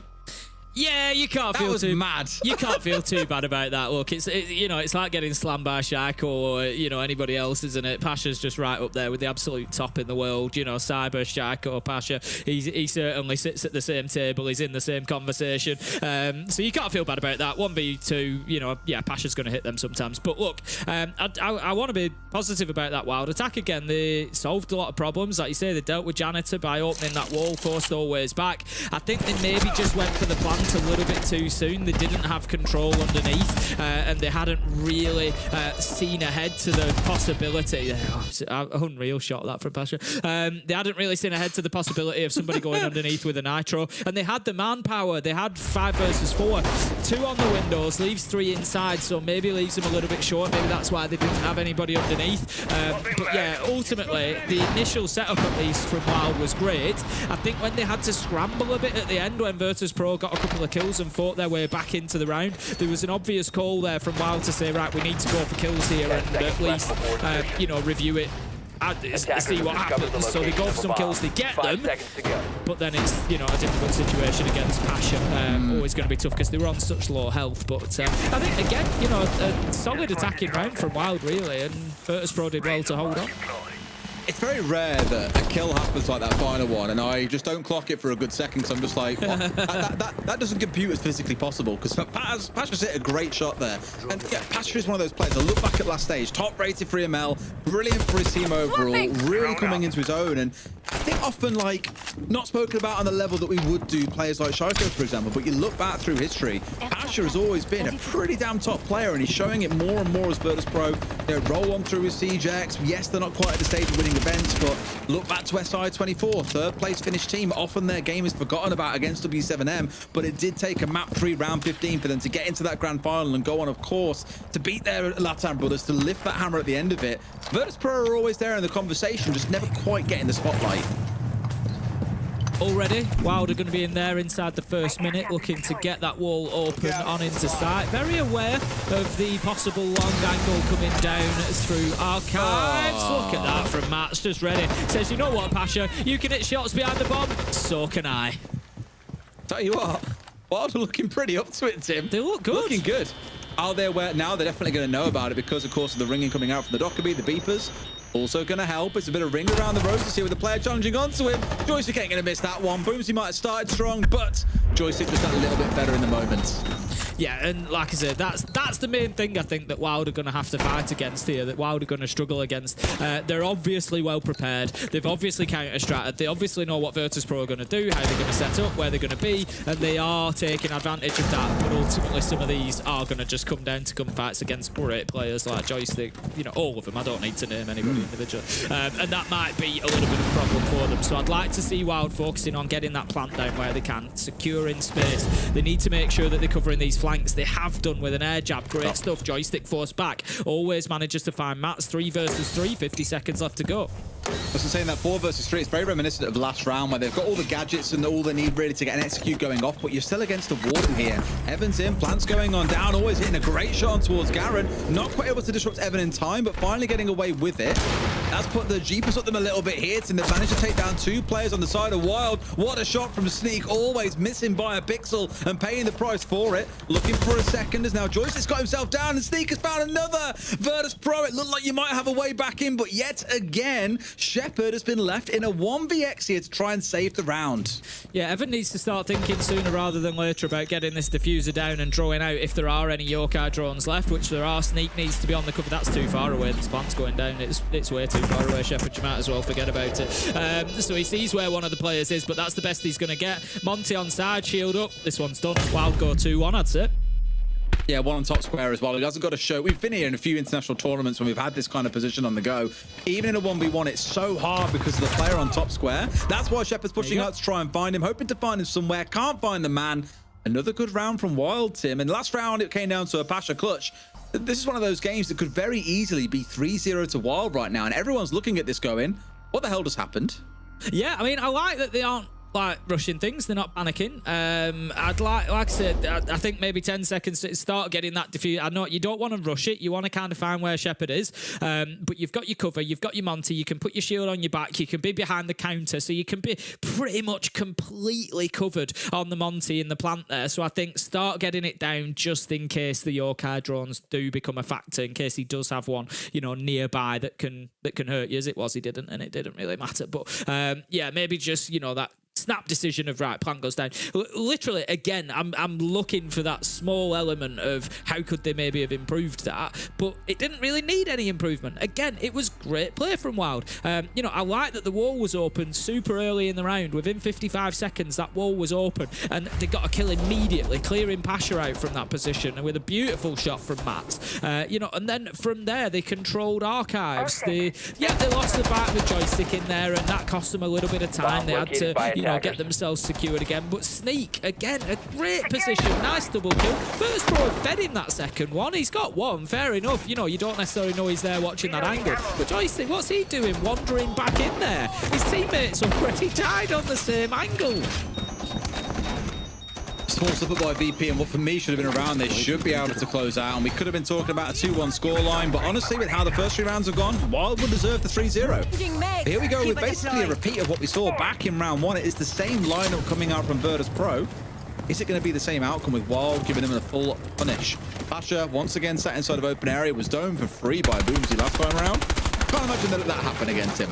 No, I wouldn't have. Well, I wouldn't have thought so. I would expect Pasha to be more prepared for the fight, but You never know. We will see. Pasha is in that position again, inside of open area. What support has he got? He's got always with him inside of staff on the Azami. He's also got Banshees now to stop anybody sneaking up on him, so should be more secure. But I tell you what, he's not going to have long, because this is, again, I've mentioned it a couple of times, but Wild are impressing me with how quick they're moving. They're decisive. They know where they need to clear. They know what they want to do, and they're going in there and making it happen. And right now, it feels like that open area challenge is going to be coming within the next 30 seconds or so. The pressure's starting to build for sure on both sides here. You know, 3 out towards square, 1 pushing on towards main. They can get that pincer in if they want to, and collapsing onto players like always, even from above now as well. So a bit of a 3-point push starting to form, but at the same time, a bit of focus on towards getting the square hatch opened up. There is this player at the top of blue again. Last time round, they had pressure coming in from below. He did get a kill done, if you recall, with the shotgun inside of the smoke. But as soon as he stepped out the top of those stairs, Garen was there, ready and waiting. Although he largely is ignoring what's going on there and carrying on, because Max has dealt with it all by himself. Wild, I think it's fair to say, Tim, looking a bit transformed, not just strategically and tactically, but also individually. They're going toe-to-toe with some of the best players in the world. Yeah, we knew that it was a project. You know, we spoke about it in stage 1. This is, for anybody who doesn't know, this is an academy team. So a Wild Academy has been brought through into Tier 1. And to my knowledge, I'm going to say it, I'm pretty sure it's the first time that we've seen it happen in Siege. To that degree, where academy team gets brought bang into Tier 1. You're now playing Tier 1, full team, no switchers, in you go. And yeah, it's, you know, it was always going to take a little bit of time through stage 1 to settle in and to get up to speed and everything else. So, you know, these players like Pasha and Dan and everything, they play this game at a different sort of speed, a different sort of pressure. But honestly, I'm really impressed with Wild so far. I know we're 3 rounds in, but the credit where it's due. They look fantastic so far. Well, let's not let them get too far ahead of themselves here, Tim, or get too far ahead of ourselves, because at this point they've lost 2 players to Pasha. Like I say, you just can't count this guy out at any point. Shield dropping on through, and Joystick hits the third as Sneak tries to round in. A little bit out of sync with the rest of his team and pays the price for it. This round looking a little bit cooked here as well. Garen getting rid of 1. Pasha still in that hatch, paying the price for it. They've got hatch control, but I don't think Evan can get away with a plant here is the problem. Still got 2 fireballs to play behind. They can try and clear out red, and they'll do just that. But as soon as they drop in, they're in danger. Joystick's there waiting. In he drops, can do nothing. Joystick with the close, and just a little bit of desync there for a few players on Wild, which led to a number of 1v1s that they just did not come out on top of. Yeah, look, you know, Wild can't be too hard on themselves. Like I say, Virtus Pro ultimately are going to take rounds. You could play this fantastically well and still come away with a loss, unfortunately. It's just how it is. But you know what? G2 have played fantastically against Virtus Pro and they've lost. You know, teams like NIP have played fantastically against Virtus Pro and lost. Teams like Secret have played, you know, I could go on and on. It's a team that is going to get wins, but right now, the momentum, I think, is still with Wild. If they can get a 3-3 half on the attack, honestly, Activated. I don't necessarily favour them for the win, but it's 50-50. They're in the game at that point. It's doable. Feels like it could well end up being that 3-3 half that they're seeking, depending on the site we go to. It's going to be this top floor. Just let's avoid letting Pasha clutch out this time, all right, boys? That was the big issue last time round. Outside of that, it looked okay. Even down to the execute, they just missed having that player on the downstairs to cover our archives and ensure there was no C4 coming spiral. But I'm sure they'll live and learn from that one. We step now into round 5. Let's see if Virtus Pro can cook something up a little bit different. Again, still a very similar comp coming out. Still seeing that castle, still seeing the echoes coming along. So really, Wild, I don't even want to call it disrespect, because we often say this, like, you want to see an IQ when there are yokais on side, because they can be tucked away basically anywhere, and we have already seen it once. In this round, not bothering, almost doubling down on the execute, in fact, because every single operator in this lineup looks like they're there purely for an execute tip. Yeah, and let's be honest, the Yokai so far hasn't really been decisive in an execution situation. So you've always got decisions to make in Siege, haven't you? You know, if you bring the IQ to deal with the Yokai, absolutely fine. But what is that losing you? What do you not have? Do you not bring your Raura? Do you not bring your Capitao? Do you not bring your do you not bring your Ying? You know, you lose something on your execute for having the IQ. And if they've looked at it and said, you know what, it's not really causing us too much of a problem so far, let's try and ensure. I don't think that was a head. You know, you look at it and think, let's just try and ensure that we get that diffuser down. Oh, it might have been actually, but maybe just caught the top of the hair or something. He's trying his best, just couldn't quite find his man, and down immediately redeploying those keeper barriers now that Mats has moved away. So that'll be a problem to worry about a little bit later in the round, but for me, it's about keeping... Oh, that's unfortunate. That could have been burnt through by something else. You've got the micro EMPs, for example. Smoke going through at the same time by the looks of it. Still got 5 more to play with in back pocket, including at least 1 remaining smoke canister. 5 bolts coming out, another smoke goes on down. But Boomsy, no! He was the X factor. They had no warden on the other side, but they've still dealt with what was going to be the main threat for them in this round. Yeah, exactly that. Taking the warden away, the mirror gun as well, you know, screams a top floor execute potential for the attackers, and you've just lost a really big part of that puzzle because Boomsy able to see through that smoke would have given them a great advantage. But Pasha, as always, coming up with a very timely kill when his team needs it. And how much damage are the Yorkais doing? As of yet, they're not really feeding too much information in. Nothing's coming from main lobby. And Mats manages to pick up joystick. 4 versus 4, 50 seconds left to go. When these Candelas go in, I'd expect that to be the goal point. Come on, man. Bro's running around playing Call of Duty 4 at this point. It's horrible. Someone shut him down. Pasha answers the call. A 2K for himself in the round. A 3v3 still to play. The problem now is you're taking away that key utility from Wild, though they have got a lot of the key stuff they still need. Very high smoke being placed up here on the wall, and Pasha, oh my god, someone stop the man. The plant's going to go down here. Garen's looking low. We'll get rid of Dan, but Pasha hits the quad. He's on for a 5th. There's 2 of them left, but Tim, he's outside the windows. Evan could work a bit of magic here, but equally Virtus Pro could try and throw one of them out the window and deal with this. It's so sought after, and he's got to worry about the threat of ATMs at the same time. They're looking to line up for it here. He's watching out for the ATMs. Has no idea where they could be coming on from. There's one nice and close. They're going to try and defuse this at long range. It looks like they are, yes, but it's that constant threat about what's going on. He sees the gun. He's got to find the man. Tries his very, very best. Someone has got to go out. Evans dealt with 1. Can he get the last and deny this away? Looks like he will. Shepard's going to deny his best. They haven't got the time left. Shepard gets 1, but he's outside the building. It is too late, my friend. Wild are going up to 3 and 2. Evan's done an unreal job there. 1v2 on the windows. It is more difficult now since the animation changes. So you can't shoot on your way down as you come out of the window. You can't ADS. So yeah, it's more difficult to challenge on those windows. Really, you need somebody down in ATMs to make that challenge. Maybe they could have done that at the same time, you know, if they'd have thought of it immediately. Somebody straight down to ATMs, somebody out of the window at the same time. You've still then got plenty of time to come back up and get to the diffuser. But obviously, you know, hindsight's a wonderful thing. But yeah, Evan did that fantastic. It just made it really, really difficult for them. They just, there was nothing that they could do really as they were dancing around there.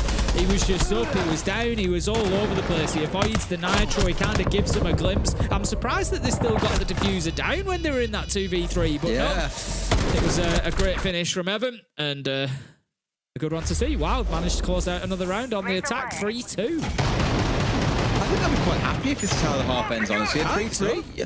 If you said at the start, it's like you can have 3 attacks against VP, they'd be like, yeah, you fancy that one, why not? But at this point, they could push on for the full smash and grab and take 4 attacking rounds against them.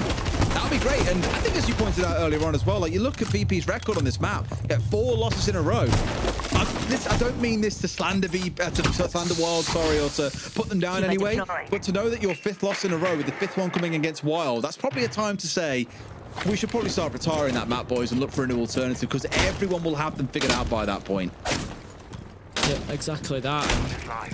This is, I kind of said it at the beginning, you know, that's what I was hoping for VP to come in on play day 1 and maybe play, not even, maybe play, you know, something different and come out and look really good on it and win and, you know, sit there and go, right, you know, they've worked on the map pool, but I'm not saying they haven't worked on the map pool because, you know, they've gone to one of the same maps, but the fact that they're continuing to ban them suggests that maybe they haven't. You know, maybe we'll see in later 2-3 that they will come and take one of those that we don't expect from them and they'll look much more, you know, much more competent on there. But yeah, definite continued issue for Virtus Pro. Shield starting to pressure down on towards always here, but Patch is there for the assist. A little bit one-dimensional there, unfortunately, from Wild. They do get 1 back, at least. Boomsy bringing down the final boss in Patcher himself. Not a bad player to pick up, but Joystick is still fragging away, and always is there like, okay, you're sending a 2nd player on the same angle? Not a problem. It's a little bit kind of pass-go, do not collect $200 kind of vibe from me in this round from Wild, Tim. Virtus Pro making it look a little bit easy. Garen with it all to do, and I don't think he closes this one out. Going to have that 3-3 half we thought we would. Yeah, much better from Virtus Pro there. I like the support from Metal for the Tachanka that was playing in open area. That's something Wild were unaware of. So again, maybe questions of their intel gathering their need to, and it's something that they have done really well so far. As I've said, you know, they've gone in a number of times and just picked up Virtus Pro players really, really quickly because it suggests that they've counter-stratted them and they know where they're going to be located, but they weren't quite ready for that player on Marble, and losing the Blitz and not taking the Tachanka with them, it felt like that was a bit of a slippery slope towards the end of the round from there. So Virtus Pro level things up at 3-3, but I honestly think Virtus Pro will have been hoping for much better on the defence. Wild, just got to hold on to your 2 primary sites now. Easy as that, isn't it? Absolutely. If only it were that simple and straightforward, Tim. we know how Siege goes. It's definitely not going to be that straightforward. Hold them sites against Virtus Pro. It's fine. You've only got Passion running it. Yeah, it's fine. What's the problem? Yeah, what's the issue? Yeah. Same bands coming out in this half. It's worth stressing as well. If you saw back in the first, they're both teams mirroring one another. We're going to start things off down in the lockers. And even Chanka's going to make a reappearance. And you and I have always been... I don't really like this Chanka, I'll say it. Suspect of Chanka. On this my side. issue has been... On this yeah. One, you have to be like, have a PhD in mathematics to know exactly how to bounce projectiles into the right spot. The number of times that I've seen players playing at long range to fire the Chanka over, and then a diffuser can still walk in and just plant it very comfortably because the fire doesn't quite reach the right spot. It's painful. And even then, the area that it spreads to is so small, you can just run over it if you want to and go and plant in an alternative spot, and it's very unlikely that a Chanka's going to be able to get full cover. I'm even more nervous when there is no smoke on side like we're seeing in this round. They're sending the whole hop behind Chanka. This ain't it, Chief. I'm not too sure about this one. Personally, I think you swap that Tachanka out for a smoke. You got your smoke, you got your Goyoj, you got your Tubber out for the hatches, you got your warding, you got your double nitro. I think you've got a banging setup at that point. But yeah, I think... you've got 90% of it, I guess.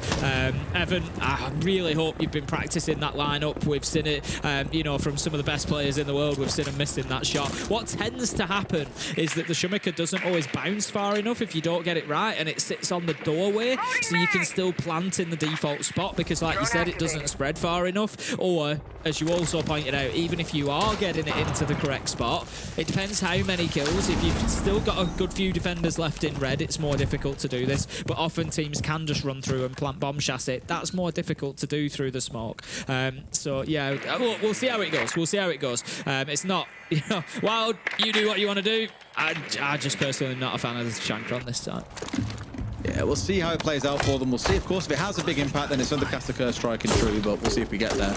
Now, a very much staple of Virtus Pro's gameplay for those who might not know. You might look at this lineup and think, wait, why is Always playing on the Fuse? Why is he using that as a shield when there's a Blitz, when there's a Blackbeard, when there's a Monty? Like, what the hell is going on? Well, VP have kind of made it their thing because very rarely are you going to ban this away from them. Like, it's just not really a thing you do. Imagine seeing a Fuse ban, you'd laugh. So they know that it's always going to be available, so they can start building strats and ideas and attacks off the back of having a Fuse available to them. Although you saw one just then being used on the barricade, for example, it's other use cases that may well come to benefit through them, and they haven't got to bring any hard breach as an example because they can bring along those hard breach charges. So at least in Virtus Pro, works very effectively as an operator. Cover me! Reload! We've seen this Goyo on top of the hatch spoken about a couple of times. If you're wondering why it's there, why is that there? It's literally just about wasting time, effectively. Yes, you can, breach the hatch around it, but you still can't really do anything with it because the fire's going to drop down, or you pop it like that and you wait for it to clear until you open the hatch. So it's one of them. It just burns time. We see it with the laser gates of Varuni as well, sometimes on top of the hatch. That's just about burning utility. But as you said, Always on the shield. Who is going to be the winner? Boomsy is ready. Shotgun in hand. There's going to be a number of players push him here, I think, but anything that could be thrown his way, flash, smoke, he should be happy with. Always goes in. Easy. It's pretty easy, that wasn't it? Pre-fire around the corner. He knew that Boomsy was led prone. I was building it up into an encounter that just never happened. And this is the value of bringing the Fuse. In goes the Fuse charge. It's going to clear out utility on the other side, so you can see the Goyo canisters have been popped. You get them all at once. Yeah. Look at the Shumiker launcher coming out of the door. It's not. I am nervous. It's not going to be. We'll see.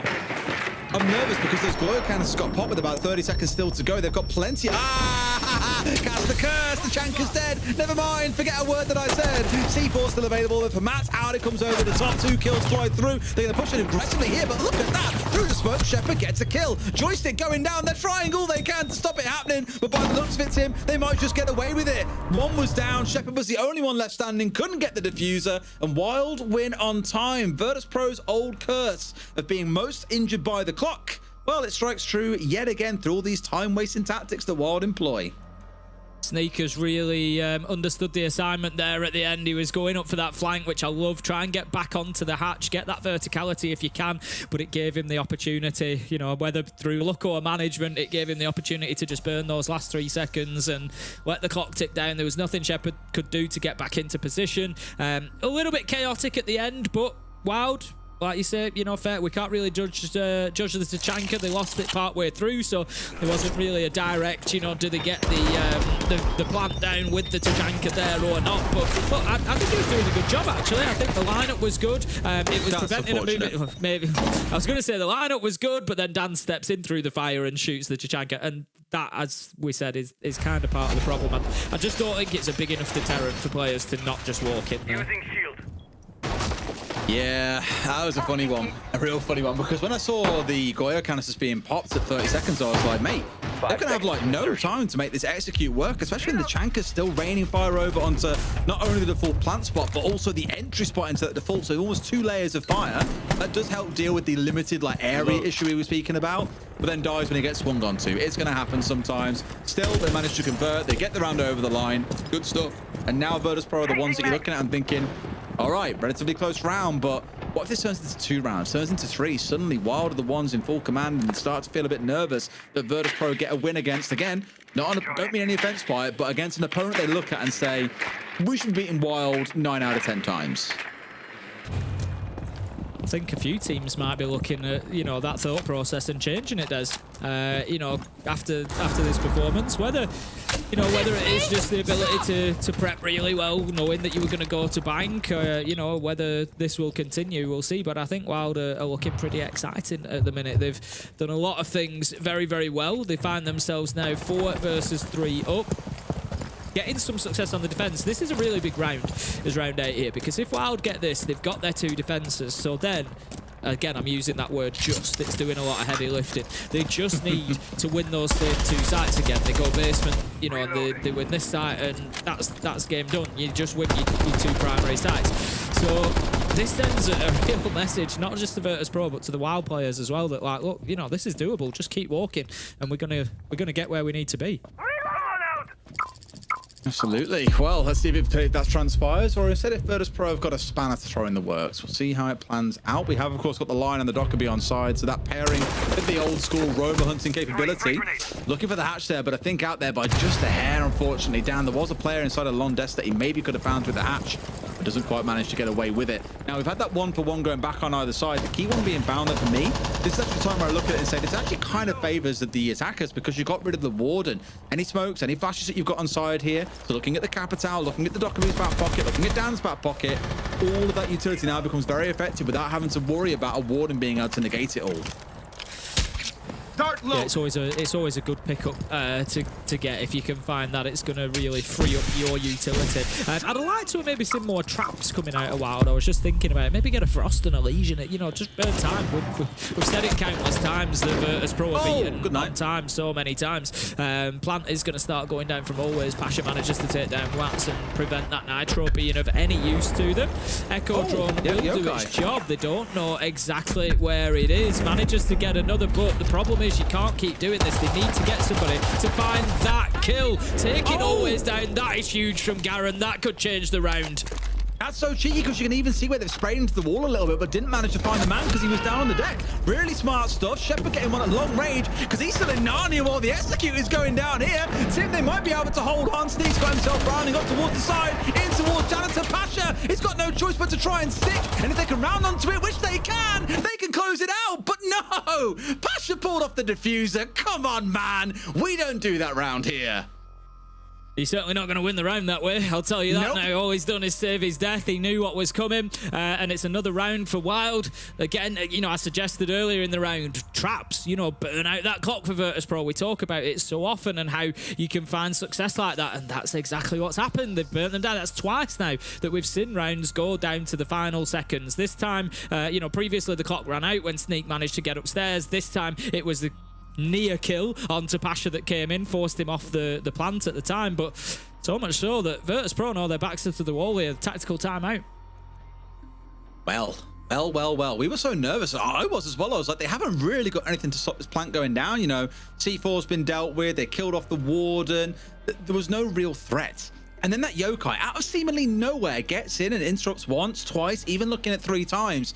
Garen with the little laydown spray through as well. Like, beautiful stuff to hold on there in a spot that most cases I'd look at that and say there's no way they win this now. This is definitely going to be a VP round, but really well played by Wild. Again, making use of the clock. It has always been Virtus.pro's worst nemesis. It's been their nightmare, and it's still transpiring to be that. You can see with the replays at the top of your screen, they were circling around at about the 130 mark. Even here, we're down to this last 30. His plant's going down. You can see the health slowly being tipped away. It just all keeps on crumbling until we're down to this point here where there is no time left, and that's the end of that. Well. If you remember, as I said, they just need to win those 2 rounds. They just need to win those 2 sides. And do you know what Wild have gone on and done? They've only just gone and done it. They now find themselves 5-3 up. They're on the bonus round here. If they get this, you know, it's not a site necessarily that they'd expect to play. You know, you're only playing this if you're winning those first 2 sites. So, yeah, good for them. They now get to have a do at open area and staff, see what happens. If they get this, honestly, if they get this one done, I think it's over. It's starting to feel that way, absolutely. Denari coming along here on back for what may well turn out to be a world first. Very curious what the lineups are going to be. By the looks of it there, we've got one that runs in towards Janitor from that spot outside the flag. See where the rest go. Still 2 devices in back pocket for Sneak to make use of. Well, Virtus.pro start getting themselves set up with a very, very similar lineup to what we have seen before. And we have got a Brava on side, and there's not a whole lot to hack away here, except for a couple of my magnets, a jammy you don't really care about. Oh, and of course, a Denari. Now, keen to see how he makes use of it to deal with these, because you can just cut the network in half, essentially, by isolating out the middle join here. Outside of that, it's a very interesting one, because you prevent the jumping, you prevent a run down towards that shield itself, you get rid of drones that might be chewing their way through. I like it. Here we go. Okay, getting rid of one Denari. Cool, fine. Yep, get that stolen away. We'll continue to do so. Again, you know, I've said a few times that Brava is, I think, underutilized up. Certainly not undervalued. We all know the value of Brava. But yeah, taking with so much gadgetry and electronics around on the defense that, you know, there's a lot of value to be found there. And Shield is going to be up, pressuring Evan. He's well aware of always his position, knows he's being watched. Nade comes in, he's going to have to do something. Damage taken, I think he loses his life here. Yes, he does. Pasha steps around the corner and gets the kill, so the clearance is underway for Virtus.pro. But again, Wild continue to find answers. Sneak picks up always. That's the Monty gone. Big loss. Joystick down on the sledge. 3v3 effectively. I think Joystick gets picked up here, but still, the damage is being done. Getting rid of the Monty's the massive one there, right? Like, yeah, you can keep a sledge if you want. It's not the end of the world. Losing the shield, that's what's going to sting the most, I think, as they keep on working their way through. And Tim, a reminder again, we are over halfway into this round, and look, they're only just starting to get their march on forward. This ain't even the site, let's not forget. They're still wasting so much time by putting up these layers upon layers upon layers of defense that sees them running the clock down. They have C4s to delay with, they have smokes, or they would do if the smoke was still alive. It's, again, just constantly wasting time from Virtus.pro and letting them run into that same age-old problem of the clock being their nightmare. Going to continue softening up from up above, but as you say, the clock is the nightmare. Keep your eye on that. 45 seconds up at the top, 3 versus 4. And I think Virtus.pro need another kill here. They need to get themselves that sizable advantage before they start pushing on in, because otherwise, Wild, you know, they get 1 or 2 as Virtus.pro go in towards an execute, and it could be over. We've seen Virtus.pro again in that realm of planting with only 10, 15 seconds, and you've got 1 chance. It's very rare with that sort of time left on the clock that if you downed, you'll go in and get somebody else onto the plant. So Virtus.pro, they are looking like they're just going to give themselves 1 roll of the dice here, Des. 15 seconds left to go. I mean, they got 1 at the very least. They get a second. There's just 1 left standing. Sneak, you got it all to do here, buddy. They all know exactly where you are. The flood comes through, and Virtus.pro roll over Wild in this round. Far more convincing. However, The clock still wasn't on their side, and that still makes me nervous. It was a must-win round for Virtus.pro, realistically. Third choice site for Wild. They had to be going in there and winning that. They did leave it very late in the round. And again, Wild can take a message from that. You know, keep playing into that clock. Keep burning time. Play the roamers. Play a vigil. Play things that are going to take time to clear. Play the traps. Make Virtus.pro. Just basically give them, as we like to say, as many problems to solve as you can. It's not to say that Virtus.pro can't solve those problems. Of course they can. But it's about the 20 seconds, the 30 seconds that it takes each time. Just grind them down and make it more and more difficult. Heading back down to the basement, you're going to be really glad to see the smoke. We still have the Tachanka, but we are going to have the smoke alongside this time.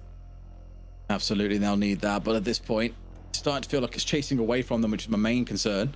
Obviously had that attack timeout. Have got themselves a little bit of breathing room, but we are going back into that rotation, as you said a few times, Tim. That's where the frustration could creep on through. We'll see if dropping away from that ward and moving over to smoke, as you spotted, is the right play. Hopefully so. You can waste a bit more time with the smoke at the very least, you know. Drop that down. If someone tries to charge onto you, at least you're taking damage from it. You can smoke top, you can smoke bottom, you can then challenge the other. The warden is more to deal with things like a Ying or any spam of flashes that might come on through. But that's not really been a concern for them so far against Virtus.pro. It's definitely been more of a concern about the shields, though. Always in this round, away from the Monty and back on over to that trusty old fuse that we've seen him run a few times. They've got to be a little bit quicker, though, in getting those gadgets down, I think, to deal with things like the Goyo canisters. You can't be leaving that until the final 30 seconds. Falcon canister again, we've already discussed that, just being placed up on top of the hatch. Again, plays into what I said, waste time, waste as much time as you can. Tigrout is going to help with that as well. Matt has brought that along, DMR in hand, so pretty much exactly as we would expect. The Wamai being brought along as well. You'd maybe have the Jaeger or the Wamai. I think it depends if you're trying to hold on to top blue or not. At the minute, they are trying to hold on to top blue. They've got Boomsy there. That's why they've brought the smoke. So, yeah, he's going to need some backup there. The only problem with the Wamai for that backup, I don't think we're going to see too many of the magnets in that position. You can put a couple of there at the beginning, but obviously they generate over time. Whereas the ADSs on the Jaeger, you can just stick them straight in, place and forget, and then he's got his safety net. So we'll see, you know, whether that's something that Virtus.pro can brute force. Maybe he doesn't, you know, commit his entire life to that this time, because they cleared it so easily last time. Garrett's been a little bit cheeky here, maybe a little bit too cheeky for my liking. Setting someone to come pushing down, but it's just simply not the case. Virtus.pro, I think, are far more focused elsewhere, or they're just being meteorically slow like we've seen in various other rounds throughout the game. But now I've got themselves dug back down in, by the looks of it, while dropping themselves all onto site, except for Boomsy, who, as we expected, is getting himself holed up on blue stairs. Now, last time it was two players pushing in. It was always, and one other, I don't know if it was down at the time, but there were two players working their way through. Smoke goes off now, and we'll keep them at bay at least for a little while. Still look to get nice and close if they want to, and they're just tossing that smoke outside of the door. They can play right up against that door. Let's just swing you really, really quickly if you're not too careful. We've just got to be mindful of that, especially with only one smoke left on side. Evan still with all of those Shumikers ready and available, though, alongside C4 to play behind. They're happy to just keep on wasting time here, Tim. It's looking good for Wild. Yeah, they're playing exactly that game plan. They've got another smoke canister is out and ready to go. It's not about Boomsy getting any kills up here. It's about him wasting time. There you go. That's another 10, 15 seconds. Grim is going to come in. Then they've got to fight their way through him. This is great from Boomsy. It's going to be down to 45 seconds at the best before they can clear him. He maybe, I was going to say maybe he runs away and gets away with it, but no, absolutely not. Punished as he tries to, but 45 seconds left to go, and here come the Shumikers. Great stuff from Wild. They got this wrong last time. They put it on there once the hard breach charge has already gone down. I spoke about needing a PhD in mathematics, Tim. Well, Evan, turns out he wrote the whole prospectus, waiting as much time as he can, not quite landing it this time around, but the time has already been wasted, Tim. Only now they're getting the wall open, only now these Goyo canisters going off, and we're down to the last 20 seconds. While they're doing it, they're wasting a lot of time, but what a nice shot from Pasha. Plant's going on down, not managing to hit onto Always, and this is what it means, Tim. The fire isn't quite landing, it's falling, it's missing away. All 5 players alive, and Diffuser is down. A perfect example of why the Chanker is always such a concern for plant denial. Yeah, I think, you know, we're not looking to be proven right, but I think that it's done a good job of, you know, vindicating the concerns over that operator being used as a sole plant denial, because it just doesn't cover that entire area. Evan manages to find 2, but with 1 up on the hatch, I'd be amazed if he managed to do anything with this. So 1v5 becomes a 1v3, but He just needs to go and start tickling this diffuser and maybe see if they reveal themselves. But Dan will do, finds the kill, and Virtus.pro might just be on the comeback trail. I really liked the denial coming in towards that wall as well to stop them getting a hard breach charge on there, to stop them getting the fuse charge on there. Just all started falling wrong where, again, you know, the issue that we spoke about earlier, the Chanka not having a wide enough spread. You needing a PhD in mathematics to know exactly where to place these gadgets whilst coming under pressure. They paid the price for it a little bit there. Now we're up to 5 apiece. This could be one of the games of tonight, Tim, that go to overtime. Yeah, it really could. It's been a bit of a revelation, really, hasn't it? You know, I think anybody could have been forgiven for coming in here thinking, yeah, Virtus.pro should get the win there. You know, but like I said, realistically, look at Wild's trajectory. 3 out of the last 5 player days in stage 1, they got wins. That was their 3 wins. It was all at the end of the stage. They fought their way towards contention for a playoff spot. It was, you know, a great finish from them. And they've certainly continued at the beginning of this one. And Virtus.pro, you know, unfortunately for them, continue with that bit of a struggle that they've got, which is being caused by the same issue over and over again, and that is map pool. But right now it feels like Virtus.pro can lean heavily on their huge positive, which is that gun skill. It is that ability to just do things better, to get everything right. Right now, that is what they are doing. Sure is. At least they managed to battle their way back in VP and showing that this game ain't going to run out away from them and into the distance. Let's see what impact this timeout has in. Will Rando Sando work those golden gears of his and get them moving again? Or if Virtus.pro is going to prove that actually they can also adapt to a game and get themselves fighting back on through. Okay then, Wild are going to go to open area again. So we've already seen this site come out from them back in round 9. Virtus.pro won it. Interesting that they've not gone up to the top floor of the site, but I think they maybe want to close the game out there. I think that's maybe kind of the hope is, you know, they've already won that top floor site. Maybe they have a little bit of confidence up there and they're thinking, they have to win somewhere else. You know, they're going to have to win in basement or they're going to have to win in open area should they manage to secure top floor. So let's just try and get it done now, and then when the pressure's on, we've got what we feel is a better site for ourselves. But right now, Clutch Drone is raining through. Going to grab a hold of that mute jammer successfully. And that's just going to mean that they can continue on through. They'll get the intel that they wanted. They know that there's a player in tellers. And I think that's going to be one of first ports of call, is getting above that, open up some verticals and force that player away. Well, Shepard in the same spot we saw him in previous rounds, which is playing on these long windows for the vast majority of it. A little bit nervous when it came down to the last 15 seconds and he's only just repelling inside the building. But hey, all well and good. Every now and then you will catch one on that long angle late into the round. You'll be thankfully still there. Of course, looking in towards the Dockerby being the main one for me, him, Pasha here forming a really deadly combo. Pasha can get into a good position and make use of the information coming in from those Dockerby phone calls. He's in the right spot to cause some real headaches for the other side. And here he comes rounding on through, sees the head, doesn't show too much for himself, carries on that march on forward, and very expectedly Sneaker's backed himself away here. But now that they'll know there's a Nook lurking around, well, they won't rely on those cameras to do all of the intel spotting for them. They'll also use those things called eyes, Tim. They're going to have to, Des. They're going to have to. This is why I struggle against Nock, you see. I've got a natural nerf when it comes to Nock. Yeah, for anybody, I mean, it's a change that's happened a little while ago, of course, but the Hell Presence reduction device now only depletes... I thought you were going to say a little change that happened is I'm now half blind. I was going to say, yeah, that was a while ago now, Tim. No, I don't like to mention it, Des. It's not a big deal. No, the Hell Presence reduction device changed how it works. Rather than once you activate it, it has a countdown. Now, it can stay active the entire round. It's just when you perform an action that would need your signature to be removed. So if you sprint, if you shoot a camera, anything like that, it will deplete the bar a little bit. If you go on drones, it will keep depleting it until it runs out and it needs to recharge. So the Nock has quite a lot of freedom to use that gadget. Sneak manages to get one Garen as well. That is a big double from Wild with 50 seconds left to go, Des. That's the Nock gone. That's the Brava gone. It's Dan and Pasha. Pasha's 17 and 8. You don't really get much better kills at this point of the round. He's trying to impact off the hard breach charge in this wall, but in doing so, obviously realised the player was on stairs and got rid of him as well. They shot out the ingredient. Maybe they can get away with it here, actually, if they wanted to. But the smoke coming on through. Will it now carry on? It should get this opened up, but it's such a fine, small hole to work with. I don't think it's going to work out for them. They get rid of one more. The Monty steps his way on forward. The hole is open, but no! You had to know it shield was still on the wall, my friend. Maybe he thought he deleted it earlier on. I don't know. But they've lost 2 players. A 4v2 for Wild has now come down to a 2v2. And the plant is going on down. The shield is doing the protection for them. Evan has got away with a kill. It's all down to Always here on the shield, but he has no idea that there is a C4 coming over the top. Sneak into 3K, and Wild move up to match point. Wild now sit on the threshold of what will no doubt be a memorable opening day victory. If they can pull it off, they've got top floor available, they've got basement available. They can go to whichever they please.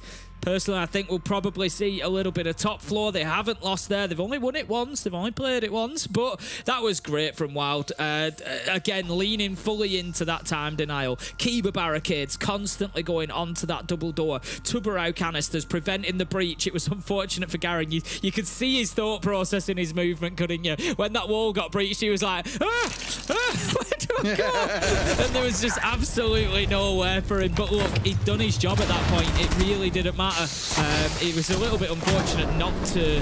It's here. It's just he can't go anywhere. Yeah, you know, great job. And then just onto the shield there. Those shots aren't going to cut it, buddy. But they get it done with the nitro. And Wild sit on map point against Virtus Pro.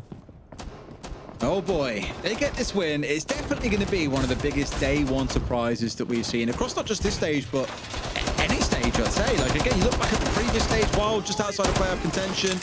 You heard Alamal saying it earlier on when he was talking about EU being quite a big region now. We've got 4 or 5 teams that can make a good playoffs run, maybe even go on to win an event, as we've seen from Secret. You know, G2 have always been very close. Falcons, a similar story. VP are definitely one of those teams that are considered in that mix, but here they are really being put to task by a team that last stage you would have said they've got no chance of beating a team like VP. Until now, they're looking like a really good outfit, and every player, it feels, has stepped up another gear on this Wild team and could actually be real good contenders this stage. Bog angle is going to be held for the time being by Shepard on the Grim, but with those ranged bans, they spoke about it on the desk to begin with. Ace, Hibana, taken away. It limits how much can be done from this position, of course. So still 5 versus 5, 40 seconds into the round. Virtus Pro playing this fairly carefully. Pasha is inside of the building, but he's the only one. He's going to be joined by Joystick now. So they're obviously happy with their intel. They're going to go in and start clearing out a little bit of that utility. And just trying to get the push on towards elevators now. They get the opening kill. Pasha onto Sneak. That's a big one. That's the Warden gone. Yeah, Wardens haven't really having a good time this game, Tim. Nope. Getting themselves chewed up and spat out relatively early on. I mean, it's always the roles that you play. If you're playing on blue stairs, you're always going to be one of the first one that gets pushed into, especially on the downstairs side themselves. This one, obviously, trying to work our way through this top floor again. Not as much stall to lean onto, but we have gone into water. So we've marked a few times, seeing that smoke and the Chanka together. Just really want to see them, if we can, make better use of those operators to stop the push coming on through. A little nervous there's no Goyo to play with here, because that has been such a big help for them. Burning down a lot of the time in those last 30 seconds, but Virtus Pro are starting to circle like sharks. They're getting open what they need to here as we're getting towards that second half of the round. Yeah, it's definitely a different game plan from Wild this time around. Like you say, not having that Goyo on side, it says that they know that they are probably going to face a plant attempt, and it's going to be how they deny that. As it stands, Boomsy has got himself back to lockers, so he's not playing his life on blue stairs this time, so they have those gas canisters available for plant denial as well. Got one hive ready. I mean, a bit of a miss there, I think, on the slowdown. Trying to obviously stall it out that little bit longer. Not quite going according to plan. To get towards the last 45, Lion rings out. No dock will be on side, of course, but the Dan track is what I'm looking at here. Get a track on towards Evan, for example. He's going to struggle to hold that position for long, but Virtus Pro know they've got to force him away here. A nade surely comes singing on through at some point to clear away the shield. They've still got 4 frag grenades to play behind him. That's a hell of a lot. Now getting this wall finally opened up. It's not being stalled away by the Janker this time around, as Boomsy being taken dangerously low, down to 1 HP to his team. But while he stands, Tim, that's still 2 smokes in back pocket.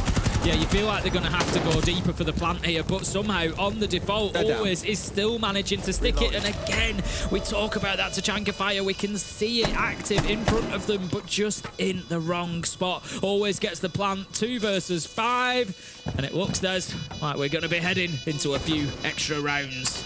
It looks like we will be indeed, Tim. They've figured it out at this point. Is the main problem, I fear. You know, twice now we've seen Virtus Pro crack the defense of this site. And even though Wild have made a couple of changes, It just has not worked out the way that they want to. Pasha, at least going to lose his life here, but at this point, Tim, it's all a bit of KD padding. It's done, and now, Tim, you can say the line. We're going to overtime, Des. We're going to see a few more between these two. Virtus.pro showing their quality, digging deep and getting themselves back into this, despite, let's be honest, Wild running the card for most of this fight. As realistically, you know, for most of this matchup, they have been on top of things, and they need to keep their heads up here to the Wild players. Don't get despondent. I think, you know, they will have been hoping, look, you know, there's the chance of a 3-point victory here against Virtus.pro. That's a big deal. But yeah, just heads up, keep going. And you've still got the opportunity to take the majority of the points. You can still secure 2. You can still beat Virtus.pro. You've just got 3 more rounds to play. Ooh. At least this way, both teams walk away with something from it, which ain't going to feel too bad for Wild. I think coming in, would you take an overtime and getting something from Virtus.pro, one of our top teams? Sure. Whether or not they can get something, obviously, whether it's 2 or 1 is entirely down to them. They do get to start on the defensive side. They get to show us what they can do. It looks like it might be more of the same. Open area again, going to be where we head to here. So clearly thinking a thing on Wild side now. All right, guys, downstairs. That ain't our bag. We'll swerve that site from now on, I imagine.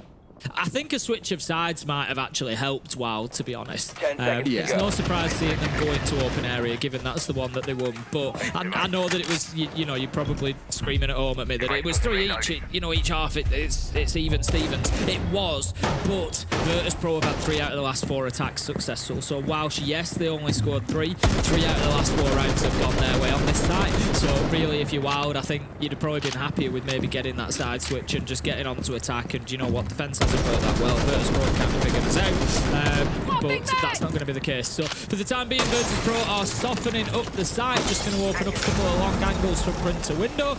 We see a Nitro go out. It's not going to do any damage whatsoever. So Boomsy, that one has gone away for free. It's a shame really for Boomsy because he started the game so strong in those first couple of rounds, really doing a lot of work on the entry. But since then, we just haven't seen him get involved in this game at all. It's almost like he started in 3rd gear and now everyone else is caught up and they're over in 5th, 6th, 7th, kicking way far ahead. There's not a lot they can do. Shepherd, yeah, all game long he's been playing on these windows, and considering how often he was left in a 1vx, to be sat at 12 and 4, the man's doing bloody well in the second half of the game. I don't know if the fatigue is just, I don't necessarily mean physical fatigue, you know, we're only on a best of 1, but for Wild, being ground down by Virtus.pro mentally is going to, you know, take a toll, I'm sure, because you know you've got players of that caliber on the other side coming back at you, and you're going to start feeling it. I think it's one of them. I look at it now and I think Wild needed to win this kind of 7-4. You know, they needed to just get this done when the opportunity was there in front of them. It's not easy to do, you know, and it was 5-5 before they managed to get onto that match point. But yeah, I think they just needed a couple of rounds a little bit sooner because they've kind of allowed Virtus.pro now to find their feet, and this feels like a different Virtus.pro than we saw in the first 3 or 4 rounds. Yeah, what gets me a bit about Boomsy there is I can think of the number of times I've watched like G2 play against a number of times. I've watched them play a lot on this map, but Joystick always starts his entry on that top floor, opens up the windows, propels inside, runs across, starts opening things up. And when they played against G2, Doki was there every round with a C4 at the ready, brutalizing him for taking that same path every round. That's basic stuff you can look at and understand how Virtus.pro attack on this map. But Boomsy there, just almost like completely wandering in, heads off into the realm somewhere, steps forward and dies for free to it. And I mentioned how he's had a bit of a poor second half to this game. That's only going from bad to worse at a time when they really needed that C4. Going to see the 2 hours. It's been pretty much a constant throughout this game, just trying to hold on to those hatches. Will continue to do so, but of course, time is limited for Virtus.pro. 30 seconds left to go. We're constantly talking about that clock when it comes to Virtus.pro attacks, but in a 5 versus 3 with Always and the shield still on board, you've got to look at it and say this one is winnable for them. They need to get aggressive. They need to push in. There's no more Toxic Babe canisters left to slow them. Well, the timing is always going to hurt, always getting chunked through there for a second, but this is the problem, Tim. They've got the numbers advantage. They're going to find a way to chew through you, and just like a few rounds ago, it ends up being this 4, well, even 5 in that case, 5v1 push onto one player, left in Kansan's spot, and it's an easy punish from there. Looking a bit rough now for Wild, Tim, and I'm just kind of worried that they've run out of steam, and Virtus.pro now are just going to run this one through to the win. Yeah, I think the overtime is maybe just a step too far for Wild. Look, you know, maybe they've got a surprise in the chamber. I'm sure that they're capable of it, given what they've shown us through the matchup so far. They were actually very good on attack. I felt like they had an edge on attack because they knew exactly what Virtus.pro were going to do, and they just played into it, and they took care of it, and they already had plans in place, and they found kills, and they were really, really good. And that actually fits if you look at the entry. So for the first 6 rounds, the entry was won by Wild 4-2 when they were on the attack. In the second half, including that last overtime round, they've only won 1. So it's 6-1 to Virtus.pro on the entry when they've been on attack. So yeah, I feel like, you know, for Wild, they've got around here. They've definitely got around. They can do it. We saw them on the attack. I just, like you said, don't know if maybe the damage is already done. If maybe the problem is already there mentally. And not forgetting in round 7 and 8 when they did win their defenses, it was down to Sneak winning a 1v2 twice. Yeah. You know, it's don't put it down to luck. It was down to his skill, obviously. But those are the kind of rounds that Virtus.pro would look at and say we shouldn't be losing those. It was the clock obviously helping them through it.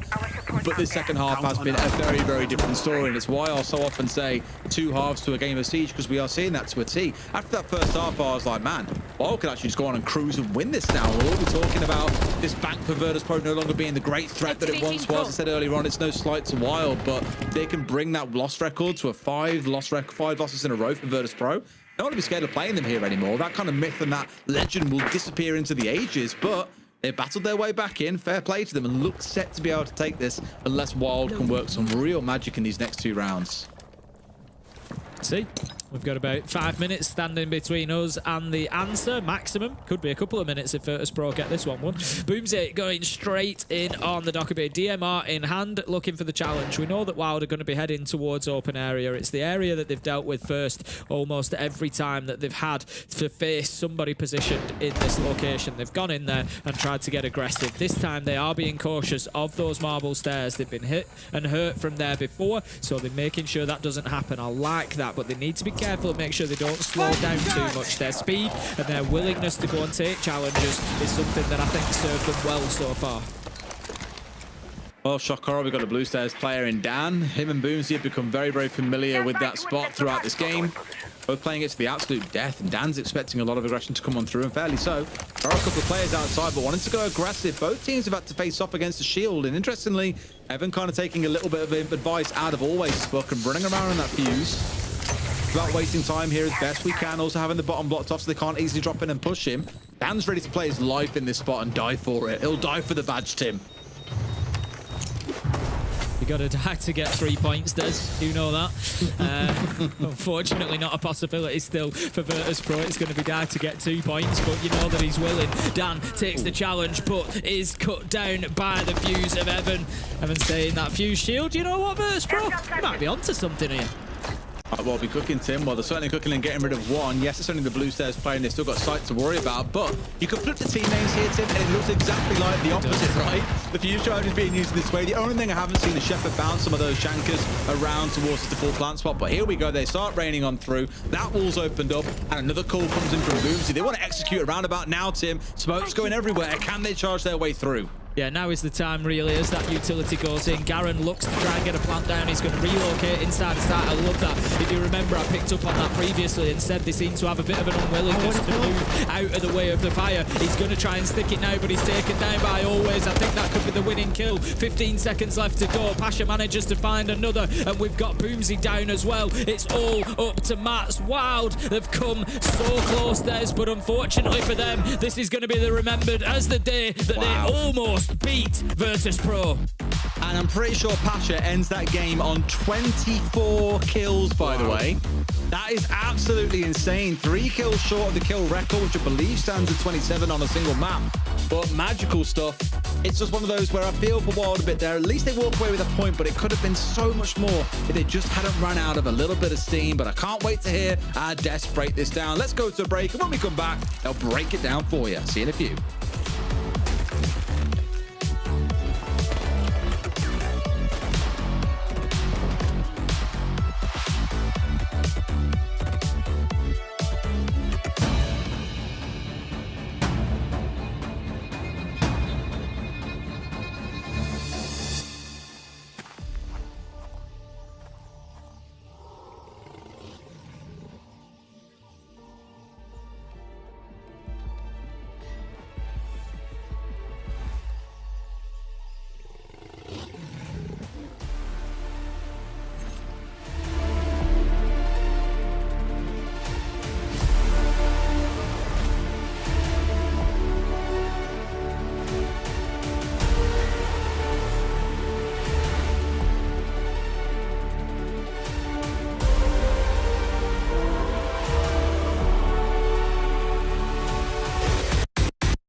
Gentlemen, it is incredible what we just witnessed. Yes, Virtus.pro are victorious. Great. Good for them. The Bears not hibernating anymore. But on the other side, they love doing esports. They love getting that point because it looked so good. Wild had strategies to pull out and play. That was a good bank to watch. It was. It started so well, and I think first and foremost, we'll get on to Virtus.pro, but we need to talk about Wild. We need to give Wild their credit because when we saw Wild in Stage 1, particularly for the first 2 games, they lacked control. They looked like headless chickens. They actually really, really struggled. They looked out of their depth. Today, they came into this game against Virtus.pro, and for the first 75%, for the first half and a bit, they dominated that game. They controlled that game. They strategically won that game. It then got away from them. Why did it get away from them? It was a little bit of inexperience, the adaptability inside of the game when stuff wasn't on paper that they practiced beforehand. When it came to being in the game and adapting, Virtus.pro did have the better hand. That comes down to experience. But whilst their credit, and it got them a point against an opponent that they, shouldn't really be taking points from. Yeah, first of all, there were the attacks. Obviously well coordinated, much clearer plan, much clearer game vision on what they wanted to do. Second of all, especially the defense playing in the late round as well. And even then, when it came down to having VP plant, they also retook together. That one round on Kitchen, when they do it together, the 2v1 against the Monty, that's perfectly played. That's the kind of Wild that we were waiting to see the entire stage, and it is now showing up. And it proves one thing: investing in youth, developing them, and they will get better. And if it wasn't for Pasha going absolutely crazy, whipping 24 kills in a single BO1. As a reminder for everyone that did not catch Pasha playing in Stage 1, Pasha was the best player by far of Stage 1. The most amount of kills, completely crazy. More than 100 kills after group stage, so only 9 play days. That's more than 12 kills on average. So he was absolutely crazy. If he continues this, he's on for it in 4. It's actually insane. So obviously VP, much more experience, deeper knowledge, great adaptation in the game. They take away this, but they will be mad at losing 1 point against White. Yeah, I think it'll be a frustrating victory for them because ultimately they had enough to win this game, but they had to come from behind. And yes, it was good for them. They had the composure. We know them. They're robots. They're cyborgs. They will just keep going. No emotion in it, and they got the job done. But it will be frustrating to have lost a point. I did see a bit of that frustration and emotion there at the end. Joystick with his head in his hands, thinking, "Man, we were so close. We had this. We should not have lost that point." And actually, goes back to the point that we've been hammering in even through the beginning of the stage, right? It's only day 1, and we're 4 games in. We're still saying that middle of the pack in EML is deadly. And with the results of today down to game 4, it gets even tighter. So God knows what's going to happen over the next 8 play days that are coming, how things will shape up for those playoffs. It just means that we're eating good as EML fans if this is how we're starting things off on day number 1. No, absolutely. I think we had a great example to show about Wild especially. So it's all about the late round, right? Yeah. And so Jack and I... Are we going? Yeah. We decided... Actually, go. Let's go and show you something. This is a flexible space, right? So go ahead, speak, gentlemen. We noticed the pattern. Clearly the pattern when they reach defense is to play towards the late round. They know that VP is supposed to be slow. So what do? Jack, they play towards a win condition, denying the plant of VP. And this is the great on-paper stuff. This is how Wild found their initial success. This is how they got a point from this fixture. Notice the lineup on the bottom right of your screen here. Evan playing Tachanka for the late round for the fire. Goyo, the same for the canisters. You've got Tuber out to deny the hatches and deny the time away from Virtus.pro. Mumsy was playing Warden over there on the server stairs, denying the time once again, and the castle, the utility that Virtus.pro had to work through. All of that for one specific win condition. So now, as VP is trying to clear the bomb site, first of all, they faced the Goyo, but also they faced Evan on the Tachanka, burning as much as possible the plant spot. It's a little bit inconsistent. He will end up dying, but look, the instant reaction from the rest of Wild.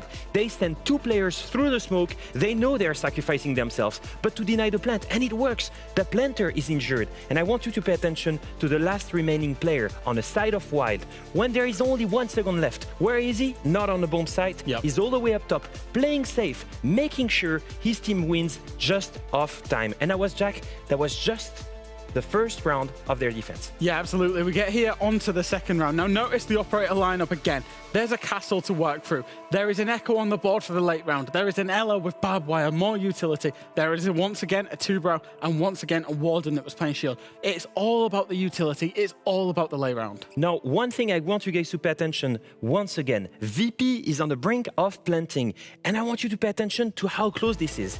The planter is very, very close to putting down the diffuser. But as you can see here, it will get denied at the very last moment by a really well-timed Yokai drone. At the very last moment, he gets denied. And so the Yokai drone continues playing. The player on the window doesn't know where it is. Yep. And once again, it will deny the plant. It buys enough time, Jack. Enough time for the others to take action. Yeah, and that's perfect, because again, you're playing for the late round. The plant's going down 25 seconds. The Yokai drone buys enough time for Sneak to get that kill, and it puts VP once again into that headless state where they've got their plan A's not worked, they're late on time, and then they've got to try and find the round. They don't, and it's once again, it's Sneak hiding out there. 0-0 timer, he denies the plant here. Perfectly played by Sneak, and once again, obviously Pasha is frustrated. They control these rounds. They should be taking them, realistically. They're really happy Wild on their side. I will say this, just focusing on this, we're seeing a Wild that has drastically improved compared to the last stage. But at the same time, we see a VP that knows how to react, how to adapt to the game plan in front of them. And eventually, they went onto that basement and they won it multiple times. So it's great also to see VP and their experience show up. And for Wild, this is where this is where Wild were in stage 1. That strats on paper has got them a point. It's got them up to here. When they want to compete and be a really good UL team and get up to here, that's where they'll have the mid-game adaptation to know that that strat A isn't working, go on to strat B or just tweak it. That's where they fell short today and ended up losing from a winning position. So kudos to Wild for the way that they played. Kudos to you guys for the way that you played it both together here on the telestration. Kudos to our observers for, of course, catching everything, every single bit of the action, and just giving us the multiple POVs and the one singular clip is good to see. It's peak EML. It's what we love to see. However, speaking of peaks, we have to talk to our winners in this matchup. Pasha awaits joining us on the interview from Virtus.pro. Pasha, hello, Satya, congratulations on this win today. I want to ask you, what's been happening over the past few weeks in preparation for EML, and how are you feeling after this game that, for all intents and purposes, could have been yours with all 3 points? Well, basically I'm feeling good because we didn't throw that much. Like, the whole match was kind of mess, honestly, because like we had a few decent defenses we can easily pull out, like, and easily take, but we somehow threw it. We had 2 first attacks, which was obviously our rounds, but we still threw. Like sometimes it is what it is, but like, when only one guy pushes and because of that you lose the round, basically it's a true, like, nothing special for us, especially on bank. Like, we used to be the best team on bank, now we're trying to make our bank at least decent, so like we're doing our work on how to, like, adapt to the meta, how to basically improve our bank and the other maps, of course. But it is what it is. We're trying our best, and everyone watching, sorry for the heart attack sometimes, but it's the, like, classic VP style. It's part of being a VP fan, yeah. Yeah. That's kind of how it goes, yeah. Pasha, what did you have for breakfast today to drop so many kills? What was going on there? I had bread with omelette on it and like ham, cheese, you know what I mean? That's what we need. Like classic. Very healthy, very healthy. Pasha, I wanted to ask you, because I didn't get to see you after EWC and your performance there. Just wanted to ask you, how did you feel with that international event, the first one on CJX? I think you guys are on an upwards trajectory. You really are improving. I think the top 8 finish was unfortunate, but also it was against a really good opponent. Are you happy about your performance there? Do you think you could have done more? The problem with EWC was, like, the format is kind of like weird because of like 2BO1s and you make it to playoffs. You can't really warm up basically. Like playing BO3 is kind of difficult in my opinion. Like when you doesn't warm up BO3s before, and the overall experience like LAN is always so much better for me and for my team especially because we struggle with the ping when playing online. So that's why we basically bootcamping in Serbia, for example. So like playing LAN is always good. Overall, not really satisfied with the performance, but it's okay. It's not like top 12, top 20, I mean. So we're just looking forward to like make things up, make things like more spicy in our gameplay. So we're just working on it. It's good to see Virtus.pro kind of reinventing things. You get to play BDS tomorrow. You guys are gonna be boot camping in Serbia for the rest of the stage, playing together. Is that the plan again? I'm not on bootcamp yet, but in plans, yeah, we at least 4 people should be bootcamping in Serbia plus staff. So we're gonna be doing a lot of work there and basically abusing the ping, so we can so we can win more gunfights and just like not cry about the ping. So yeah, abusing the ping, aka having just 30 ping. Just checking the scoreboard today. You're already in Serbia, right? I'm not. You're not? So you still do up 24. Maybe we don't want to be going to Serbia. Without abusing the ping, so that's fine. Fair enough. Well, Pasha, thank you very much for this interview. It's good to kind of pick your bearing every now and then, see how things are going. Well, we'll get to watch you play against BDS tomorrow, so I'll let you go. Rest up and get ready for that game. Hopefully we'll get to chat again. Thanks so much. Good night, everybody. Bye-bye. Bye-bye. There we go, gentlemen. We have hit an inflection point. Now with 4 games done, there's only 1 more left to go. You'll flash right behind us here on the screen. Fnatic take on Wolves. We were talking about fight in the middle pack. Well, the pack has gone a bit down, a bit lower than you were expecting. Anyways, we're gonna have a chat about all of that and more after this break.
Welcome back, ladies and gentlemen, MBs, to EML. We continue on with our 5th and final matchup of our first Playday of Stage 2. It's been a lot of fun today. I know people enjoyed watching APL. They got to watch Team Liquid actually win a game in SAL, and they got to watch Team Cruelty in North America.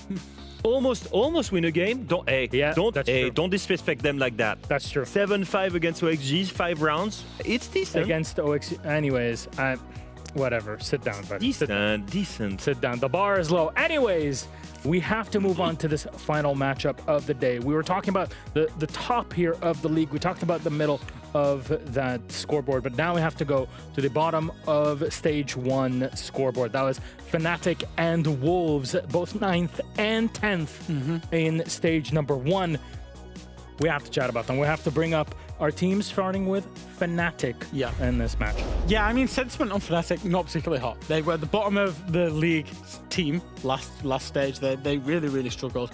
There is a lot of latent talent on this team, I think it's worth saying. There are rounds, there are games where they can look exceptional, and they do have, gunners on this team. They've added in another gunner this stage in terms of Croc. But they've not really matured into a team that controls games, is what I would say. That's my criticism that I would level at them. I think the change adds more firepower, but it still begs the question about the IGL, about the support, about the structure. There was rumours that they were trialling IGLs across the off-season, but they went with another entry player, right? Jegs, Sox, Wizard, Croc. All young players, all extremely talented, all have huge firepower. Where's the base? Deepek could maybe IGL? Is that the solution here? I think they've tried. I don't know if it really worked. I don't know if it was because of Deepek not wanting to IGL or if it was because the rest of the players did not fit that. Yeah. We need to see a strong base for Fnatic. I'm expecting Fnatic games to just be chaotic because of this, basically. All right. Well, let's see their opponents, Wolves in this case. What have they been up to over the past couple months? Well, another change, another team again. Wolves were rocking with Krex in that first entry role last stage. They've now brought in Creeds, and I think this is a solid change. I like what Wolves are doing. Wolves came alive at the back end of Stage 1, but I think Creeds commands a little bit more respect. He's got a little bit more authority, and I think Krex maybe struggled with that in terms of bringing the players with him. If you look at the rest of the players on Wolves, the Wolves missed that first entry that will drag players with them into gunfights and to play a little bit in sync. Krex kind of struggled with that, and I think Creeds on paper makes sense in that role. He was already a standout player for me in ITB, one of the revelation of that roster, playing into Tier 1, a player that I was sad to see leave to go play in APL because I thought he had loads of opportunity and maybe talent and probably something that could develop into a really star player in Europe. I'm glad to see him back. Well, we know what happens with import teams in APL last stage. That was not good, no matter where they came from in the world here. But, there's two players that came in back, I guess, to EML from APL in Croc and Creeds, and we have them in our head-to-head. Both players were playing on those entry roles for Gaming Gladiators inside of the OS League last stage. Didn't get the job done. They didn't get through into the first place. They didn't get the invite to EWC, and ultimately both players are now returning into Europe. But they both had really, really solid stages on individual performances. You can see there, plus 30, plus 21 in KD, high cost, good on the entry. Both of these players can play at a Tier 1 level inside of Europe. They found success, obviously, individually in terms of OS as well. And on one hand, you've got Croc, who was a standout player for Wild, the Wild roster from last year, and I was also sad to see. On the other hand, you've got Creeds that reunites with Azir, that reunites with Kendrew as the head coach, that reunites with the core of ITB, that surprised everyone, that perform at they EWC. went to majors and We're looking at two teams that have made one single roster change that make, on paper, their roster much stronger. Wolves, more of a team, actually, on paper. Yeah. It reminded me of that ITB run in Manchester. That was a beautiful one to see where they made it to the main stage. Will we get another story from either one of these two teams for Munich? We're going to have to find out in this tale of two bottoms of the scoreboard. Let's have a look at our maps for the series. As always, a best of 9 almost. That would have been incredible to go through. No, it is a 9 map pool, and we're left with only one. Well, we're seeing deja vu. We're seeing a repeat of the map that these two teams played on against each other inside of Stage 1. How did that game go? Fnatic had full control. and then absolutely bottled it. Wolves came back in the late rounds to win it away from Fnatic. All 12 rounds, if I'm not mistaken, I believe that Wolves started in attack in that game. This time they will start in defense, which is a huge advantage. That's how they came back last time. They need to put as many rounds as possible on this map, on this side, because it is heavily defender-sided, especially when we're looking at teams that are a little bit struggling. It will show more in attack. Yeah. Sure, there's the changes with the ACOG being removed on fully automatic weapons, but it wasn't really that. I don't think it will affect. It's more about the DMRs or what you're doing, close range engagements, angling things at the top of white stairs or red stairs. There's a lot of that keeps happening. Cafe, I don't think will have any sort of impact that way, but I am very intrigued by what sort of operator bans we'll have because of the flexibility of the new system in CJX. Yeah, I think so. I think actually we might see a lot more of like a Rooney, Wamai, Piano, Azami holds, maybe because of the fact that you do have that ACOG on a Rooney. At some point, I wouldn't be surprised if we see people ban that operator on Cafe. Well, gentlemen, we've talked enough here because our game is all set and ready. Let's send it to Jason Des to take us through. Thank you, Milosh. You know what? I'm very happy Fresher said that because I was going to come in here and talk about how I'm expecting a Rooney ban on this map at some point because looking back over our weekend, Tim, we saw this played in APAC North twice. We saw a hell of a lot of the Rooney coming out because holding from Cocktail across that top floor, so aggressive, so able to challenge like they used to be able to, Tim, but no more these days. I do think we're going to see a lot of it, and I am waiting, anticipating at some point we will get a ban, but who are you seeing taking this map away? Honestly, it's really tough. I was just looking at the social vote there. It's favouring Fnatic, always a well-supported team, but then again, so are Wolves. And with having the changes come in, I think I favour Wolves here, but it's very, very close. And that, for me, is going based on Fnatic have had problems over the last 12 months, I think it's fair to say. And I'm not sure that they've... I mean, maybe internally they've done loads of stuff. I don't know, but I look at the transfer. I look at has it addressed the problems they've had? I don't know. We'll see. It's always difficult to say when a new player comes in. You get people switching to different roles, taking on different. It can be transformative, not just for that player, but for others around them as well. So we'll see what happens. But I just see Wolves as maybe the more stable team at the minute. So, I mean, for Fnatic, this is their worst map over the last 6 months. A 0-3 record on it. The only ones that come close are Border and Labs, both 0-2. Yeah, they seem to quite enjoy coming here in best of ones, or maybe it's more the fact that it's that middle of the park map that there are others they'd rather not go to, and this is the one that often gets left in the middle. But let's see if they can change their result. Let's see if Croc can change some things around for them. As we saw last stage, things definitely need to get that little bit better. I think they are loading in now to map 1 in just a second. The Wolves, I think, again, as you've heard the devs speak about, another change coming in for them too. Both teams wanting to show that these changes are what they need to unlock the potential, because clearly there's a lot of potential in both of these rosters. Lots of known faces, lots of players that we've seen doing great things throughout Tier 1, just not quite finding the right jigsaw puzzle pieces to fit together just yet. Maybe they get that in this game.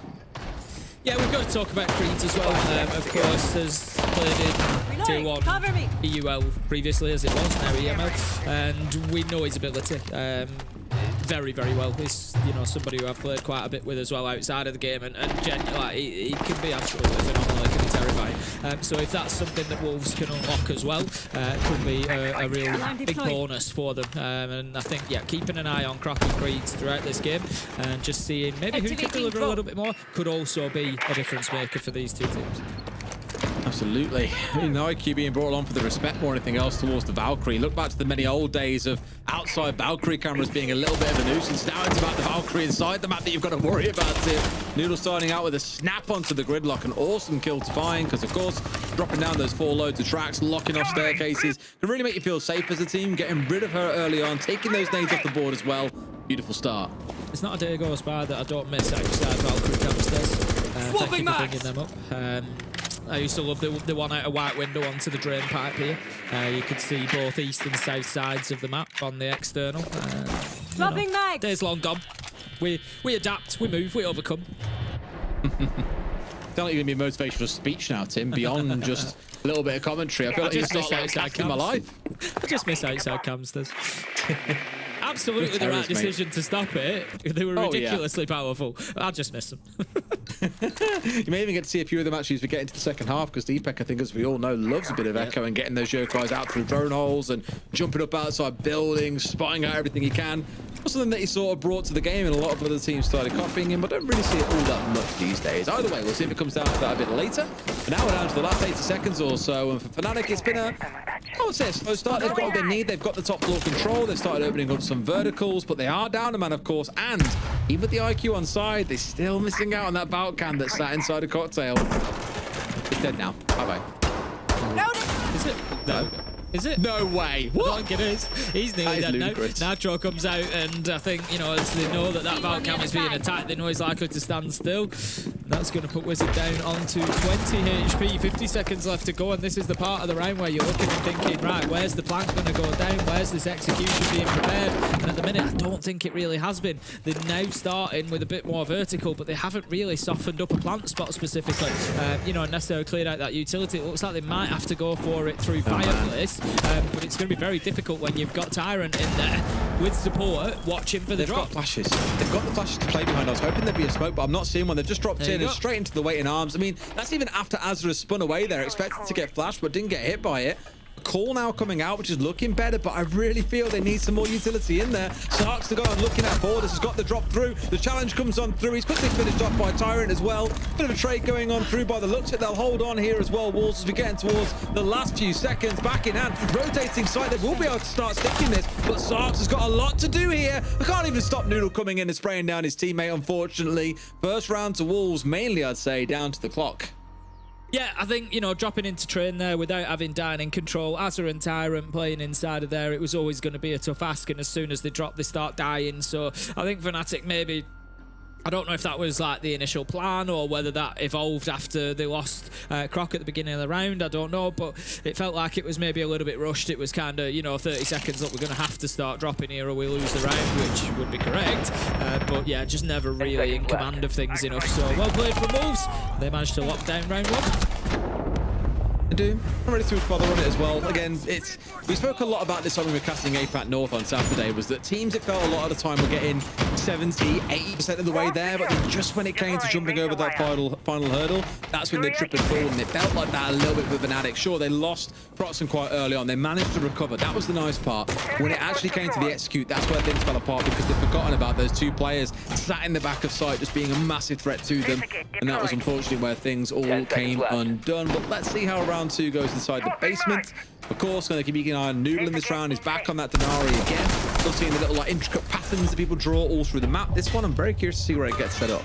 There we go. I'm going to have some answers as one goes inside of the metal shelves there. Next, please. Next, please. I like that they've got the deployable shield there. It's a position I often talk about is VIP. We've seen a bit of a trend recently for people playing it with the Warden, with the Tuggerau, and not playing with a shield there. And it does leave you a little bit more exposed. We see utility then being forced in towards them to try and deal with it.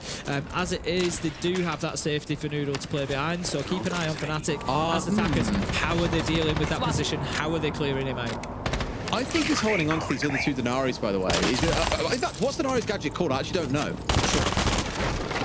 Is that it? It's an acronym, TRIP. Oh, thank God. I was going to say, if that's what we've called it, I'm going to cry. We're going back to basics here, big time. But I think he's actually using it as a little bit of bait here as well, where he'll drop down the second one when something starts happening, and that's when the lasers will appear. For now, the attackers will have no idea that that's where there's going to be Denari lasers getting set up. And it's not some round-winning change, but it will introduce a new problem that Fnatic have got to worry about. For now, all of their focus is around Red Stairs. It's getting code control. It's having pressure onto double door. They're not worried about White Corridor for now. John is going to check out pillars, move on through. So they're just confident that they've got that floor to themselves now. They're actually plenty ahead of time, so absolutely no issues whatsoever for Fnatic there. The sledgehammer is swinging, the verticals are opening up, and Noodle has been dealt with. If you remember, I was asking, how are they going to deal? That was a big question for me. How well do Fnatic deal with the VIP position? And the answer is, they've dealt with it very, very well. However, I love this setup from Wolves. Put the Scorpos shield in there, and you've got a ready-made replacement. Yeah, the real question now is whether or not he really wants to hang around here, knowing the pressure might start building around him. Of course, can just teleport out there at the drop of a hat, get himself out of danger. Still going to pay respect towards that. Those are shields, starts coming charging on through. Leader might have to back away here at some point. C4 not quite finding his man. A good nade on towards Leader, takes him out, and this is what I mean. How long did you really want to hold inside a VIP there? He's paid the price with his life. Creed's just searching and getting himself back into long bar on the Warden. Wolves desperately need a magic moment at the minute to try and get themselves a couple of kills, get back into this one, because with 40 seconds you would expect now that Fnatic with a shield on side as well would be able to massage themselves into a position to put this diffuser down. Creed's is there waiting ready. He's got one. It's Wizard just at the other side of him. I'm not sure if he's aware of Creed's position or not. Creed's is just holding himself still for the time being. No nitro. There we go. Wizard does see him eventually as he comes around the corner. Creed's with absolutely no idea. Plant's going to go down, and this one is looking good for Fnatic. I was about to say, some people have been real demons with that Dokkaebi secondary over the last couple of days or so, and Wizard was no exception. 2 kills in the round. Nearly got the third, but I think it's enough at this point for his team to see the round out. Asa all alone on that Aruni that we were speaking about, Tim. So you're going to see a lot of this throughout this game, and I think you're going to see more and more of it as we go on through, but sadly, no success to be found in this round. What does TRIP stand for, Tim? I've Googled it and I can't find it anywhere. It's funny because my Google search is exactly the same. How do they build that synergy? What does it stand for? Have you found anything? No, I've found it. I have seen it. Hang on. Let's make up our own. Let's think about this and come back together with an answer, and we'll see how we compare. You tell me when yours is ready, and I'll tell you when mine's ready.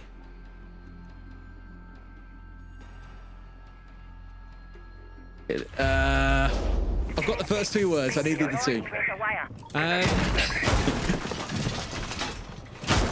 I've got totally realistic injuring pointers. Okay. I was going with throwable reactive something. Something. Yeah, I didn't have the last bit worked out. You've already gone for the far more tactical lingo than I have, though. Well, I wanted invisible, but it's not invisible, so I couldn't go with invisible. It's not incendiary, so I couldn't go with incendiary. It does shock you, though. Is there a good word for inductive, maybe? Well, it'd be conductive, wouldn't it? I guess true. Shall we look at some Siege, Jez? We're into let's do that. I mean, technically we are talking about Siege. Somebody We're trying to debate what the name is. Somebody will message us. I'm gonna find it on Google. I swear to God, I will find it. Maybe it's never been announced. No, I swear to God, I will find it somewhere. Sure, I've seen it. It has to have been announced. You don't declare an acronym and then not explain the acronym. It has to be somewhere, Tim. I would agree. I'm watching YouTube videos now. I'm in deep. I need to reload. Talking about having to be somewhere, the drones have to be somewhere as Fnatic continue to race them across this top floor, looking for any intel that they can get. They've got the track stingers out, they've got the shield in place, and the slow march across through piano. The excitement of Dez is off the charts. The slow march continues from Fnatic. It's trigonometric realignment injection paranode. That is I was horrific. just going to guess that. That was my other option. Oh, it's so close. Oh, Tim, you nearly had it, man. You nearly had it. Well, you know who has got it? Croxon had it for a second as he brought down Azza. Noodle straight there for the trade back, though. That is unfortunate. However, for Fnatic, it's great. They're into a 4 versus 2. Jake's going nice and Aggie here with the Monty on top as well. Both pushing on forwards, making use, of course, of the finger boost at the same time. Need to get that diffuser back on side, but they'll be happy with their work here. Noodle is down to a slither of HP. So really, it's a couple of lucky shots from Noodle and Tyrant going big to keep this round going, but you're facing off against the traps coming out from Wizard, another juice coming out from Deepek, and a shield bearing down on you. Yeah, I don't think they win this one, and the problem that they've got is that, you know, we often judge teams of performance on Cafe based on their attacks, and how many can they get. They can be very difficult, and so Fnatic coming away with 2 out of the first 3 is absolutely huge for them. And, you know, coming in, I said I've kind of edged towards favouriting Wolves, but Fnatic are looking, you know, way more stable than I might have expected. They're looking very methodical. They're doing, you know, ticking boxes each step at a time, taking ground, using that control. It's been good so far. They've still got Nate they can make use of here in Wizard's back pocket to clear out that Malusi Banshee just on the inside of Reading Door. For now, they're going for the track and going to start their charge on forward, I imagine, on towards Noodle. Yep, given he's on low HP, a shot through a wall can be enough here. Has got himself inside a red. They've managed to clear him out easy as pie. Tyrant gets rid of one. The vertical is here. Got to watch out for that, but Sark's finding first. As you say, Tim, Fnatic up to 2-1 here after 3 rounds. Not bad at all. Yeah, not bad at all. That's a good start from especially trigonometric realignment injection paranode. God damn. There you go. What's a paranode? I was also wondering exactly the same thing. You can guess what my Google search looks like now. Paranode. call for paranodal junction. Okay, yeah, now this is starting to go into text. It gets I deep. simply It don't gets understand. deep. It's impressive stuff. This is what I'd love to see. Now, you know, on paranode, the edge of the node of Rambia of a myelinated axon between the node and the juxtaparanode. Okay, yeah, look, I don't do this part of physics. I can't Shut believe up, you Tim. didn't know that. No, I mean, props to the devs. You know, that's it. Props Node to of Rambia. Props to the devs coming up with it. Fantastic stuff. What the hell is a myelin sheath? It's something to do with nerve fibers. So we're going deep here. Deep into the science, Tim. I'm going to go deep into the siege. We're Bomb located by round 4. Fnatic will continue on the attack for 3 more rounds. We've seen the final bans come out. Not too much of a surprise to see Monty taken away. So far, Fnatic have actually put it to really good use. They've bought some good space with it. Been that menacing presence that we expect from our big shieldy boy. Could be up to mining again. This is the side that they struggled with a little bit last time. I think this is going to be a bit easier for them this time, though, because the reason I felt like they struggled last time was it just took them a little bit too long to do everything. But it was round 1, and they're just, you know, coming into the first tier 1 match together as a 5, and, you know, all the other things. And I think now, with a little bit of momentum behind them, we're going to see a much more effective and efficient clearance of that top floor, and they're going to have more time to get themselves positioned to put the plan down. I think it's one that's often forgotten about when speaking about, you know, obviously all the focus is on Stomping. Quite rightly, he's playing an unbelievable game. But when he was picked up at the same time, we also saw Wizard getting picked up. And, you know, we had the same, of course, going on Wolves. Obviously, changes coming in there. I believe it was Rex who got dropped up in the end. But Wizard's one of those players everyone has sort of said, no, he's genuinely really, really good. Like, keep an eye out for him. And last stage was messy for Fnatic. So I think he's kind of been lost to the annals of history a little bit.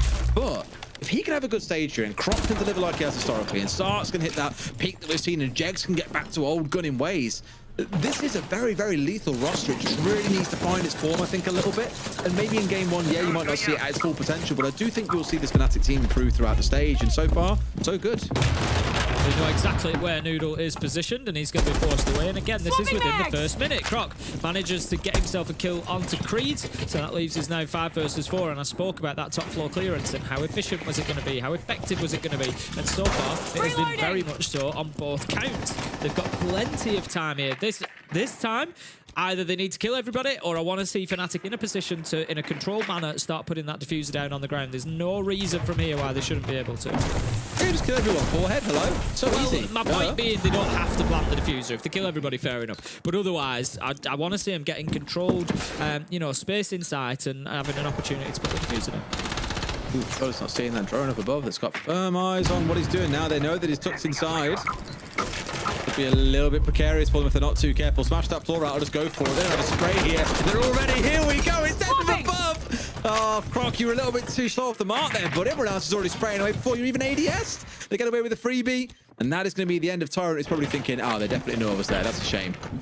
Yeah, the siege comes at you fast here in EML. Croc finding that out, missing his opportunity, but he won't mind as the kill goes their way. Anyway, they do spot somebody down in kitchen as well. It's Leader that's hiding himself away, watching that vertical, but they're aware of his position. They'll know exactly what he's watching, and Fnatic can just circumvent it. They can just stay away from that angle and just look to get themselves in. But I'm just getting concerned again. 30 seconds. I said I wanted to see him with an opportunity to put this diffuser down, having good control. They need to get moving now. They do, and sure enough, trying to look forward. Leader finds one with a C4. Wizard getting it back onto him immediately after. Into a 4v3 yet again. Fnatic have that numbers advantage, but time is not on their side as Azza, holding at long range, gets one. Noodle into a second. Fnatic might be about to bleed out around here. Yes, they are. Azza gets another one. Sarks is getting the diffuser down. I don't think they know at this point, Tim. He's going to be able to stick that, but now he's got to win out a 1v2. Is it too much to ask? Straight up the stairs he goes. He's going to play from above, and there is no one up here to challenge him right now. In fact, I lie. There is one inside a cigar. Does he know? I don't think he does. But just off towards the right, there is one player skulking around. He's got to find these isolated 1v1s. Won't get it as Azra's got him from below. Gets a 3k for himself, and Walls will get the defuse in. I think what's happened there as well, I could be wrong in this, but that's really nice teamwork if I'm right. I think that Noodle has blown the wall for him with a Nitro so that he can attack from the different angle from the top of stairs rather than having to go door. I could be wrong. There was just a big explosion before that kill went down, and the Legion Azure had had the bulletproof cam, so it's not something that he could have done himself, and I think it was a Nitro that came up from Noodle. So really nice stuff there from Wolves. To be honest, I think Fnatic have paid the price for their own mistake there. I can only assume, I'm very conscious that the players, you know, can play on many different ratios, so their screen might not always look exactly the same as ours. We quite clearly saw Leader on that drone down in kitchen. It's easier for us, we've got outlines, etc, etc. I understand that. I assumed that Fnatic had picked up on that position, that they were aware of it. But the fact that they then got hit with the Nitro as they went in to get the plant down on the Blitz suggests maybe not. There's one of two things happen. They either haven't seen it, or they've paid for the mistake of not going and clearing Leader out, not going and taking advantage of the information that they had. He was next to the soft red wall. You know, there could have been an opportunity to maybe just spray him down, and they've paid for that. Yeah, indeed. We sat at a 2-2 point. It's a bit of chat as all about, you know, is this attacker sided, is it defender sided? If you look at it globally, as we spoke about a little bit earlier on, it's actually one of our more attacker leaning maps. You know, Border is, it sounds weird to say that Border is at midpoint. 54.2% defender win rate. Cafe is at 53.8, so just under that. And then if you really want to go towards the more neutral maps, Bank is currently the closest to 50.3% for defenders, so as close to 50-50 as you're going to get. Over here in EU, though, if you look back at stage 1, Cafe was played 8 times. There was a 58% defender win rate overall, our third most defender-sided. Scariest stats is that Skyscraper admittedly only played once, 73% defender win rate, and that surprises no one, I think, because around the board it has been our most defender-sided overall. Got Leader on the score pass again. Given that it's kitchen, I think we'll probably see a similar setup, which I actually really liked, which was that second Scorpos shell being left inside of VIP as a very quick and easy replacement should the Denari of Noodle be taken down. But they need a better answer, I think. It's not just about planning for needing to take over, it's the fact that he was taken out so easily. So that's something that I think Wolves need to address as well, and try and keep that original player alive in that area. Sure, it's more about trying to find the early picks that's going to make the difference, I think, for Fnatic. Need to try and get some momentum going. We found ourselves in the man advantage, but clock really hasn't played in their favor. Similar to what we saw from VP in our last game. Do want to see them picking up the pace a little bit, being willing to go aggressive onto these players that might be in more difficult positions around the map. Looking at this one, though, look at the bottom right corner of your screen. You can see where every single player is, of course, on that little black bar that we have at the bottom.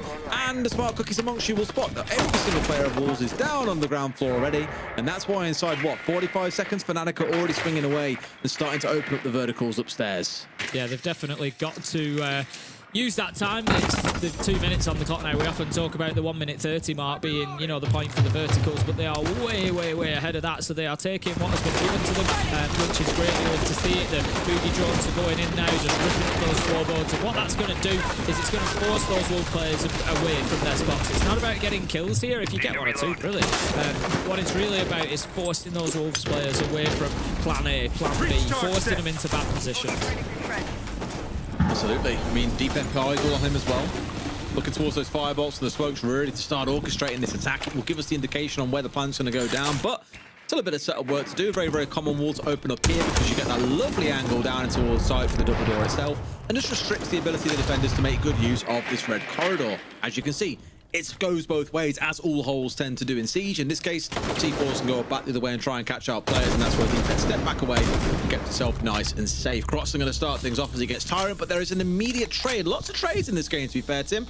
I got the entry, but there's already been a response. Yeah, Leader doing a great job on that Scorpos to make himself unpredictable, but it's easily dealt with by Sarks. Just has a little walk down the red stairs, picks up his man. 4v3, 45 seconds. There's an age left on the clock for Fnatic, but here comes Kreese. If he can get down on the flank, it's absolutely free. It's another mistake from Fnatic. They've let them get away with it. It was Leader down in kitchen before. This time it was Creed's on the flank. Noodle gets one as well. 3v2, and from a round that you think, how can Fnatic not win this?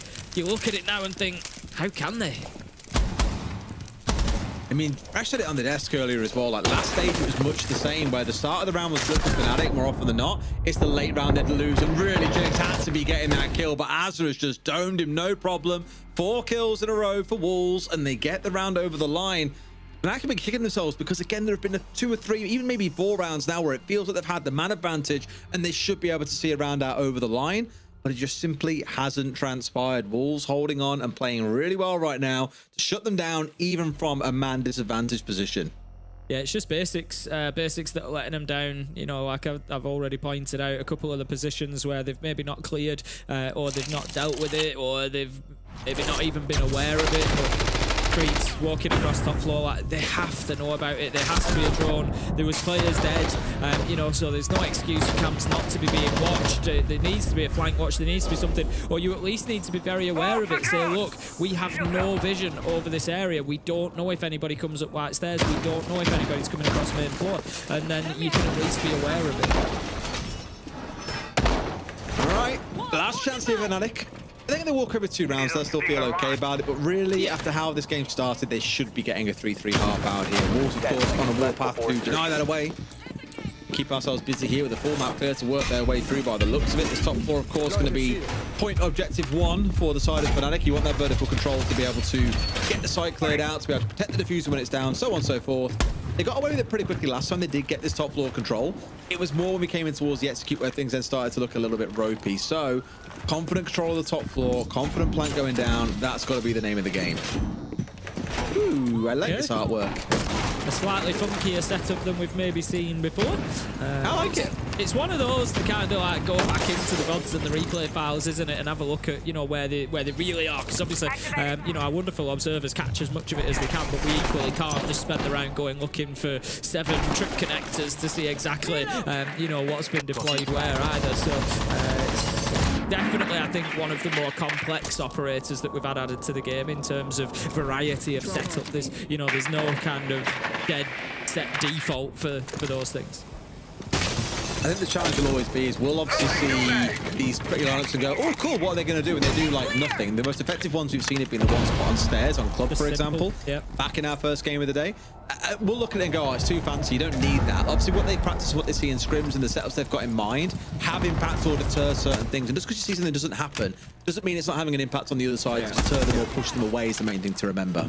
That's exactly it. It may be that, you know, no, we're not seeing the kills, no, we're not seeing the damage, but what we are indirectly seeing is the funneling.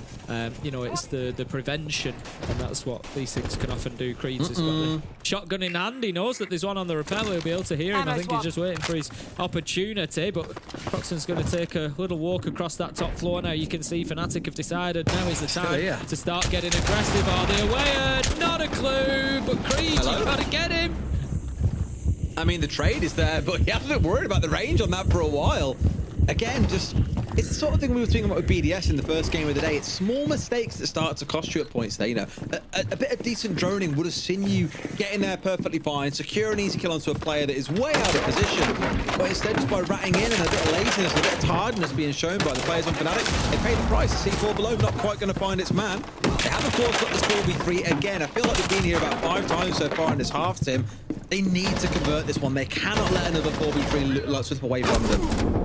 Yeah, absolutely. They've got to win it. A lot of damage taken there. Starts losing the fight on the vertical. Noodle comes away without a single shot of damage done to him as well. That is a big turnaround for Wolves. It looked like it was going to be an easy one for Deepek to seal, but he doesn't find his man at pillars. And right now, that 4v3 that you said, Des, they've lost a couple of times. It starts looking like it could be possible again. Deepek goes in. He's going to start thinking about putting the diffuser down, but doesn't stick it just yet. Takes a lot of damage, and we see why he's not sticking it. But Croxon manages to find leader. There's the second from Gen.G. Surely this is now within Fnatic's grasp. He's trying his best. He's found his man as well. Sprayed through, but not quite finishing him off. And there we go. Croxon, the angel of death. 3 kills from up on that vertical. Covering off the plant for one, looking in towards brown stairs. Getting the second player coming in towards site itself. They get that 3-3 half. But Tim, I can't help but feel with the number of 4v3s they had, they should have come out with a bit of a better scoreline than what they've got. The end of that round was closer than it should have been, wasn't it? I thought there was a timeline where Noodle won that. I was just trying to flash my eyes up to the clock and see what was left. How long did he have to survive? But fortunately for Fnatic, they had Croxon in position to drop that hatch and get that final kill, but it looked like it could be another one slipping away from them. It was a heads-up smart play from Noodle, just going straight for the planter, get that diffuser on the ground and see what happens in those final seconds. But ultimately, 3-3 on the half. We're going to swap sides. Fnatic We'll start on the defense this time, and we're going to have those bans coming in. It is Grim and Ying, so a lot of sort of plant-heavy utility is going to be taken away from the attackers. Absolutely. All right. Second half is going to say a lot, I think. Both teams really fancy coming here. We've remarked on that history that Fnatic has got here. Their worst performing map with a 0-3 scoreline, but they don't mind coming here in these best of ones time and time again. They've really got to show us what they can do on the defensive side of things here. Work a little bit of magic. Equally, my eyes turn towards Wolves here. We see what they can do on the defense. How can they now play on the attack, especially looking towards Noodle, because he's had a great half there. And often not in the early round. He hasn't been the explosive entry player that they might sometimes need. Instead, quite consistently in mid-rounds, he's been picking up kills, and is a large part of why they were converting a lot of those 3v4s into round wins. Next 2 rounds, I think, are going to be particularly revealing as to how the remainder of this one goes. If Fnatic can start locking down a few defenses, then yes, it could definitely be possible for them. But as we've said a couple of times, they have to start erasing those end of the round wobbles, those end of the round mistakes that's just costing them here and there. Always tough to attack Cafe, so let's see what Wolves have got in the tank. They've brought the knock along. So we'll see exactly where the particular point of interest there is. Where does Azza enter the building? Where is he going to work from and to? Also, Noodle getting on that Deimos. So saying that he wasn't too involved in entries back in that first half. But typically, if you're playing Deimos, you're getting pretty involved in the entries. It's going to be him or Azza at the front line looking to cause a spot of bother. And if he's feeling himself today, why not? Get yourself a bit more active. Get a little bit more busy and see what he can do. Key one for me as well is making sure Creed stays alive. Sounds like a weird thing to say, but of course we saw Croxon dying on the gridlock early in the round during that first half. Don't get a chance to get those tracks down. Well, there's basically no point in bringing along the operator. But I'm also looking in towards those frag grenades in back pocket. They're 2 of 6 that they have on side here. That's a lot of frags to bring, and normally is a sign that you want to clear out utility by making use of them. Mainly looking in towards things like the Mozzie Pest there when I say that, or the barbed wire, potentially the bulletproofs they've got. If there's a shield on side, you make use of verticals to clear it out as well. So there isn't tons to worry through. Of course, soft destruction is also on the cards. But no doubt it's about getting the moving nice and quick here. Please tell me we know there's a player tucked in. He's just raced on that drone there, and he could pay the price for it if he's not careful. Tyrant is going to pick up Jegs. Nitro goes out. Oh, nice. Not going to find its man. Like you say, good effort. Tyrant manages to get another on Croxon. All going in Wolves' direction at the minute on the attack. Azza has managed to creep his way up White Stairs as well. He was kind of almost being used as a living drone to begin with. He had the Deimos of Noodle like walking in 10 feet behind him. It was kind of like an invisible drone that can shoot back. Just going in to feed information ahead. They're completely unaware of Wizard's position, but I don't think it's going to matter, as it now is a 1v4 with Creeds picking up Sarks. And Wizard, he's got a big ask here. It would be a 1v5 ace if he was going to close this out, and Wolves know that they're in no rush. They know roughly where he is. They wait for the target to come in. There it is, the intel. Nice try. They know exactly where they need to push. Leader manages to pick up the kill, and Wolves get their first attack. It was pretty good as well. Those 3 kills that they secured all came in very quick fashion in the space of a couple of seconds. Just again showing, pushing forward as a team there, even though things looked a little bit ropey at the start. Missing out that player inside a cigar, I was like, please God no, let's not start off with this sort of thing at the start of your half. But pretty convincing after they got over those couple of speed bumps at the very, very start of the round. Put themselves ahead to kick things off initially. Fnatic are the ones that I've got to see tighten up here.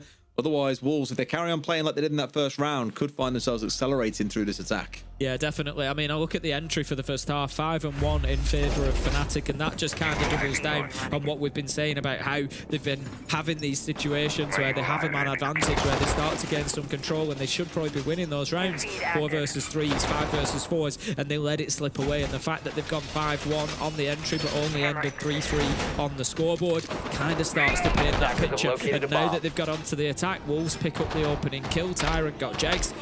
And then Fnatic are in a whole new world. It's not one that we've seen them so far having to play from behind. And in that round, it didn't go fantastically well for them.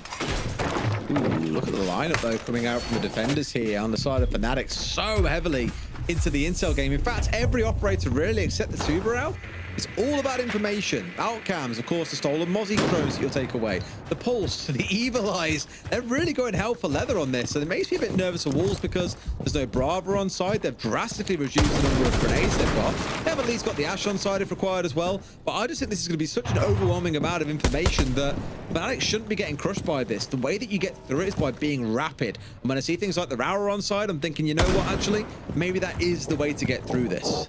Was that a Rower? That was a normal Rower name actually there, Tim. It wasn't a Rower as whatever it was I said earlier on. It sounded awful.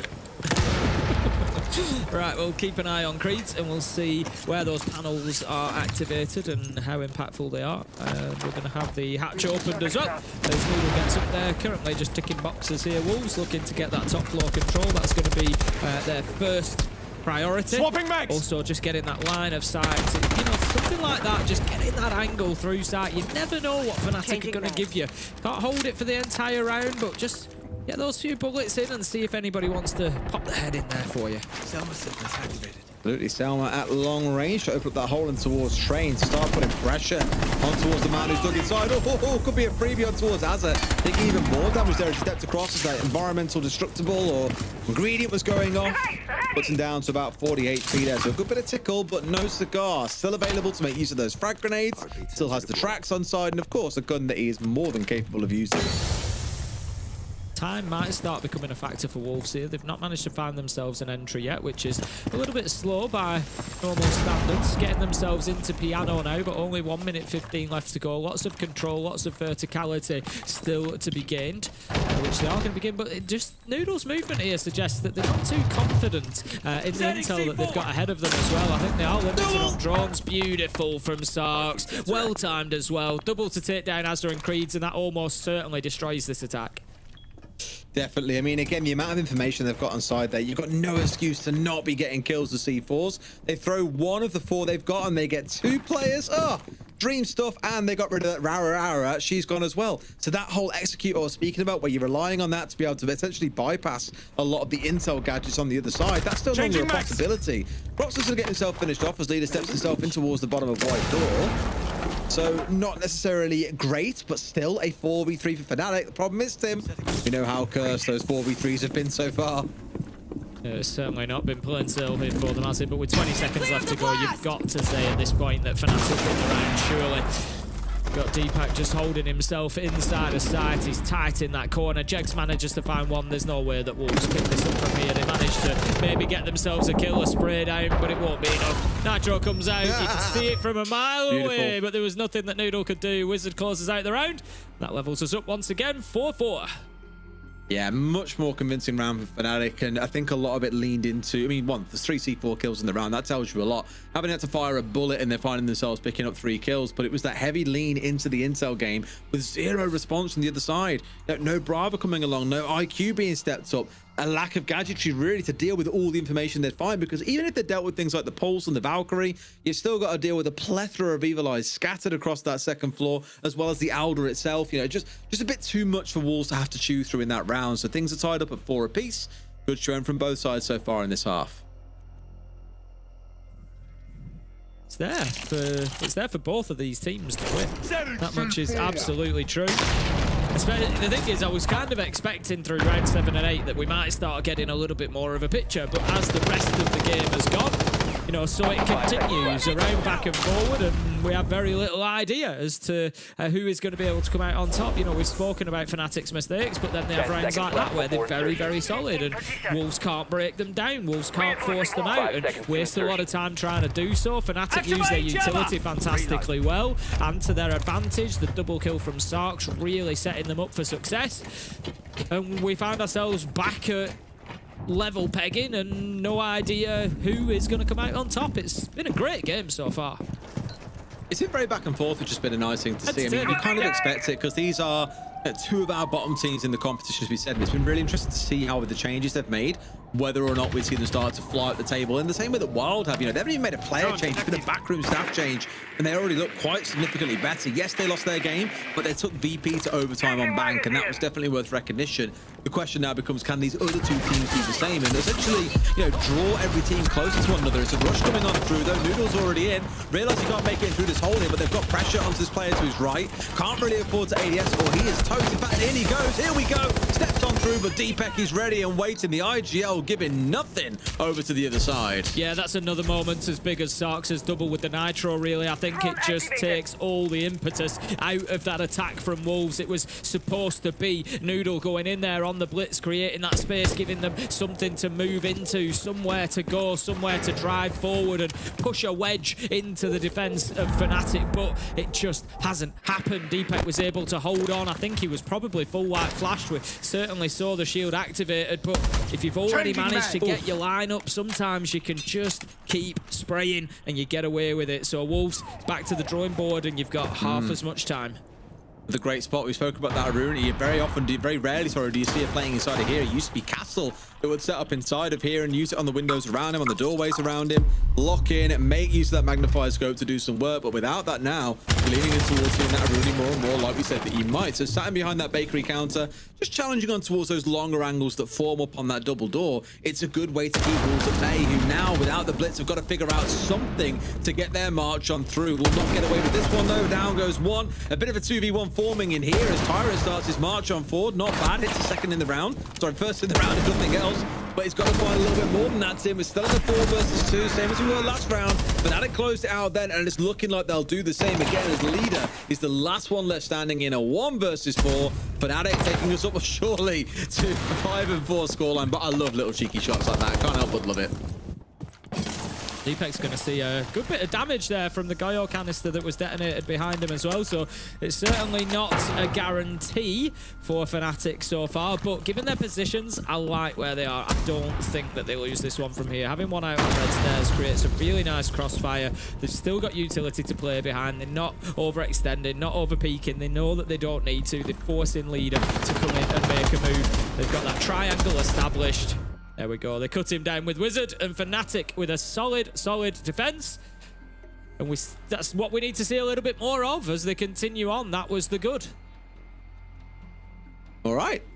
They're showing a little bit what they can do across those two defenses. Now, I was a bit worried, admittedly, after round 7. Like, oh, no, surely they don't find themselves losing this. But after those last 2 rounds, a lot more convinced. You know, really look like they've got their stuff together here. Like, they are able to play as a team. They are able to deal with Wolves. You know, even with the blitz rushing at their face, they've dealt with that well. A slower round where they played off the back of their Intel and C4s, played that very, very well. A Capital ban coming out is definitely an interesting one as well.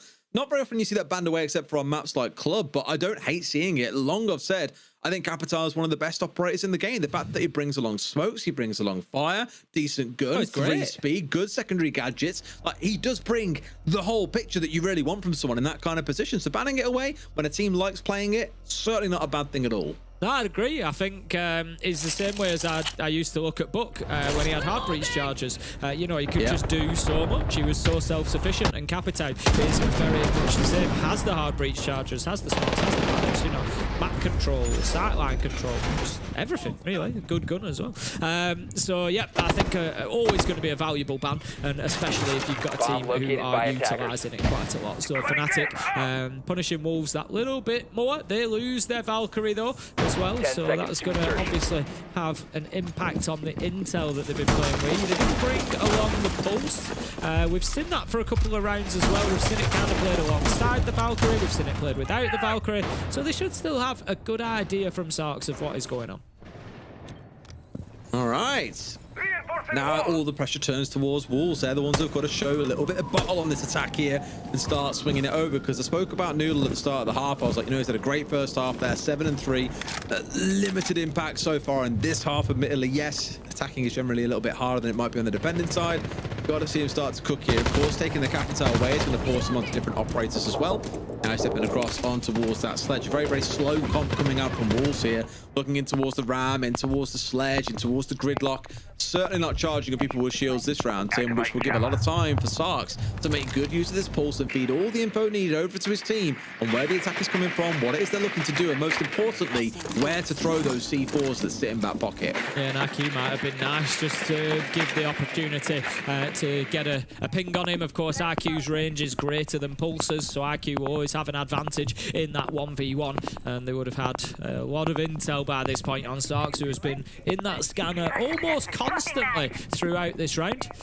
He's pinging out one up on the piano rappel at the minute. I'm looking at nearly the halfway mark, and nobody from Wolves is inside the map yet. Yeah, not just yet. Taking things very, very slow. As we said, that comp is full of one speed. They're not going to be trying to charge their way through. They want to make sure it's safe before they start getting the verticals on the go. But it only takes one well-placed C4 and the whole thing starts crumbling apart. It's like a slow-moving object just getting beaten up on there while you sit there waiting to take blow after blow after blow. Noodles in, shotgun in hand. Looking to go nice and close range as we can hear that ram running away. A C4 waiting inside the utility room hatch as well, looking on towards that east window. But it's Tyrant to start things off. Gets rid of one immediately, though. Deepek has found him. They had no idea he was there to sprays him down from behind that fallen bookcase. Sorry, behind the sofa, and pays the price for it. Noodle's just going to be trying he's so close. He's just trying to hold this angle for the time being and hoping that he's going to get pushed, but you're on the attack. You can't do that forever. The clock is not your friend at the minute. It's not working in your favour with 50 seconds left to go. He's just trying to stop the flank realistically. So now it's on his Fnatic. Creed's on has C4. A view. There's absolutely, it's like watching an accident happen, isn't it? There's just absolutely nothing that you can do. He sees the C4 thrown, he's no doubt shouted it out to his teammate, but there's just absolutely nothing, and Fnatic have made great use of this Nitro utility throughout this game.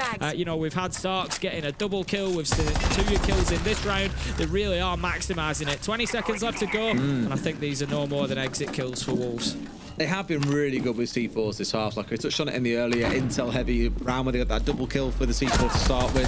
Closing kill of the round was the C4 as well. They've got another couple in this round. They just keep on building up, and I've got to give it to him as well. Although he's not like massively up there on kills on the leaderboard, Deepek has been this very solid rock for his team. Sat in the back line. He is the IGL and support player for them while he's got these 4, you know, would-be entry players charging around in front of him. But he has been a nice sense of stability on the team in the back line for them, whether it's on the Maestro or various other operators. He's doing a good job here. In fact, the whole team is, because now they find themselves stepping up towards match point. They're in a good position, Tim. I think they're feeling pretty confident right now. Yeah, I think, you know, we've spoken about it so far today a couple of times, the way that mental builds up. You know, we saw it kind of working against Wild in a lot of ways, and I think maybe it's now working against Wolves here, is that, you know, you start feeling a little bit beaten up. Fnatic have got 3 rounds in a row. They're starting to really, you know, start rolling here, and you're looking at it thinking, is there another round in this for us? The attack isn't really working out. Wolves have only had 1 successful attack back in round 7, where they attacked onto reading room, so you kind of look at it now and you think Fnatic, they must be sitting pretty and feeling pretty good. We're going to go to mining, which we have a look. They played it back in round 8 and they won it. All right, Wolves, now or never, my friends. It's time to show up and deliver big. This is looking interesting, actually. Look at the scattering of the destruction around this whole hatch they've put up on this top floor. Probably looking towards trying to deny, I'd imagine, or toss C4 supposed to try and open it up. Honestly, if I'm Wolves, that just looks like a trap being set up before me. I steal those open holes and I think, right, there is 100% a C4 waiting underneath there. I am going nowhere near that hatch. Yeah, given the success that Fnatic have had with C4s so far as well, it may even just be about sound cues. You know, get open around the hatch here when they go in near there and just get ready to throw that C4. How many sound cues do you want, Tim? All of them? Well, exactly. That's exactly what you want. That is exactly what you want. They should have like an echo location on him by that, to be fair. Oh, isn't it? You're going to hear a pin drop with how much of that floor's been opened up around here. Love to see it. See how things shape up, but of course also leaning in towards things like the Kaid is going to make this even more frustrating. Somewhat countered finally by the Brava being on side. And deal with those evilizers we're now seeing. 1 goes, the second one going 2. That's a lot of information that now is given over towards the attackers. So good use here from Azza of those Brava drones. You got to ban the Brava if you want to bring the Maestro. You can't get away with it. They're going to manage to keep the bulletproof cam alive, but yeah, you just cannot allow the Brava to still be active if you're going to try to bring the Maestro, and we've just seen exactly why. Right now, Fnatic are hanging on. Hanging on might be a strong way of putting it, but they're all right, but they're starting to come under some pressure. That is criminal. That is criminal. It is criminal. There's no way Tyrant should be missing that kill, and this is what I'm talking about for Wolves. I think you kind of end up mentally in a space where you're losing, and things become more difficult. The plant is going to go down here, though. Leader might be able to just keep hold of it. Nitro goes out. Going to be too late to say. No, he manages just in the nick of time. As a kind of a one job there, and that was to watch out for things like that. And it's just let a C4 sail over his teammate's head and easily get it down.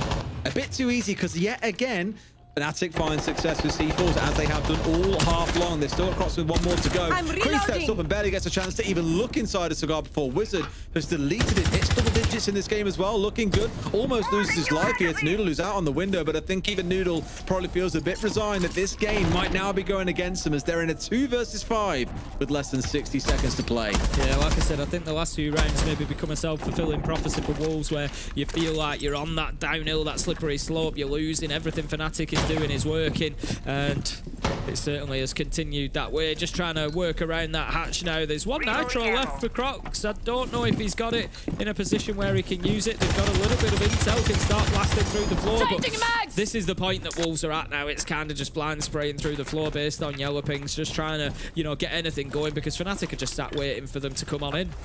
Yeah, it was a real Hail Mary attempt to get this plant down. They'll pay the price for it time and time again. Like, Az is down, might get recovered, but a nice step up, but the trade is there in Fnatic. I think it's fair to say to him, after a whole stage of search, they've started things off with a pretty comfortable victory here on Cafe.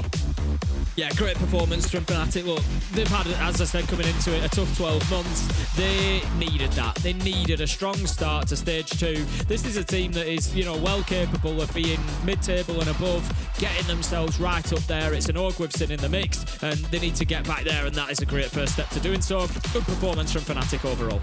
Well, can't wait to hear from the boys on the interview about how things have been going, what they've been working on during the off-season. So for that, we're going to have to head to a break. When we come back, the desk will be there ready for that with you. See you soon.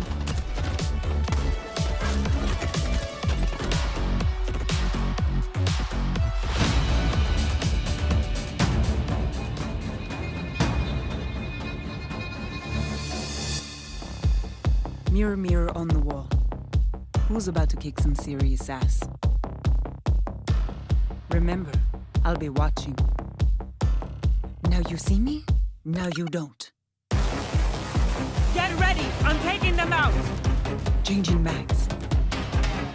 I got this. Got my eyes on you. Located enemy.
Welcome back, everybody, to EML. We're all having a lot of fun through our evening, and it is Fnatic victorious, something that is absolutely huge for the squad to kick things off the right way with all 3 points, Jack. Yeah, I was waiting for them to disappoint me, and they didn't, Milosh. I thought it was actually really good. I think the prediction of chaotic games kind of came true. I wouldn't say Fnatic. That moment summarizes the match. You know, both of these teams, I think, will lack control in a lot of the games that they play, and they'll make up for it in big moments of being disruptive to their opponent. And I think we saw that play out in most of the rounds, most of the games. This round was another great example of that. The end proper reading execution, proper reading execution, but a misplay on the defense not to retake all at the same time. Double C4 kills. Very, very chaotic. That's what Fnatic's going to feel like, but they came out on top, and I was a big fan of that. I liked their attacks. I thought Jake's played really well the couple of rounds that he played. Monty as well. Croc on the entry. It came together really nicely for them. Yeah, they definitely won the match in the attack, I think. When I was scared for them to start in attack. Gaining 3 attacks on this map, especially against a team of Wolves, especially yeah, love it. Yeah, chaotic is the right word, right? But especially against a team that would struggle a little bit in synchronized and in team play. I will praise Croc, the new pickup, 3 opening kills in a single BO1, 4 starts with Fnatic, really promising. I will say this, another thing that I was doubting was, where's the IGL? Where's the base? Are they gonna look like a team? And so far, I'm really happily surprised. As you can see, the youngsters on the side of Fnatic all dropped double digits. Croc, Wizard, Sarks, 10, 10, 11 kills. Amazing from them. The firepower is there. And the cohesion, to a certain degree, was there. To achieve 3 attacks on Cafe, it must be there at some point. I think they were great plans, well executed. Is it because Wolves gave them a little space? Is it because they were a little bit spread around the map? Or is it because simply they're a little bit weaker opponent than other top teams in Europe? That's what we're going to see in the future matches. But I'm really happy with the Fnatic we've seen so far. Yeah, very much so. I mean, it's impressive what they're able to show on here. And of course, this being a roster that at the start of the day in the pregame, we're talking about, okay, well, who's the IGL on it? Who's the one that's actually leading it? It doesn't seem like there is something out there. Is Deepak the one handling it? It's definitely something that we're going to be asking once we get to the interview in the post-game. But it seemed like, at least for the opening game and against a team like Wolves, having gunners that can show up with strategy, a bit of strategy in the back, definitely worked out. Yeah, I actually think it's very similar for both of these teams. They're going to find success when they can be disruptive to their opponent's plans. For Fnatic, we saw, I think it was at least 2 rounds where they're playing the pulse inside of Train to play for the jump out onto the red stairs window. Those types of things, those types of mini plays is where these teams are going to find success against arguably the better, more polished, more complete teams.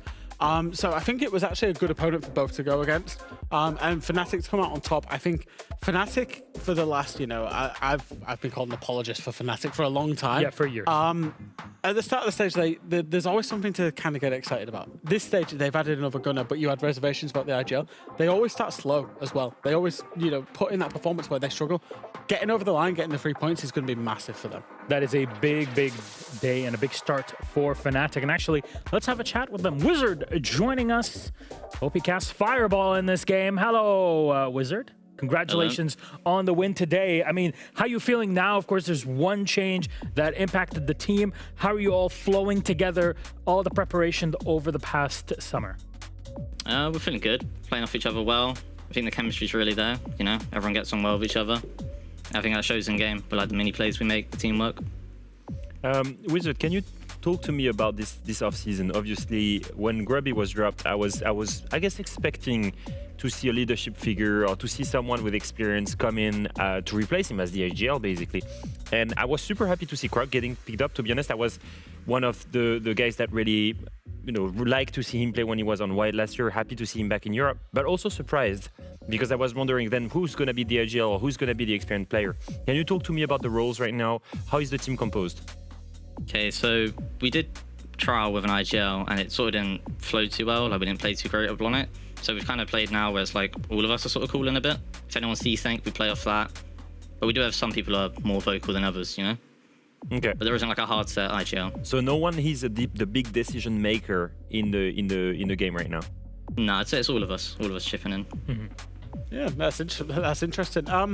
Last stage, Wizard, you'll remember the game against when you played against Wolves. It was on Cafe as well, and you threw a few rounds and ultimately lost the game. Was there a little bit of, I suppose, revenge in the air with the decision to play them again on Cafe?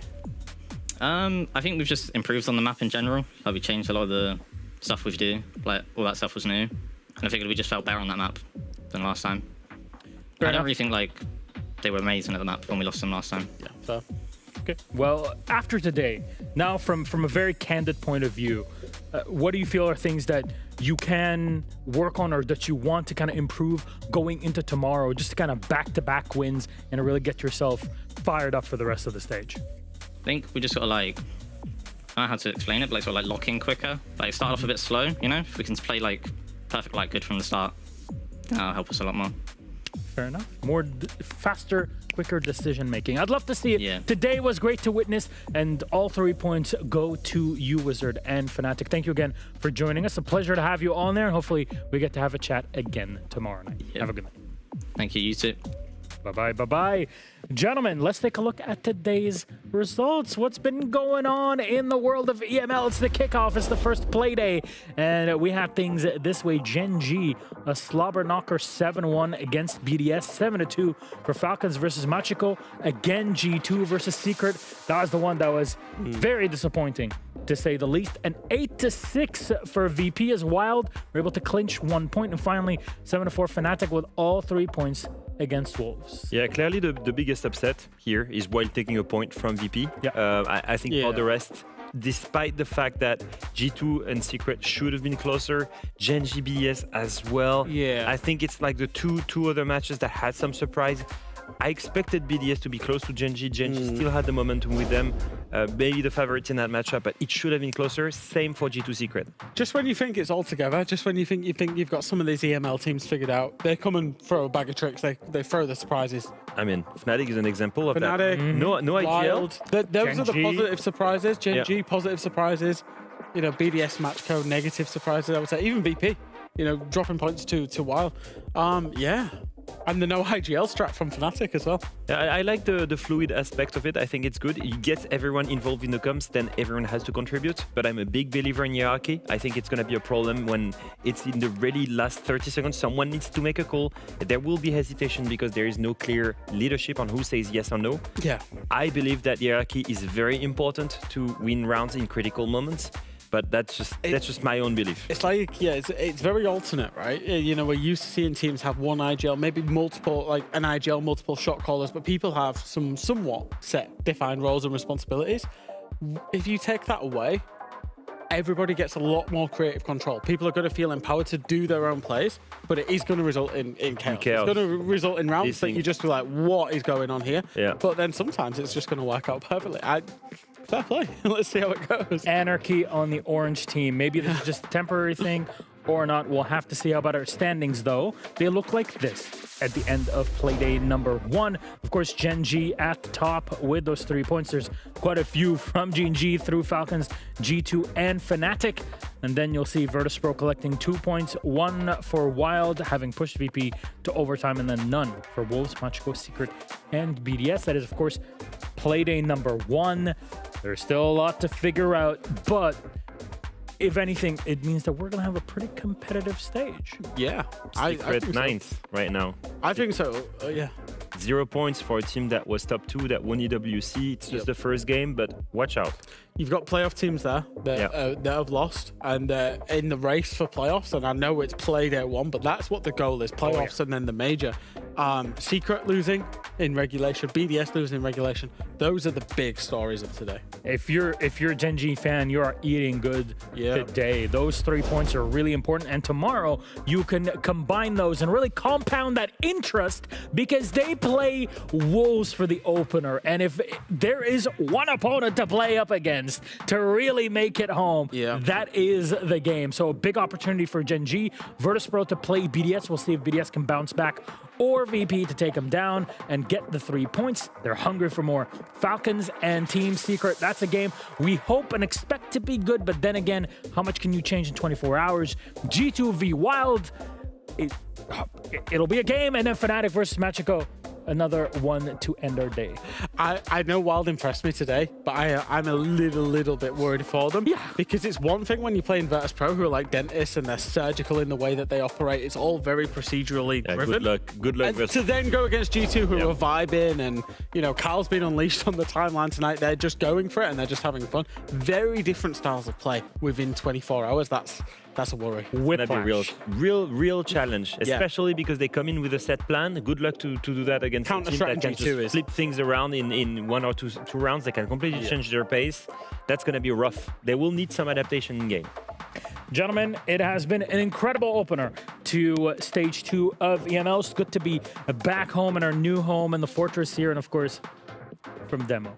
I love this lad. Anyways, it was brilliant, as the man would say, and you can already hear it in his voice. Once again, from our production team and all of us here, thank you so much for watching EML with us here. We'll be back tomorrow, same starting time with 5 more incredible matches. Until then, take care. We love you. Good night.